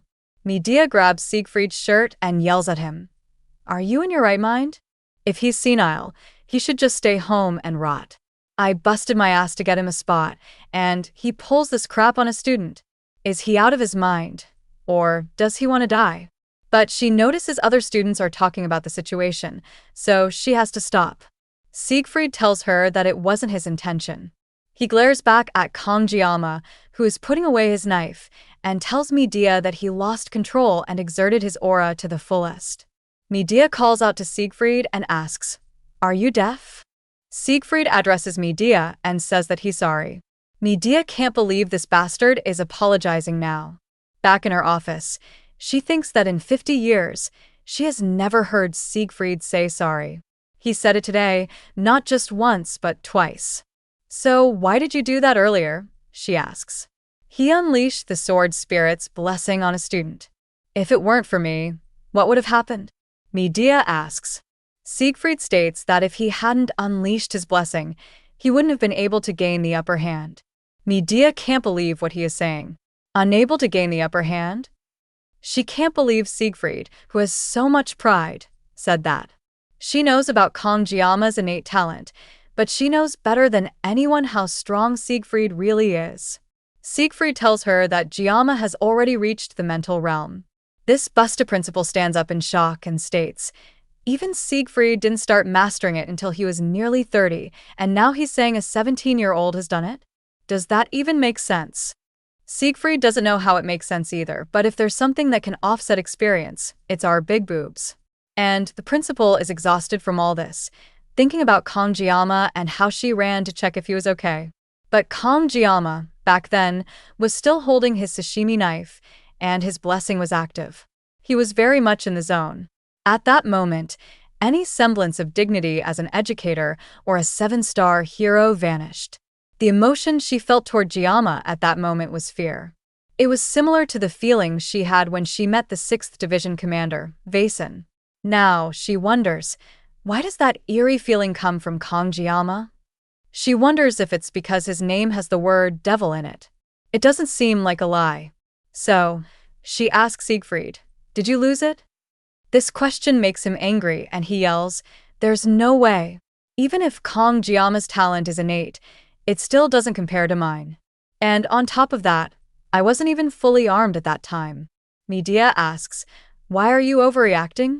Aren't you the one who always says that masters don't blame their equipment? Old man, eat your own words. Using bad equipment is just an excuse. Don't you look a bit ridiculous?" She mocks him. Siegfried is super pissed now and calls Medea an insufferable. This makes Medea mad and she asks, "Do you want to die?" Siegfried is about to summon his sword spirit again. Scene shifts to where Kangjiyama is dreaming about his duel, how he fought against the Sword Emperor, and with a ding, our chef wakes up. Now, just lying on his bed, he thinks that his duel with Siegfried ended well, but that Sword Emperor is quite the hothead. If Medea hadn't intervened, things could have gotten really dangerous. Now, Kangjiyama turns to his side and thinks, that was the mental realm, wasn't it? It was strange to actually experience it. Now we are told about mental realm mastery and the understanding of one's weapon. It's an active space that can be activated when certain conditions are met. Only peak masters who have honed a single weapon their entire lives can enter it. Because of a system like this, even in the world of miracles blessings, not even 10 heroes can freely enter the mental realm. Kangjiyama knows this because Leon, the protagonist blessed with the qualities of a hero, needed 3 years of private training just to set foot in the mental realm. Kangjiyama knows this because he stopped playing at this point. Now, our chef wonders why he could enter it right away when even Leon, with his protagonist buffs, took 3 years. Now, he realizes it could be because of the sashimi knife. He thinks that, including his previous life, he has been using the sashimi knife for more than 20 years. What's even more, every time he uses his sword god's blessing, he experiences a concentration that transcends perception. Now, Kangjiyama thinks that his tangled life here and his past life harmoniously intertwine, breaking through situations. He looks at his knife and thinks that, based on his experiences so far, avoiding situations only makes things worse. Rather than being swept along passively, he is going to tackle what he can do and solve things step by step. Now, standing up, Kongjiyama is thinking of giving the mental realm a try. He unsheathes his sashimi knife, thinking that if he can freely control the mental realm, he can train in combat without relying on the sword's spirit's blessing. And so, our boy closes his eyes and starts concentrating. He concentrates and then concentrates a bit more, and with his concentration, our chef shatters the glass of this dimension. We see an ominous hand coming for him, and with one touch from this finger, our chef starts surging with power. He opens his eyes and notices what's going on. This new surge of power is too much for his sashimi knife, and it starts disintegrating. Kongjiyama has no idea what just happened.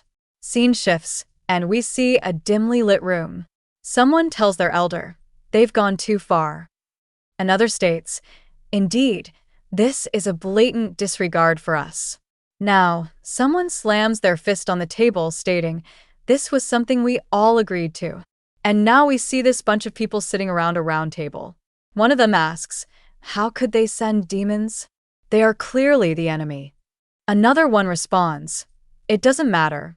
They need to eliminate the troublemakers as soon as possible. Someone states, they must investigate the top student, Jiyama. Now, this old woman asks, what is that student? Is he a candidate for the hero? Wasn't the hero candidate Leon Van Reinhardt? Now, the guy who is getting his ass kicked by the sexy demon instructor states that Leon is still a half-baked brat who can't even properly manifest his blessings. Has she forgotten already? Now, they're talking about that swordplay that took down the genius twins during the class placement exam. What's more, Medea is blocking information under the pretense of protecting the student. Everything seems suspicious from start to finish. In any case, they believe that the hero's fate is unavoidable. An old guy states that it's not enough. The 7 stars are causing trouble. We must eliminate any possible sprouts quickly. The other old guy with an eye patch states, this time, they even brought the Sword Emperor to the academy. That's exactly right, the other old guy states. Furthermore, since Medea, one of the 7 stars, became the academy director, their standing as the elders has been severely weakened. So, these old farts are the elders Medea talks about now. One of the elders states that after Bahman was defeated, the public only looks up to the 7 stars, while they are treated like outdated relics. Now, this old fart yells that they are the elders who guide the foolish masses and maintain balance. Even now, if a hero were to appear, their very existence would be threatened. Another old fart agrees. To maintain their power, they need a public enemy. And so, the hero who threatens the Demon King must be eliminated. Now, this old fart, who is getting messed up, thinks that he is also one of the Academy's elders. And because of that demon woman, he's exerting so much effort to persuade the elders with sheer force. He thinks that the 5th Division commander is furious. And now, we are officially introduced to the sexy demon instructor. She is the 5th Demon King Division commander, Ager. The elder thinks it would be better to beg for death than get tortured by her. The elders know what to do now, and they are about to issue orders to the auditor family. Oh man, this just got interesting. Scene shifts, and we see the blacksmith's hammer fall. We see our chef being very angry. The blacksmith is begging Kongjiyama to spare him. The blacksmith turned Murasame into a sashimi knife. Kongjiyama is pissed and cursing at everything. He can't believe that's it. The blacksmith is trying to explain what happened. We start the next chapter with a look at the new sashimi knife or sword. I guess its stats are very low, with the rank E, but it has growth potential. Kongjiyama is pissed at the blacksmith, stating that he's been hammering steel for nearly 30 years, but even he has never seen something like this. To put it simply, it's as if the sword itself refused to be forged, and it broke. So, the blacksmith hastily melted the metal and reforged it, barely managing to give it a proper shape. If an ordinary blacksmith had tried, it would have ended up as a useless lump of metal. He is telling the truth. One strike from the hammer, and snap. Now, while examining the knife, Kongjiyama thinks that even with 20 years of experience with knives, he finds the craftsmanship impressive. The specifications of it being 35 centimeters align perfectly with his blessing, but the hardness is still E rank. The blacksmith assures Kongjiyama that the potential of this weapon is very good, so if it's reinforced, it will definitely become useful. It's not exactly an apology, but if Kongjiyama brings the reinforcement materials, the blacksmith won't charge him the fee. Kongjiyama, now super angry, asks, "What if it breaks again?" The blacksmith, now panicking, tells Kongjiyama to give him a second. With a weapon like this, with great growth potential, it could become A rank or even better. There's also that never-fail material, but that material can only be obtained from A rank or higher demonic beasts. Kongjiyama remembers that A-ranked demonic beasts are on par with E-ranked demonoids, and he wonders if he has to hunt a mermaid again. He doesn't want to risk his life to reinforce equipment, but remembers that even low-ranked demons drop reinforcement materials. Now, he remembers his wallet crying, and our chef is trying very hard not to get into microtransactions and buy games' premium currency. That's right, my boy, we grind, Kongjiyama thinks. He wants the blacksmith to promise. The blacksmith swears on his honor as a blacksmith. Now, Kongjiyama wants the blacksmith to refund him half the cost of the leftover scrap metal, which should be 10 million won. The blacksmith is confused. He made it exactly as Kongjiyama ordered, and he even said he wouldn't charge for enhancement costs. Kongjiyama tells him that the B-rank sword was reduced to scrap, so considering the market price, this deal seems fair. The blacksmith is amazed and confused by Kongjiyama and his bargaining skills. How dare he try to swindle an adult like him? The chef was planning to test the knife's performance anyway, so this works out perfectly. Hearing this, the blacksmith gets scared and is about to refund 500, but Kongjiyama wants 1,000. The blacksmith gets to 800, but Kongjiyama is about to unwrap his knife. Now scared shitless, the blacksmith tells him that even the scrap of a B-rank weapon has a different market value. It's hard to even get the original amount. Seriously. Now all demon-like, Kongjiyama tells him to hand it over. And so, the blacksmith finally gives up. Scene shifts and Kongjiyama is checking his stats. All his stats have increased. Now, Kongjiyama tells us that after obtaining his new weapon, his armament increased and additional options became available. Now, while eating his lunch and checking his stats, he thinks that the biggest reason he hesitated to use the sword god's blessing is the excruciating pain, but it's being reduced. He needs to level up this skill more no matter what. Kongjiyama remembers that he tested it earlier. It went from feeling like he was going to die to being able to breathe, but it's still unbearable. Now Kongjiyama wonders if one level reduces pain this much. Maybe after consistent leveling, he could use the sword god's blessing without the pain. It seems armament increases when he obtains a new weapon or enhances it. Now that midterms are over, he'll make weapon enhancement his top priority. If he keeps growing like this, he might finally understand the power he's been given. Maybe he'll even figure out who threw him into this world. Now he is eating his salty anchovy when we see someone approaching. It's our waifu, Chloe, who appears all ninja-like and scares the living anchovy out of Kongjiyama. Chloe asks, "Why is Kongjiyama not finishing his meal?" Our chef just lost his appetite. Kongjiyama notices that Chloe took off her cast and asks if her body is okay now. She is happy that Kongjiyama asked about her. While happy, she tells him that she still needs crutches, but she feels stronger than before. She doesn't even fall over on one foot and states that broken bones heal stronger after breaking and mending, right? Kongjiyama thinks that bones aren't muscles, you know. Now, our chef tells Chloe to wait a second and puts his fingers on her face. Instantly rising, this waifu picks a rice grain from her mouth, and Chloe gets the gushy climax of her life. Bam! She falls on her thick ass. Kongjiyama gives her his hand and asks if she is okay. She's okay. She just tripped on all that climax liquid. Now, she looks at Jiyama's knife and asks, "What's that?" Kongjiyama shows her his new weapon, and Chloe finds it very cool. He got his first weapon. Chloe finds the blade quite pretty and states that it's hard to believe that it's E-rank. It looks really good. Kongjiyama is sad to hear E-rank. Chloe tries to cheer him up and tells him that for an E-rank, it's really good. Kongjiyama tells her it's fine. He already got some money back from the blacksmith. Plus, He said he wouldn't charge for enhancement if Kongjiyama brought the materials. If Kongjiyama enhances it enough, it'll become usable. Chloe tries to encourage Kongjiyama and reminds him that he is already strong, even with just a sashimi knife. Now, with a proper weapon, he'll definitely get even stronger. Chef thanks her for this encouragement. Now, he thinks that there's no real reason for him to get stronger. Ever since he cut down that mermaid, he's been able to handle mid-tier magical beasts, and the main reason he wants to enhance his weapon is to reduce the pain. Chloe is feeling bad and apologizes to Jiyama for insulting his weapon. Kongjiyama tells her, "It's not that, Chloe. It's just seeing the blade I got as compensation made me sigh." Chloe is now thinking about the blacksmith who made Jiyama's weapon. Now, this Yandra is getting mad at the people who are making Jiyama suffer. She is going to kill all of them now. All worried, Kongjiyama calls Chloe's name, and she snaps out of her murderous intent and apologizes. All of a sudden, Kongjiyama senses something, or someone, near the tree and wonders if Chloe is not sensing it.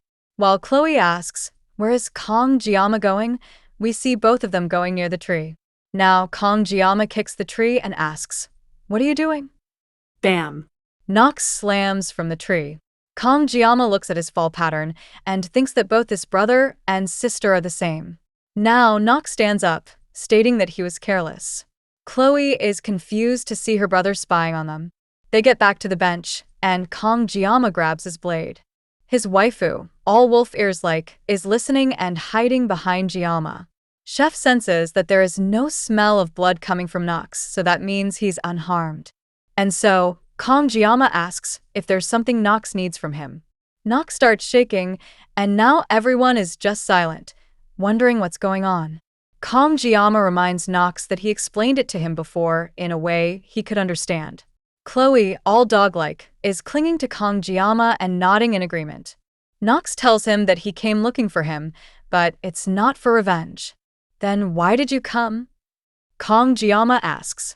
Nox states that even if he tells Chloe, it's obvious it will reach his ears, so it's better to just tell him directly. Chloe wonders what's going on. Nox tells them that it's related to Kongjiyama. Now, he tells them that the Academy's elders have requested to dispose of Kongjiyama. The Academy's elders have appeared. Now, Kongjiyama remembers that it's those men from the game who are after him. Chloe, all angry, now asks if that's why her brother came here. Nox tells Chloe that she's been away from home for too long. She's lost her edge. Chloe quickly enters her assassin mode, whips out her box cutter, and tells Jiyama to get behind her. She's going to handle this herself. She gets far away and tells Jiyama to get behind her. Now, Nox states that her instincts are still sharp. Nox doesn't care what Jiyama has been up to, but the elders are oddly fixated on him.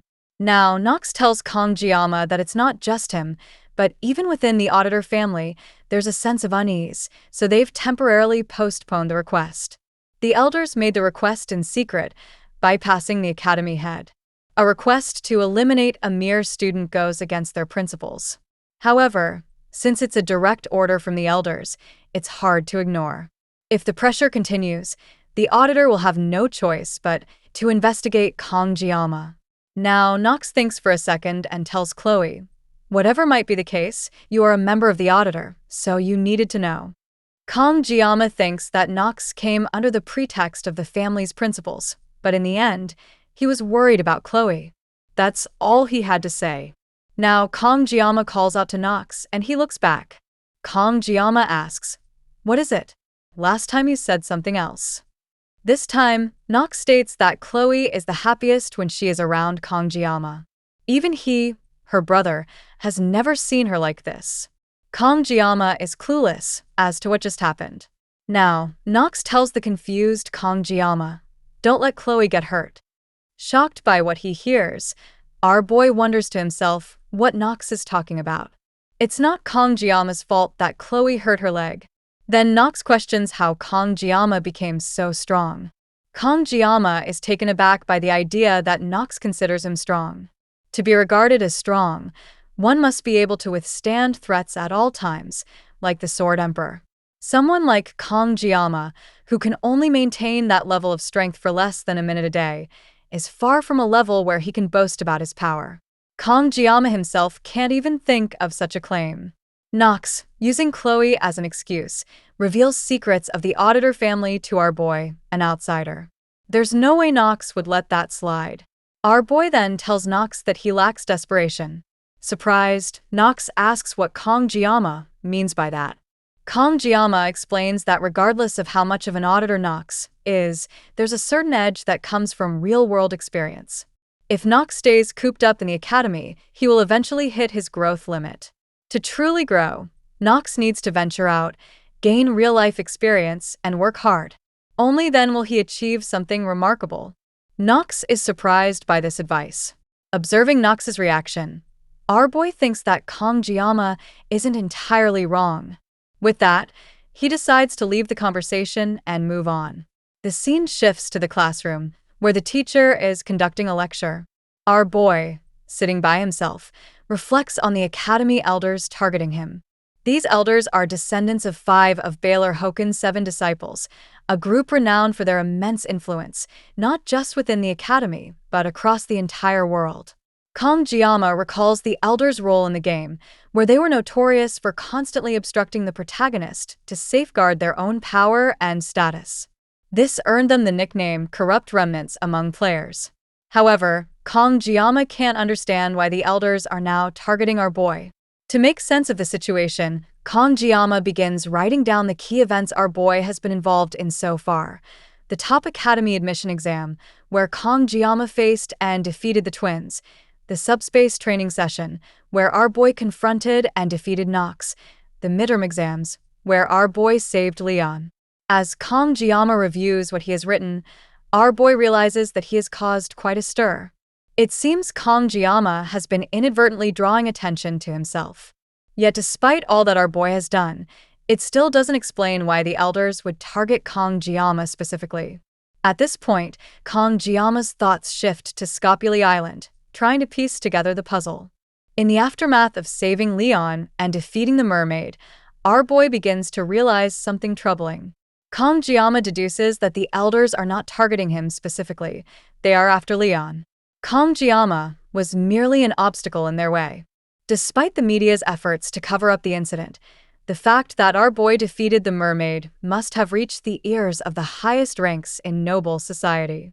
The fact that the elders are targeting Leon, a hero candidate, suggests something even more sinister. It becomes clear to Kangjiyama that someone among the elders, or perhaps all of them, may be colluding with the demons. The elders didn't just attempt to obstruct Leon, they went as far as to try to kill him, a young student. No matter how corrupt the elders are, this level of betrayal is shocking. Prioritizing their own power over the safety of humanity, and the academy crosses every line. Kangjiyama didn't think they could stoop this low. Our boy entertains the thought of storming into the elders' chambers and taking them down immediately. However, he knows it isn't the right time yet. When the time comes, our boy resolves to ensure that the elders are held accountable. Meanwhile, the teacher instructs the students to take notes, snapping Kangjiyama out of his thoughts. Kangjiyama realizes that he hasn't been focused. He reminds himself of what he needs next, a weapon enhancement. Determined, our boy decides that he'll have to venture into the dungeon to make it happen. First, our boy knows he needs to form a party. Clearing a dungeon alone is too difficult. Kangjiyama is certain that Chloe would be willing to help. However, instead of someone as powerful as Rachel, our boy prefers someone more strategic. This thought leads Kangjiyama to remember Speed Weapon, and he decides to find Speed Weapon and ask for his help. The scene shifts to the dragon class, where our boy is interrupted by a student who tells him that this isn't a place where someone like Kangjiyama can come and go as they please. Hearing this, Kangjiyama thinks to himself, who is this third-rate extra character? With 20 years of experience in the food industry and dealing with countless customers, our boy has encountered people like this before, and he finds it tiresome to handle. Without hesitation, our boy tells the student not to bother him, or else he'll take him down.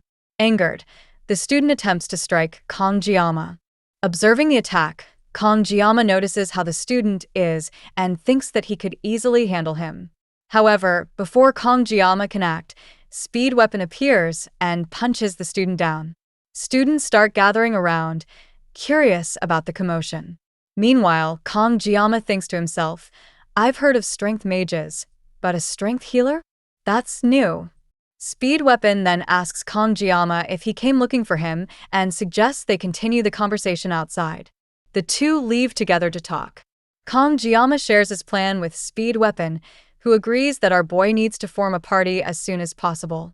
Speed Weapon offers to help Kong Jiama recruit party members and proposes a deal. The dungeon rewards will be split among the team, while Kong Jiama can keep the materials from the magical beasts. Speed Weapon then asks, Did I get that right? Our boy responds that if Kong Jiama were to gather a party on his own, no one except Chloe would join. However, if Speed Weapon helps with the dragon class, it might be easier, or so Kong Jiama thought. Speed Weapon informs Kong Jiama that a party must have at least 4 members to obtain dungeon clearance permits. He adds that if it weren't for academy rules, someone like Kong Jiama could easily clear 5 or 6 dungeons alone. Our boy quickly counters, saying, I can't even clear 1 dungeon alone. Hearing this, Speed Weapon accuses Kong Jiama of lying, reminding him that Kong Jiama single-handedly defeated a mermaid. Speed Weapon remarks that being overly humble is annoying. Hearing this, Kong Jiama thinks to himself that Speed Weapon genuinely believes our boy is simply being modest. Speed Weapon then comments, It looks like you're doing better now. Our boy replies, Thanks to the good treatment, and I rested for a few days. I'm feeling much better now. Speed Weapon finally agrees, saying, All right, fine. I'll take your offer. There's no reason to refuse, and I have a feeling that working with you will be a new experience. Kong Jiama thanks Speed Weapon, who then inquires, Do you have any dungeons in mind? Kong Jiama replies, The C-rank Buffalo Dungeon. Speed Weapon responds, Are you talking about the dungeon in Chiolin? Our boy nods and says, Yes. Speed Weapon remarks, A Buffalo Dungeon? That's a classic. So it's me, you, and Chloe. That makes 3 members. Do you have any preferences for the 4th member? Kong Jiama replies, I'd prefer it not to be Rachel or Leon. Hearing this, Speed Weapon laughs and says, Don't worry, neither of them will be able to come anyway. Rachel has been in seclusion since she was hospitalized after training on the academy grounds, and Leon is preparing for upper-grade dungeon raids with the 2nd and 3rd year students. Kong Jiama thinks to himself, That's good. Speed Weapon then says, There is one person who comes to mind. By now, she's probably sleeping. There, surprised, Kong Jiama asks, Sleeping at this hour? Speed Weapon shrugs and replies, That's just how she is. With that, Speed Weapon gestures for Kong Jiama and says, Let's go to the cafeteria. As Speed Weapon mentions, he needs to buy something. The scene shifts to later that night. Both Speed Weapon and Kong Jiama arrive at a house. As they enter, our boy looks around, thinking to himself that he didn't know the academy had such a place. Even during Kong Jiama's time playing Miracle Blessing, our boy had never come here.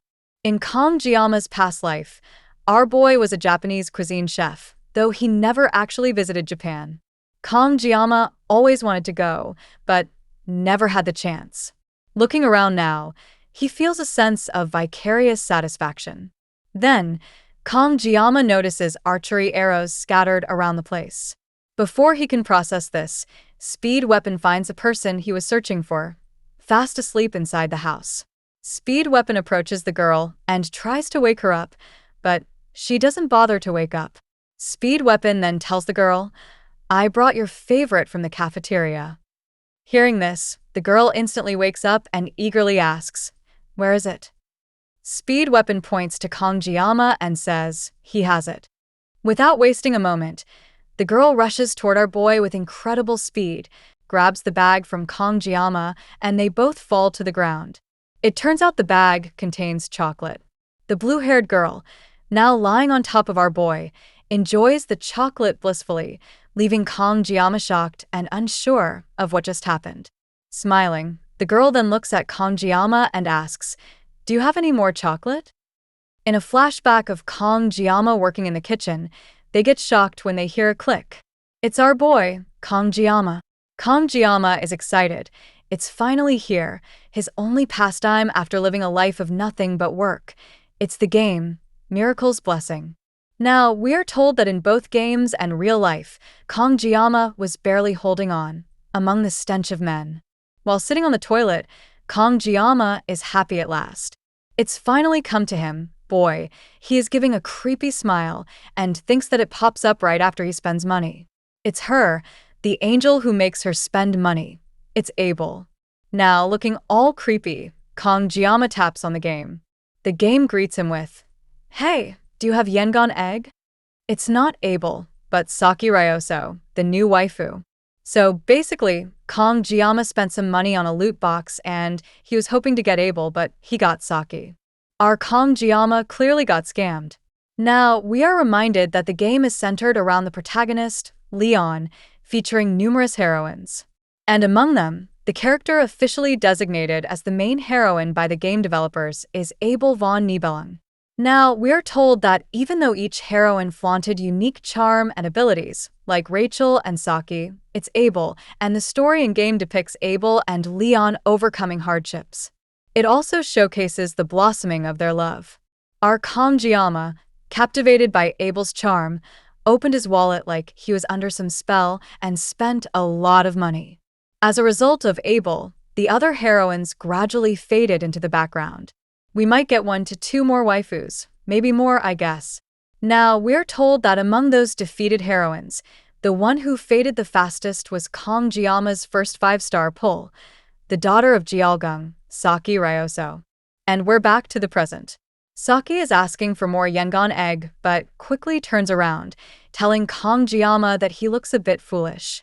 Now, Kangjiyama knows why Weapon was so confident. Kangjiyama tells us that having used Saki in the game, she is a top-tier DPS among ranged attackers. And even though it doesn't seem like it, Saki is a skill-based character, different from Leon. Plus, since she barely impacts the main story, her joining Jiyama's party won't disrupt the plot. Kangjiyama thinks that it'll probably be fine, right?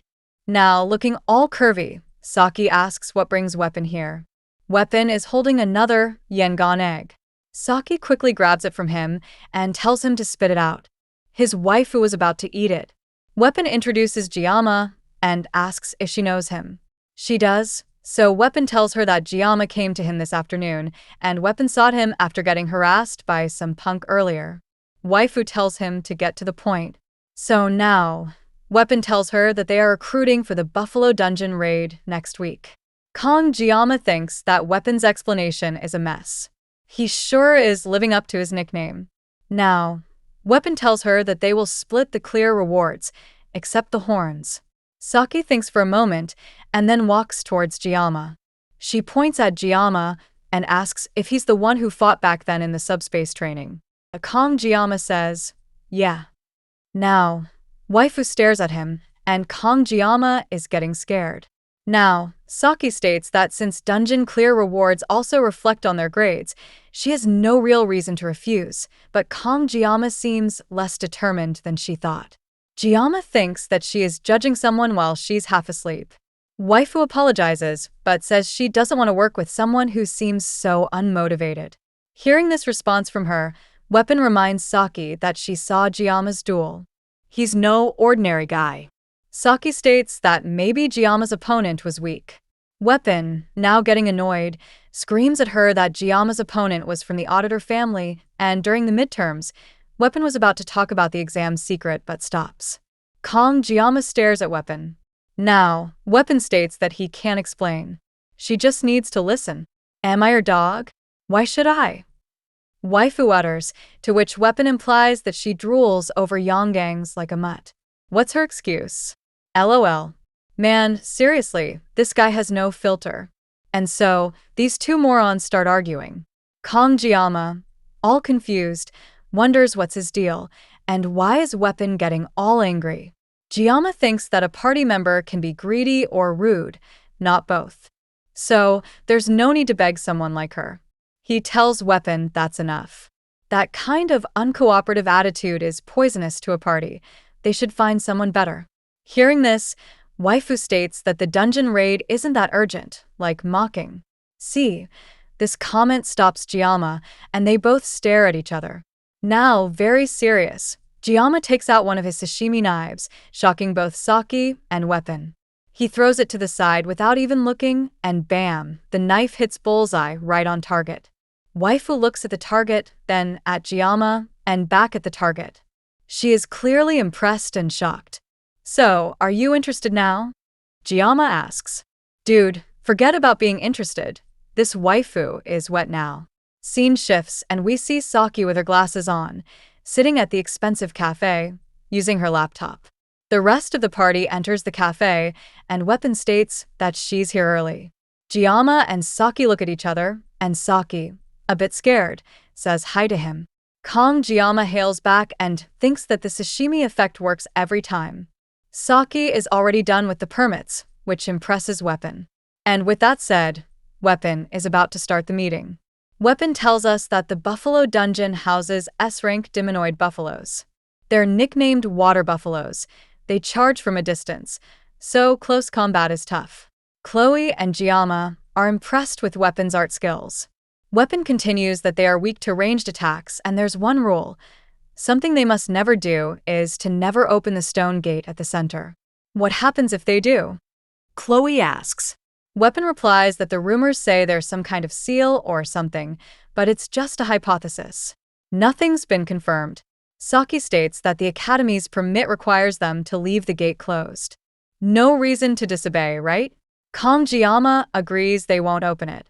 Hearing this from Giamma, everyone is shocked, and they stare at him. Weapon asks if Giamma knows what's behind it.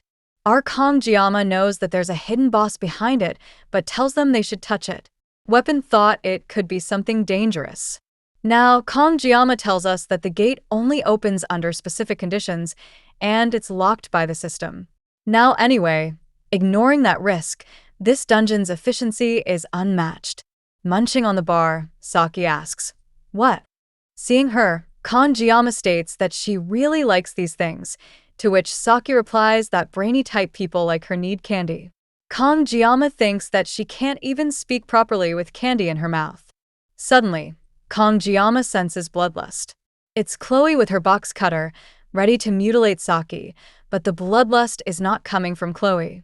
Giamma figures out that the elders or other auditor members are watching, or maybe Chloe knows too that her family members are here. Either way, she hides her box cutter and asks Giamma what's wrong. Giamma knows that they are waiting. Now, they'll appear when the time comes. We're on our way to Gamyeoldo, Chorwon, simply put, gym gangs in town, Chongun, South Korea. The bus is on its way, and inside the bus is our Giamma, thinking about Chorwon and reminiscing about when he was discharged from the army. He swore he would never go back to this city again, not even to pee in it. LOL. He never thought he'd come back like this. All of a sudden, the bus stops. The worker outside asks how he may assist the bus, and upon realizing that the bus is from Hawken Academy, he removes the blockade. Noticing this, Giamma wonders about civilian restrictions. Maybe because of this, the border is a dungeon zone. Security is tough here. Lost in his thoughts, Giamma remembers that the elders are watching them. But suddenly, Weapon appears from behind the seat and offers Giamma some eggs, stating, "Aren't these a national staple?" Giamma tells him, "No thanks," and wonders if people still eat these nowadays. Now, Weapon tells Giamma to lighten up. He's getting nervous over a measly S-rank dungeon. Weapon asks Saki if she wants an egg, but it's a no from her. According to Weapon, though, they're good. I mean, they're just some boiled eggs, man. Saki is sitting behind a sleeping Chloe, and by her side is probably her Weapon. Now, Weapon asks if Giamma is going to show off again, but Giamma is not intending to. From the side, Giamma notices Saki looking at him, but she quickly turns away. By the looks of it, and considering that Saki has a ranged DPS, her weapon is probably some kind of bow. Giamma thinks that he already watched her, and wonders why everyone is staring at him. And so, the gang has arrived, and Chloe thinks that the weather's perfect. Giamma thinks that this is the place where ancient demons once nested, and now it's reduced to a simple farming dungeon. Weapon now asks why Giamma has so much luggage, to which Giamma asks if he's curious and opens his bag. He shows that it's filled with every kind of sashimi knife. Weapon, all confused, asks if Giamma is here to sell knives. Giamma replies that it's better safe than sorry.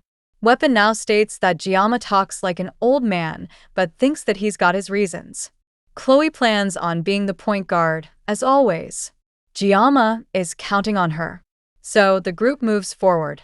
The gang arrives at the gate of the dungeon. The workers notice them, and something seems off. Calm Giamma is thinking something, but then the guards ask them if they are from Hawken Academy. They tell them to write all 4 names on the visitor log. So everyone writes their name. Workers are shocked and scared to see Giamma writing his name, and Giamma takes note of them. Now, Weapon tells Giamma to hurry up. What's he waiting for? The gang enters the gate and is immediately hit with a horrible stench. Weapon tells everyone to watch their step. Giamma is sure he saw the guard's eyes waver, but thinks that it'll be fine walking forward. Calm Giamma sees writings on the wall and thinks, since, when are dungeons tourist spots? Calm Giamma now thinks that nobles are really something. Suddenly, someone grabs onto Giamma's coat. It's Saki, and she's tired. Calm Giamma looks at her, and yes, she looks tired. Now looking at Giamma, Saki states that if she could have something sweet, she'd feel better and asks if Giamma has something. Her blood sugar is clearly low. So, our calm Giamma looks for something in his pocket and hands her some candy. Candy's not my thing, he says. Got yang egg? She asks. You think I'm your mom? Bring your own.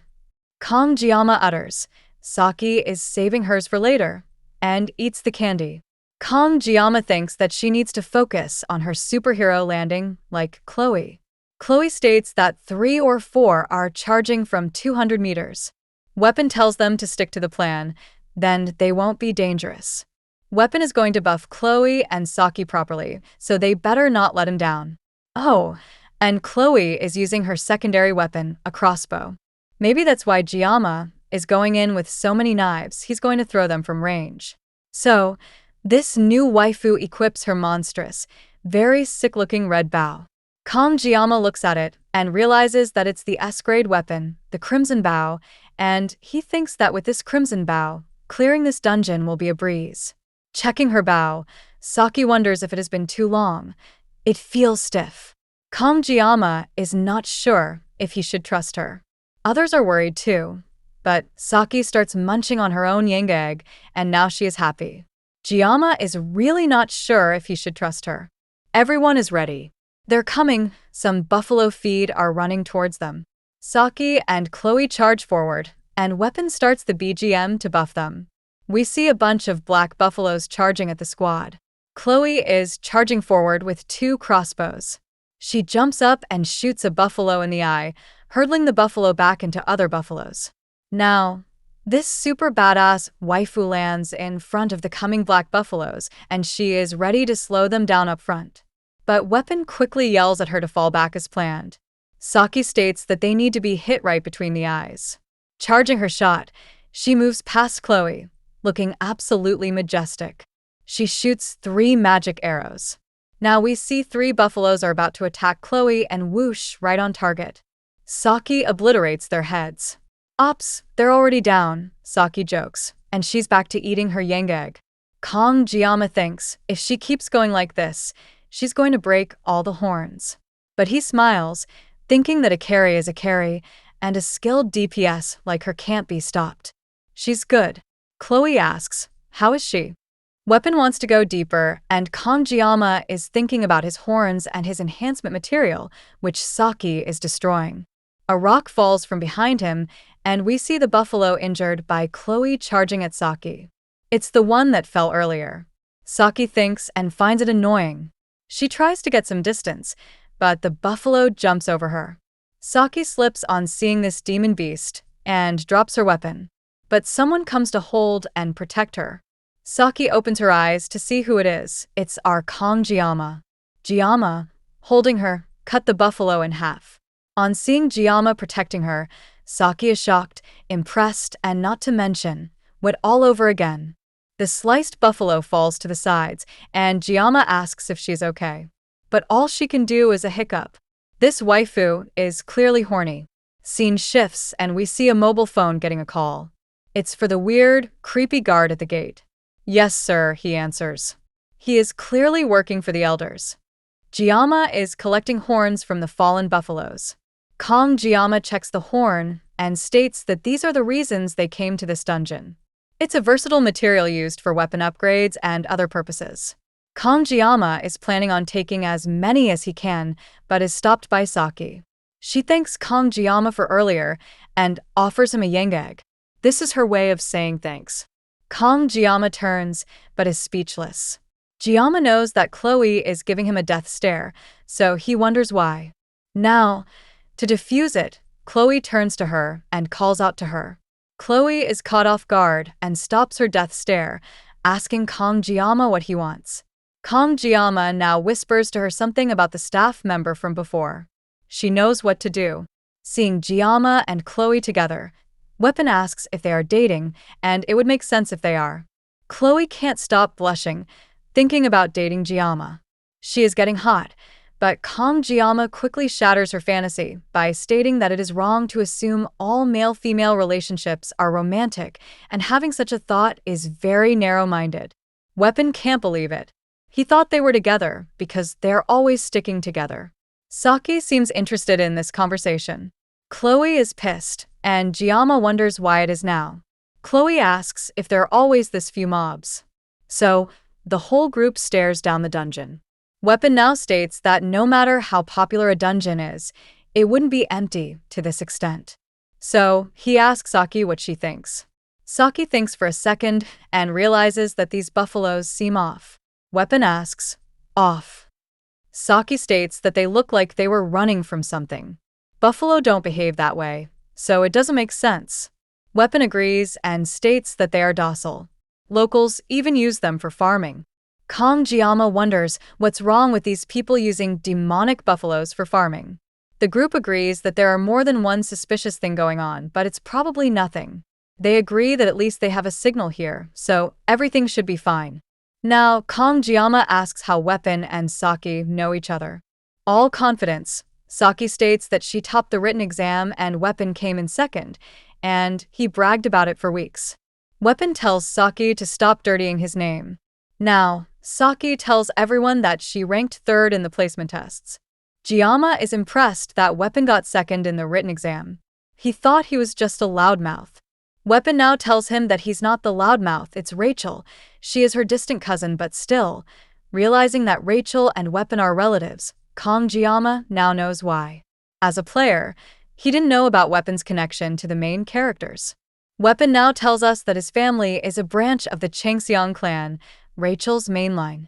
So basically, he's the Nige to Rachel's Hinata. That's why Weapon was about to tell something but stops, asking why they are talking about this. Giamma is clueless, as usual. Weapon bumps Giamma and tells him to stop glaring. He's living a dream here and tells Giamma not to forget him when he's famous. Giamma tells him that it won't happen, so no need to worry. Now, the group is walking forward, and Weapon states that Giamma might even join the 7 heroes. Chloe agrees he could. Saki, annoyed by their talk, starts walking faster, and now at some distance, she states that she hates the 7 heroes. Chloe is clueless, and Weapon wonders what's her problem. Giamma notices something on the side, but Weapon tells everyone that they need to move on. They need to finish this dungeon fast and go back. Apparently, they need 20 kills to clear the dungeon, but Giamma is worried about the demon scratches on the wall. Weapon tells Giamma to move on. What's he waiting for? And so, they move forward, but we see poison dripping from these scratches. Scene shifts, and we are outside the dungeon. Someone asks if the preparations are done as instructed. The worker outside replies that there is no need to worry. The students have likely encountered the enraged buffaloes by now. The person on the phone states that it's easy for the worker to say, but did he do anything else? The worker confirms that he followed the instructions, but personally, he thinks that the students will be dealt with by the enraged buffaloes. Now we see the person on the other side. It's the busted demon instructor, CIM, and she tells the worker to not get too cocky and asks if he will take responsibility if he fails. But Kim trusts him and tells him to call her with the results. Good luck, she utters and drops the call. Yes, understood, the worker states and thinks that he's dead either way. Now we see this ominous aura coming from the locked dungeon gate. It's the worker's doing. He forced the gate open, and so the student's chances of surviving the dungeon are 0. But he remembers Kong Jiyama and thinks that his eyes see through everything. All curious, this worker wants to take a look inside, and we are back. Chloe calls out to Jiyama and states that she can sense magical beasts approaching from behind. Kong Jiyama asks how many. Chloe tells him that her blessing detects roughly, but she thinks that there are 50. Everyone is shocked to hear the number, and so they hear loud footsteps coming towards them. Our group is scared shitless to see and hear what's coming, and boy, a whole bunch of buffaloes are charging at the group. Weapon is scared and asks, "Since when do buffaloes swarm?" Saki is not sure if those are even buffaloes, and we see these raging, angry, demonic buffaloes. Weapon is scared and thought that these buffaloes were harmless. Kong Jiyama knows a stampede of buffaloes is coming. Kong Jiyama remembers that every knife has its purpose, and so we're going into a flashback. Kong Jiyama remembers his one-hand master telling him that he can't use a chicken knife to kill an ox, just as sashimi knives are meant for fish. Kong Jiyama remembers asking his master about beef. Sashimi? Isn't that using a sashimi knife to butcher an ox? Hearing this, the master gets angry and is about to hit Kong Jiyama. So Kong Jiyama apologizes, but he isn't hit and is confused. The master cuts the fish and the cutting board and tells Kong Jiyama that it's true. Beef sashimi can be made with a sashimi knife. And we're back. Kong Jiyama just remembered his past lessons, and so he's about to slice cows with a fish knife. Jiyama tells Chloe to distract the herd. No need to charge straight in. She needs to move quickly left and right to disrupt their formation. No need to attack. She just needs to draw their attention. Chloe is ready. Kong Jiyama asks if Weapon is ready, and he replies, "I was born ready." Saki is not sure why Jiyama is so calm. There are 50 buffaloes, and is shocked when Jiyama calls her out. Jiyama tells her to hold the front and stop anything that gets close. She accepts her task. All confused, Saki asks Weapon, "Why is Jiyama so composed?" Weapon tells her to not be surprised, but she is not sure what is going on. Kong Jiyama thinks that there is no need to overthink about buffalo and sashimi. He came prepared, equipping all the sashimi knives he can hold, looking absolutely badass. Jiyama declares that no matter what's in front of them and no matter how many, he'll cut it all down. And with that, he activates his blessing of the sword god.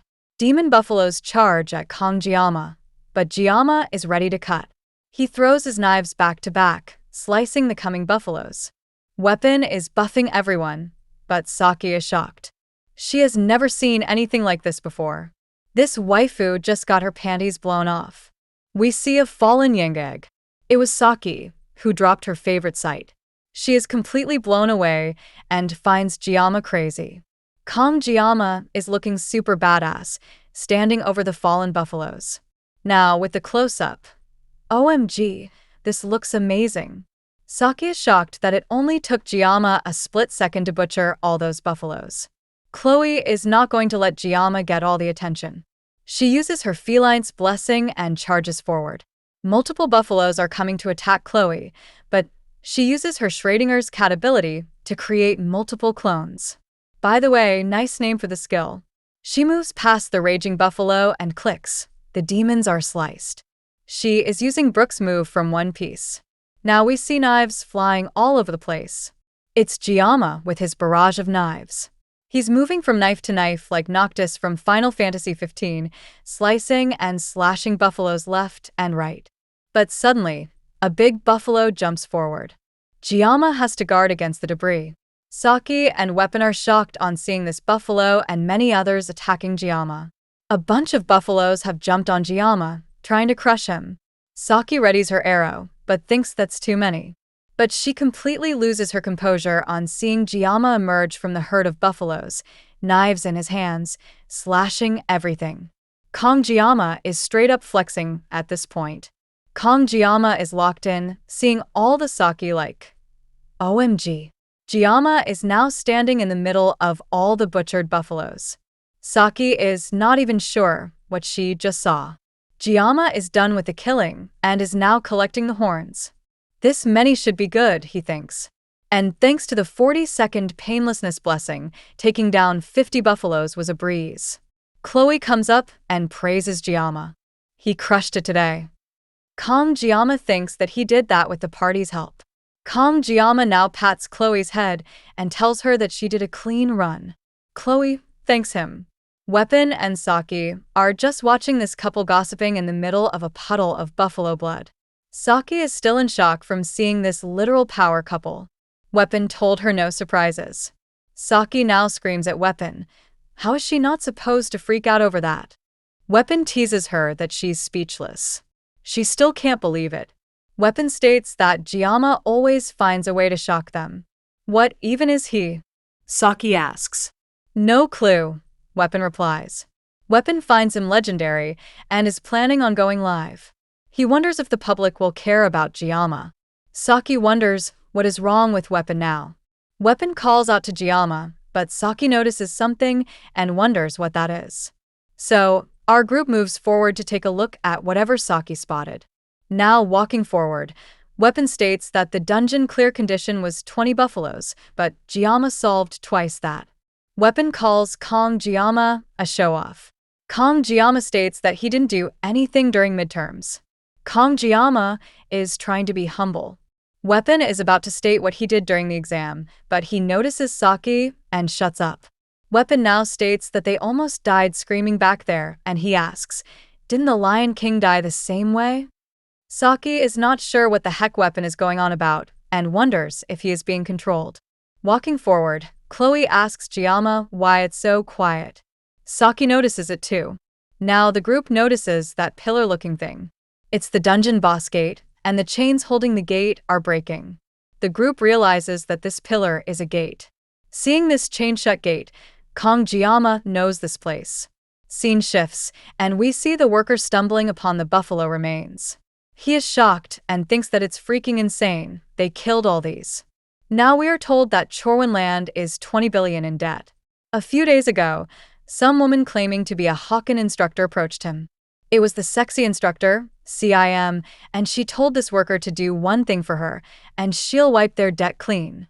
The worker asked her how, so this sexy, curvy instructor gave him a demon stone to tame and frenzy the buffaloes and release them when Jiyama shows up. Furthermore, he needs to open the stone gate in the depths. The worker, now confused, states that she's sacrificing students. Not interested, Kim asks. She hates risky bets, so she'll just find someone else. The worker quickly grabs her hand in the stone. He tells her, no, I'll do it. I'm ready to help. Kim states that he is sharp for a debt-ridden fool. Kim tells him she'll call soon, so he better answer every unknown number. Great advice, right? And with that, this sexy demon leaves. The worker is only thinking about 20 billion, and with that much money, he could gamble again. We are back in the present, and the worker is sure that his 20 billion are still coming, and these worthless brats won't survive when the stone gate opens. We are back with the squad, and Kongjiyama realizes that it's that gate.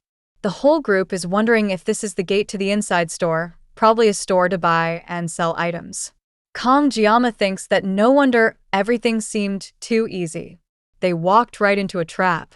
Jiyama should have trusted his gut. That glare from the worker fell off.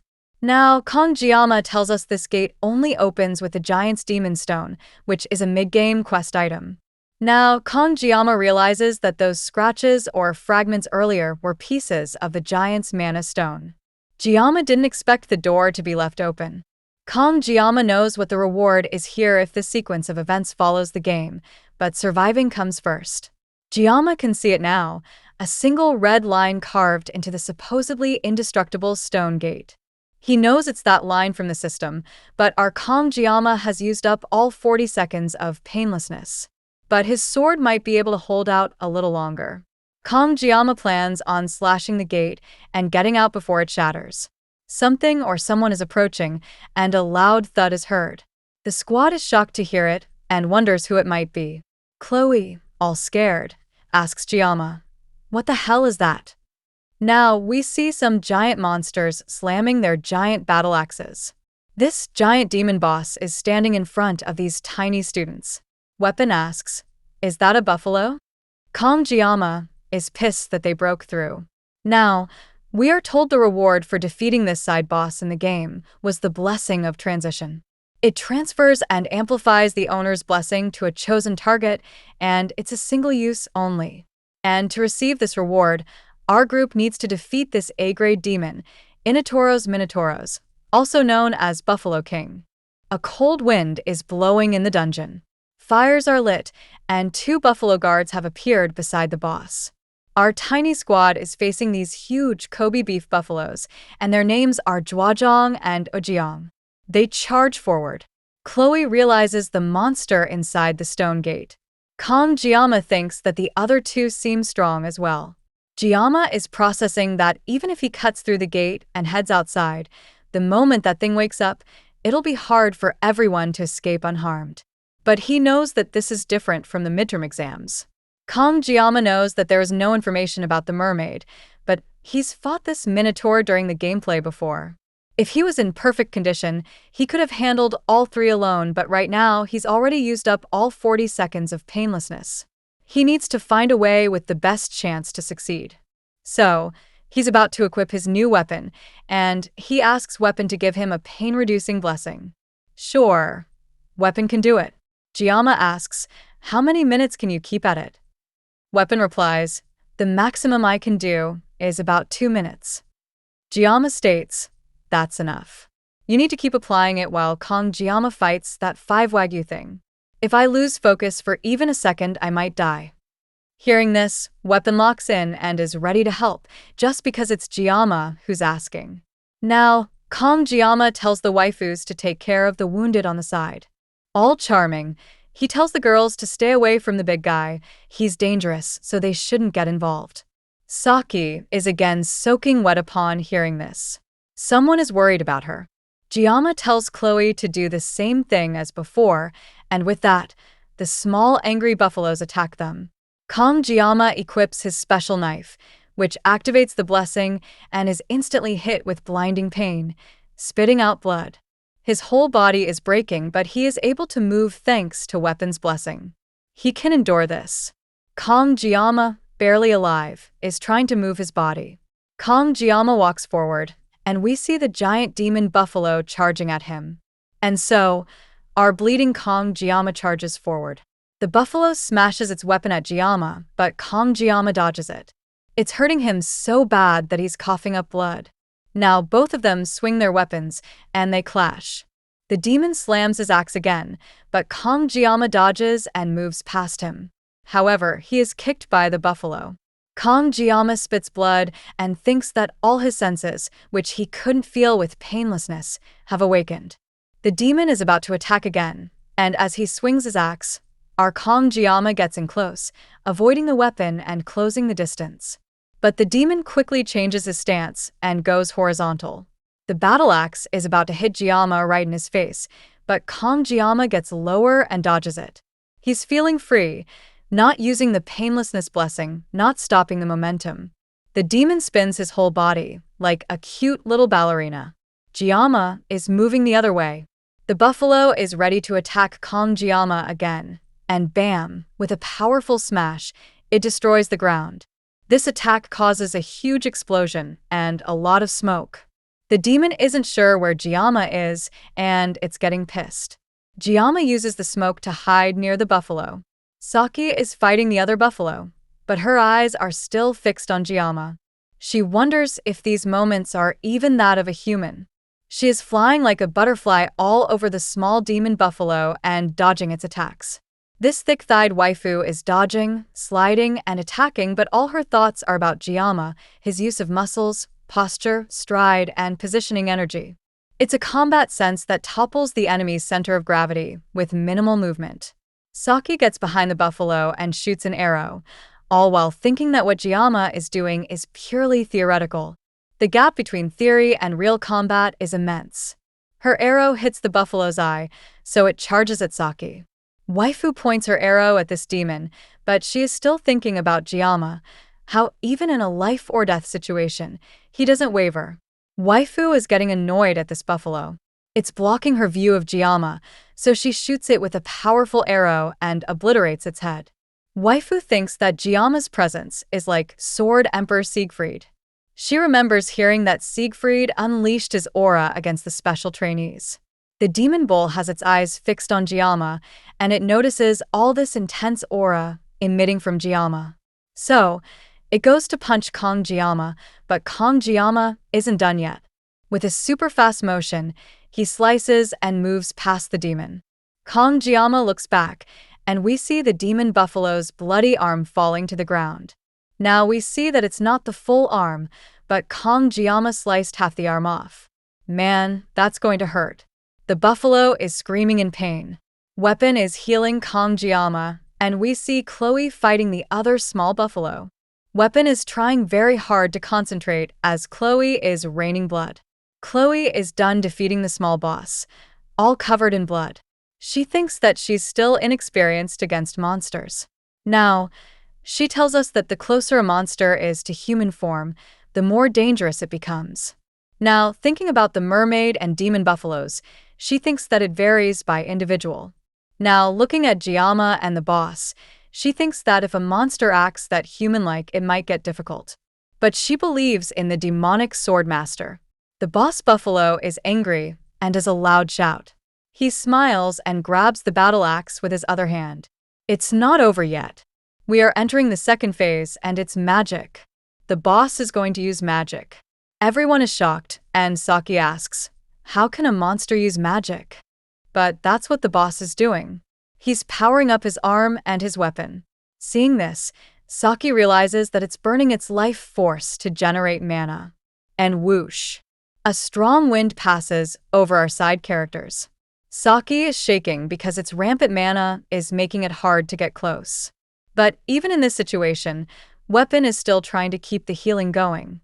He too is bleeding at this point, but he believes in Jiyama. Now, this boss with a huge demonic battle axe is standing in front of Kong Jiyama. Jiyama, now low on blood, is scared to see this huge weapon. And like a falling meteor, this battle axe is going to fall on him. But Kong Jiyama lunges forward, holding his sashimi knife, about to counterattack, and he blocks the boss's huge axe with his tiny sashimi knife. Both are putting more force into their attacks to win over. Kong Jiyama notices that this boss's magic is too dense. He can't cut through that magic. Looking back at his party, he notices that if he dodges that attack, all his members will be wiped out. The boss buffalo is angry and puts more power into his attack, pushing Kong Jiyama back a little bit. But then, a shot hits the boss buffalo in the eye, causing a serious injury. It was Saki who threw an arrow at the boss buffalo, and she yelled at Kong Jiyama, "What are you waiting for? Hurry up, slice it." But the demon boss buffalo seems too much for Kong Jiyama. He closes his eyes, and when he opens them, something has surely changed. He activates his blessing ability, and everything in front of him looks like threads. A blue-blazed fire appears around the sashimi knife. Chloe wonders about that blue light, as she has seen it before in the fight with Siegfried von Nibelung. At that moment, the sashimi knife starts cutting through the boss buffalo's axe. The boss buffalo, in disbelief, realizes his weapon is being destroyed. Then, with brute force, Kong Jiyama slices the boss buffalo's arm and then cuts him completely into two parts like a professional chef. Everyone is shocked to see that. The parts of the boss buffalo fall to the ground, and Kong Jiyama steadies himself. Barely standing on his feet, he looks up, thinking, "At last, I have defeated that monster." At that moment, we see our waifu, Saki, seemingly so impressed by our chef. Speed Weapon, clearly exhausted, falls to the ground and thinks about how Kong Jiyama always shatters common sense every time he sees him. That blue light was bright enough to illuminate the entire cave. At that early age, he is already manifesting an aura. What even is he? Speed Weapon wonders. Suddenly, Saki approached and placed a hand on Speed Weapon's shoulder, startling him. She urged him to breathe calmly. Speed Weapon turned to look at her, his expression puzzled as he wondered aloud what she meant and why she was intervening. Saki explained that she now understood the point Speed Weapon had been trying to make earlier. Speed Weapon, still visibly confused, questioned what exactly he had meant. Saki clarified that it related to the legendary incident they discussed. At this, Speed Weapon's face lit up with realization.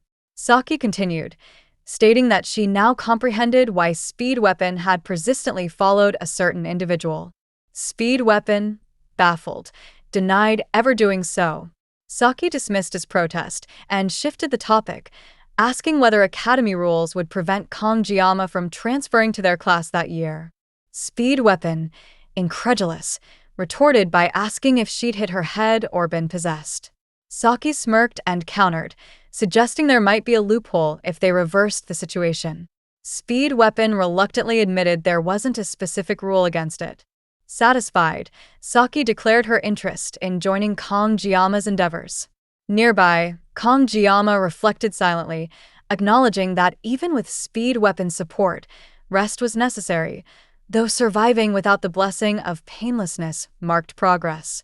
Before he could dwell further, Chloe leaped toward him, embracing him tightly while frantically checking for injuries. Kongjiyama winced and reminded her he was still hurt, prompting Chloe to step back, her cheeks reddening with embarrassment as she apologized. Internally, Kongjiyama lamented his discomfort, wishing for escape. His thoughts were interrupted when a translucent window materialized before him, announcing the acquisition of a new blessing, the Blessing of Transition, a spirit rank ability allowing him to transfer blessings via direct contact. He mused that this power, originally meant for Leon, was crucial for mastering the dual-natured Balmung. As he processed this, he noticed someone peering through the gate. Kongjiyama reminded Chloe of a prior favor, and she sprang into action. The guard spying on them gasped in shock as Chloe lunged, kicked him in the chest, and drove her sword into his leg, pinning him to the ground while demanding he stay still. Saki and Speed Weapon, observing the commotion, demanded an explanation. Kongjiyama calmly stated he'd enlisted Chloe's help earlier. The guard cursed them, protesting his innocence, but Kongjiyama coolly replied they were investigating just that.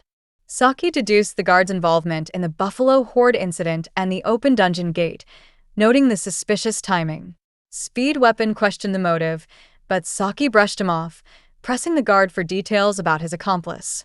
When the guard hesitated, Saki threatened to loosen his tongue, and Kongjiyama ominously added that silence wouldn't protect him. Terrified, the guard confessed that a Horkin Academy instructor, a tall, purple-haired woman, had coerced him by clearing his massive gambling debt. Speed Weapon erupted in anger, calling him a scumbag for betraying students. Saki interrupted, identifying the instructor as their sharp-eyed class assistant. Kongjiyama confirmed her suspicion, linking the instructor to the midterms incident involving a demonoid mermaid. Saki gasped, realizing Leon's hospitalization stemmed from that battle. Speed Weapon interjected, crediting Kongjiyama with defeating the creature solo. Holding up his phone, Kongjiyama revealed he'd recorded the entire confession.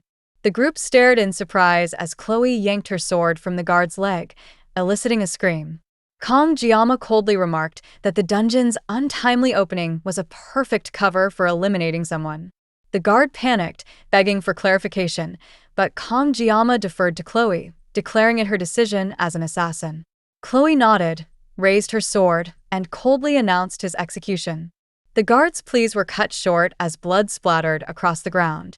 Kongjiyama, his voice icy, vowed to eradicate every elder and instructor at Hoenn Academy who targeted him. Thanks for watching. If you enjoyed this video, don't forget to like, comment, and subscribe for more content. Hit the bell icon to stay updated on our latest uploads. See you in the next one. Take care.